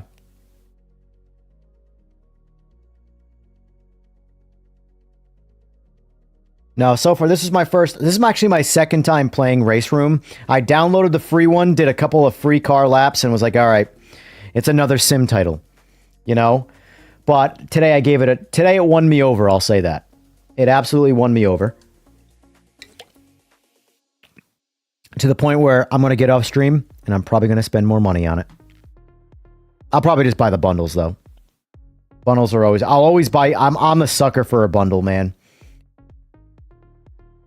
You can spoon feed me bundles and I'll eat every drop.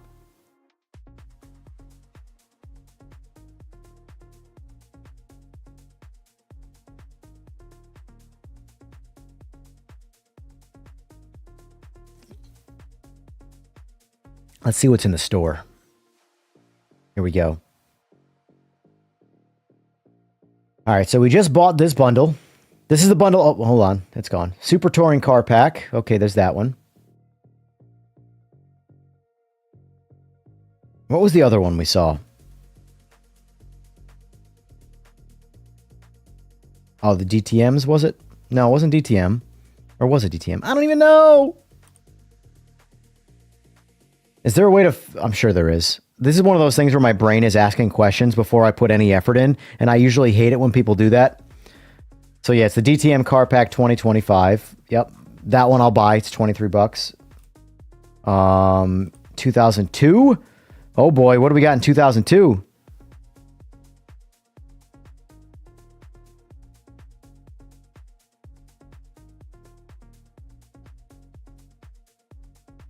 Oh yeah, I already know I'm gonna like the DTM 2002 pack. Probably more than the. I'm a sucker for old cars, man. Even though I hate to say 2002 is an old car. Although this car, I'm going to get this one. This is my go-to true sim race car. Like if I'm going to compare, I'm going to buy this car just to compare it to iRacing Friday. In fact, I think I'm going to try this test drive. Click for a free ride. But first, let me check the, what'd you say? Pack's top middle of screen. Got it.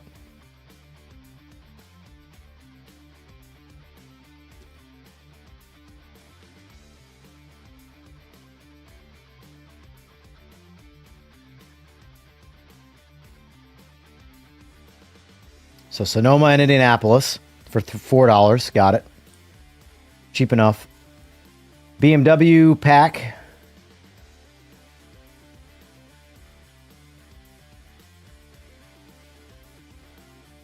All right, so I got my GTE and my M4.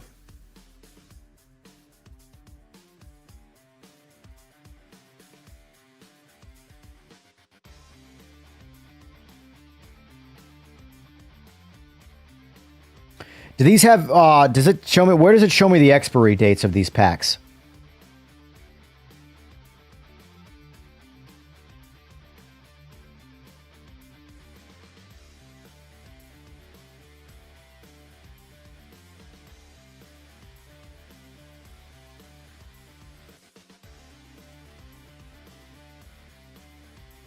So confirm or deny, this game only has 3 hypercars? Lamborghini, the Porsche, and the BMW? It's kind of a bummer. I really like my Cadillac.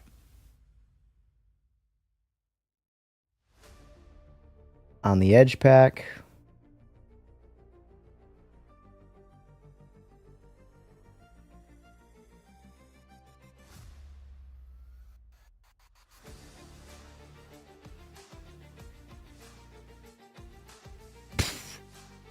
Porsche. Oh, what do we got for Porsches? I see an old one. I see an old guy here. Oh, they got the 944. Oh, no. They came out this year? Gotcha. Man. This game's going to steal some of my money if they keep giving me cars like this. YOLO, right? God, I hate it when people say that.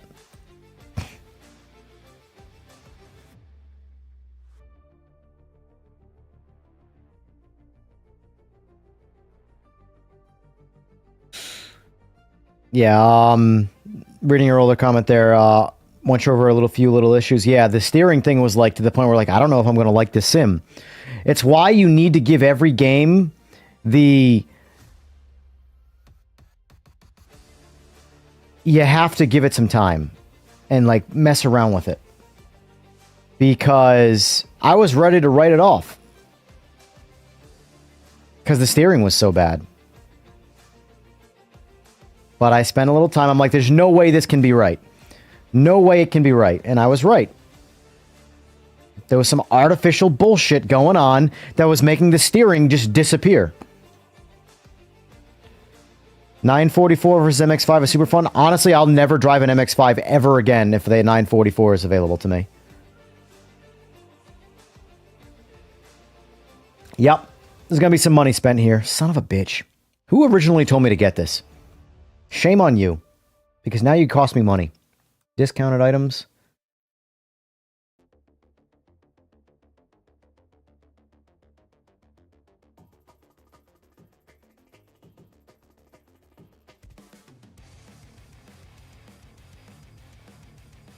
All right. I got to turn away.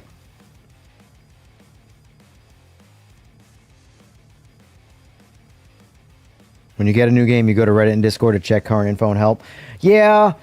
See, for me, it's streaming content, though. When I ignorantly go into a game and I have to ask chat, people who have experience, what to do, for me, it makes it more fun. It creates a dynamic. It creates conversation. And, yeah, I could... Let's face it. Everything I've asked chat, if I put effort in, I could figure it out. But I'd rather go, duh, I don't know what to do. Guys, help me out here. And boom. Now we have a line of communication. Creating an audience. Plus, I get to be lazy. And I will always enjoy being lazy. Let's do a single event. Alright, so we know what adaptive AI is. So it goes up to 120. So this is the same, well, it's 70 to 120. And let's do...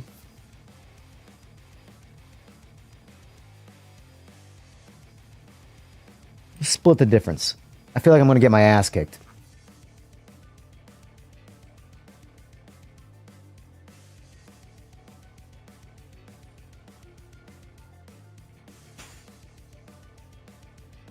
Let's do see how a standing start goes in this.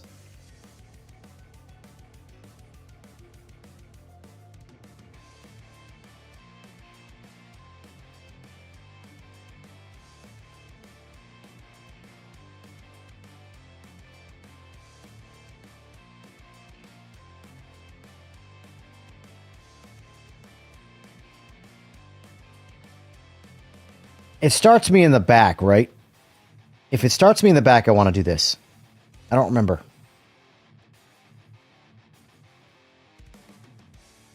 I like doing my challenge where I start in the back of the pack and I run the Nordschleife. In one lap, I try and pass everybody before the finish. Obviously, you can't do that with really, really hard AI. But I'm trying to find the, like, photo finish passing the number 2 guy or the number 1 guy at the end of the race. What difficulty is that for me? So we'll start at stupid AI. No, why are the clouds random? I want them clear.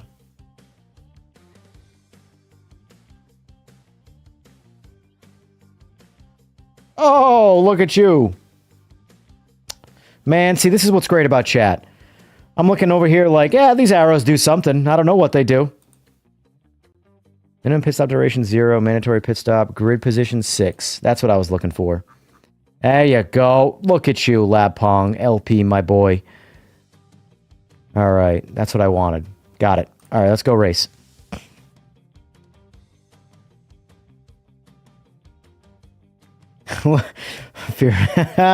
Looking forward to your next stream, figuring out. Yeah, I gotcha. I'm not. I'm probably gonna spend $100 between now and then. What an idiot.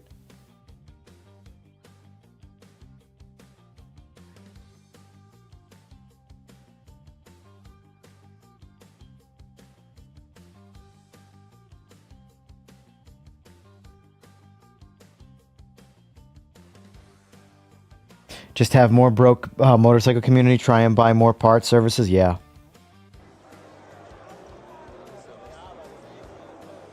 All right, here we go. Last race of the day.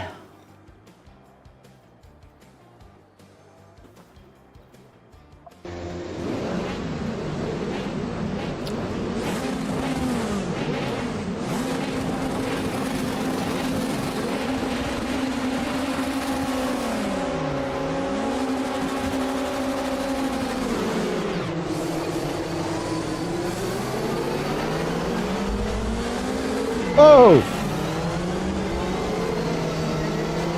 I know what I gotta do real quick. Real quick.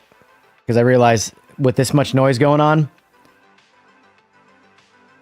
for the whole streaming standpoint, you need to be able to hear me while I'm talking. I just realized this game's probably really loud right now. 40 is where I pretty much find myself on every other one, so... Yeah, that's good. That works. Perfect.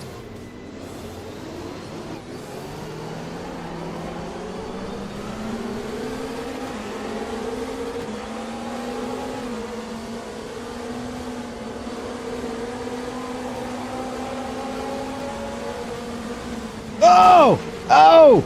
I always forget that there's 37,000 AI in front of me that have to stop accordingly. And make me stop way before a braking zone.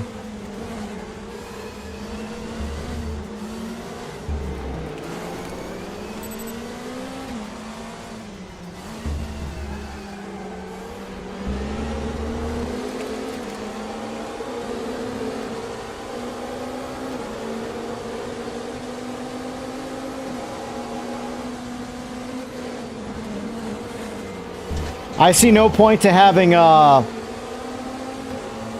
shouldn't say I see no point, but motion in VR, if dialed in correctly, like, so I have haptics. I have a lot of haptics on my pedals, the rig, all that stuff. I have it all turned off when I stream because it's just distracting.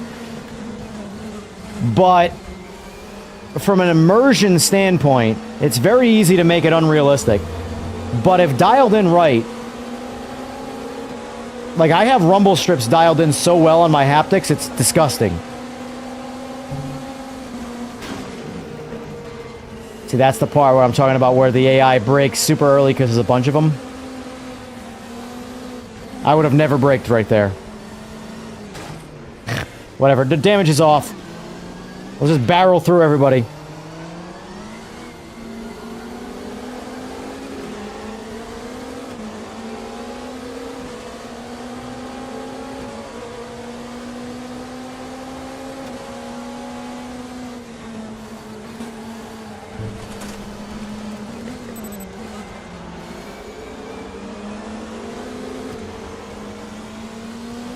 Dude, this game feels just like Rennsport.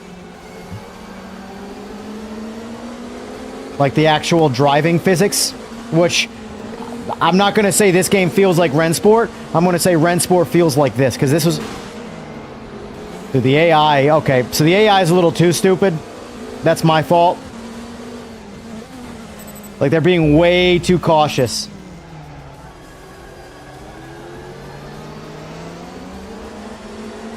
What was that, buddy? I don't know what you were thinking. That didn't work out for you, though.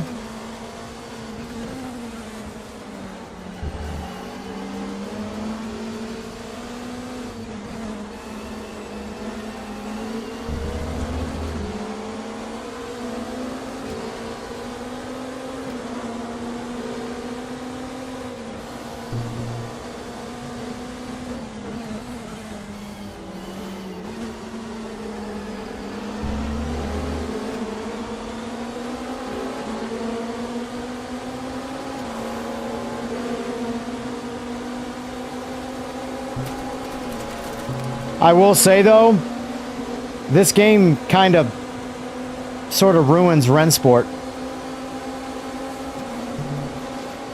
The appeal that Rennsport has to me pretty much goes away with Race Room's existence.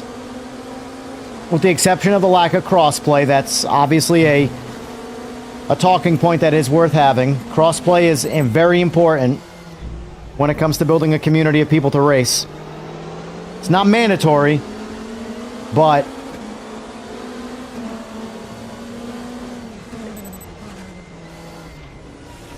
oh my god, that carousel is crazy in this car.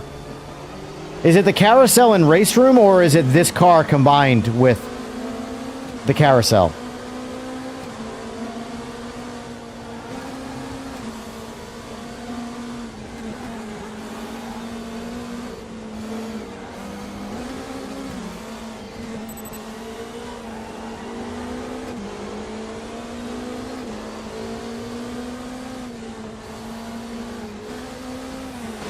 Ah, damn it. I'm used to my own pacing on this track, and the AI is, they're too soft. They're way too slow right now. So it's making me look like I'm a pretty reckless driver, because they're just stopping so aggressively. Like that. No, why? Why are you going at such a crawl snail space right there? Alright, so 80 is clearly pretty bad. Whatever, at this point, I am the tank. Get out of my way.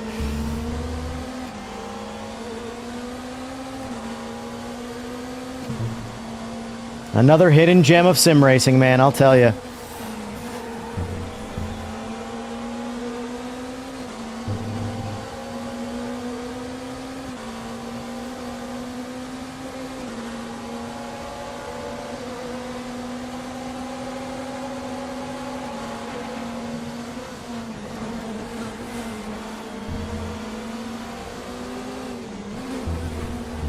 Well, I'm nowhere near first place.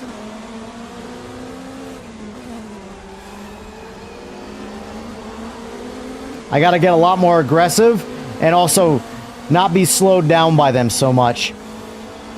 But that's fine. This is just an experiment.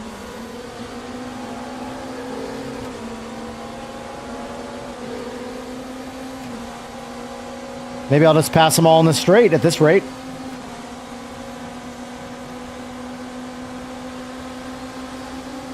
No, I agree. This was just a test. I gotta feel the AI out at all different settings to know what the minimum is, what the maximum is, all that jazz. Adaptive felt pretty good. Adaptive is really good in iRacing, I'll say that.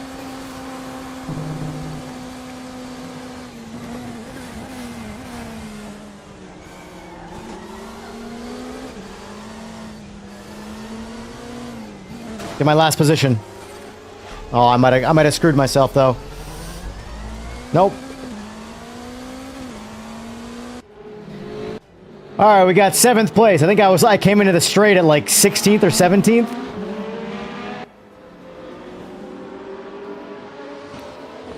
Hey, this is what I'd say about Race Room. My first real experience with Race Room.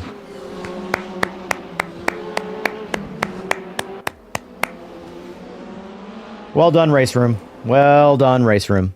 I like it. Yeah, I'm going to leave the AI on adaptive. But for the sake of that challenge, what I like to do, so this is a very specific to like a certain game thing to do. But like for the sake of making entertaining videos, I like to, you know, last to first it. So essentially 1 lap on the Nordschleife, start in the back of the pack, get to first place by the finish line. So I clearly didn't even do it on the easiest setting. But I also hit the AI a lot because they slowed me down. I was just feeling things out. So I know I have to get more aggressive in my passing and just overtake a little bit on the grass if I have to, because they're so slow. But then I essentially, once I'm able to accomplish that, I bump the AI up and keep on going and keep on going and keep on going. It's like personal challenges. It's just a way to pass the time. And it makes the ability to make content, you know? But, shit. Man, that was a lot of fun, not gonna lie.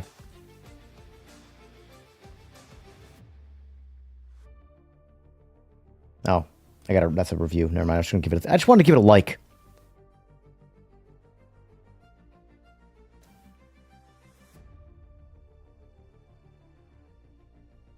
So should I report the bug where I got passed by the geo of a car where it might have been?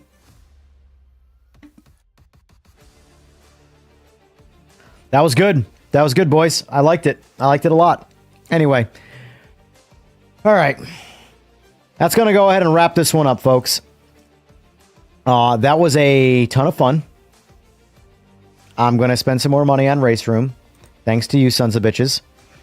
And then Friday, my plan is 11 o'clock Eastern Standard Time. We're going to come back. We're going to compare Race Room to iRacing. I might even try some ranked stuff. I'm a little nervous about that. I hate doing ranked racing when I'm streaming for the simple reason that I obviously want to communicate with chat. And I want to pay attention to chat because that's the whole point of streaming, which heavily pulls me out of the race. So I make mistakes. I drive off the road because I'm looking at chat. Stupid things. I don't want to ruin anybody else's ranked race. I don't care if I ruin my own race due to my own fault.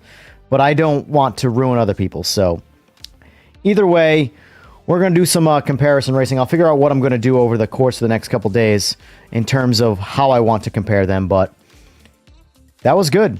That was good. Thank you for the recommendation on Race Room. I eventually wanted to give it a shot again, but I wasn't sure how long I was going to go, so you twisted the knife? Twisted my arm? Twisted my arm, there's the expression.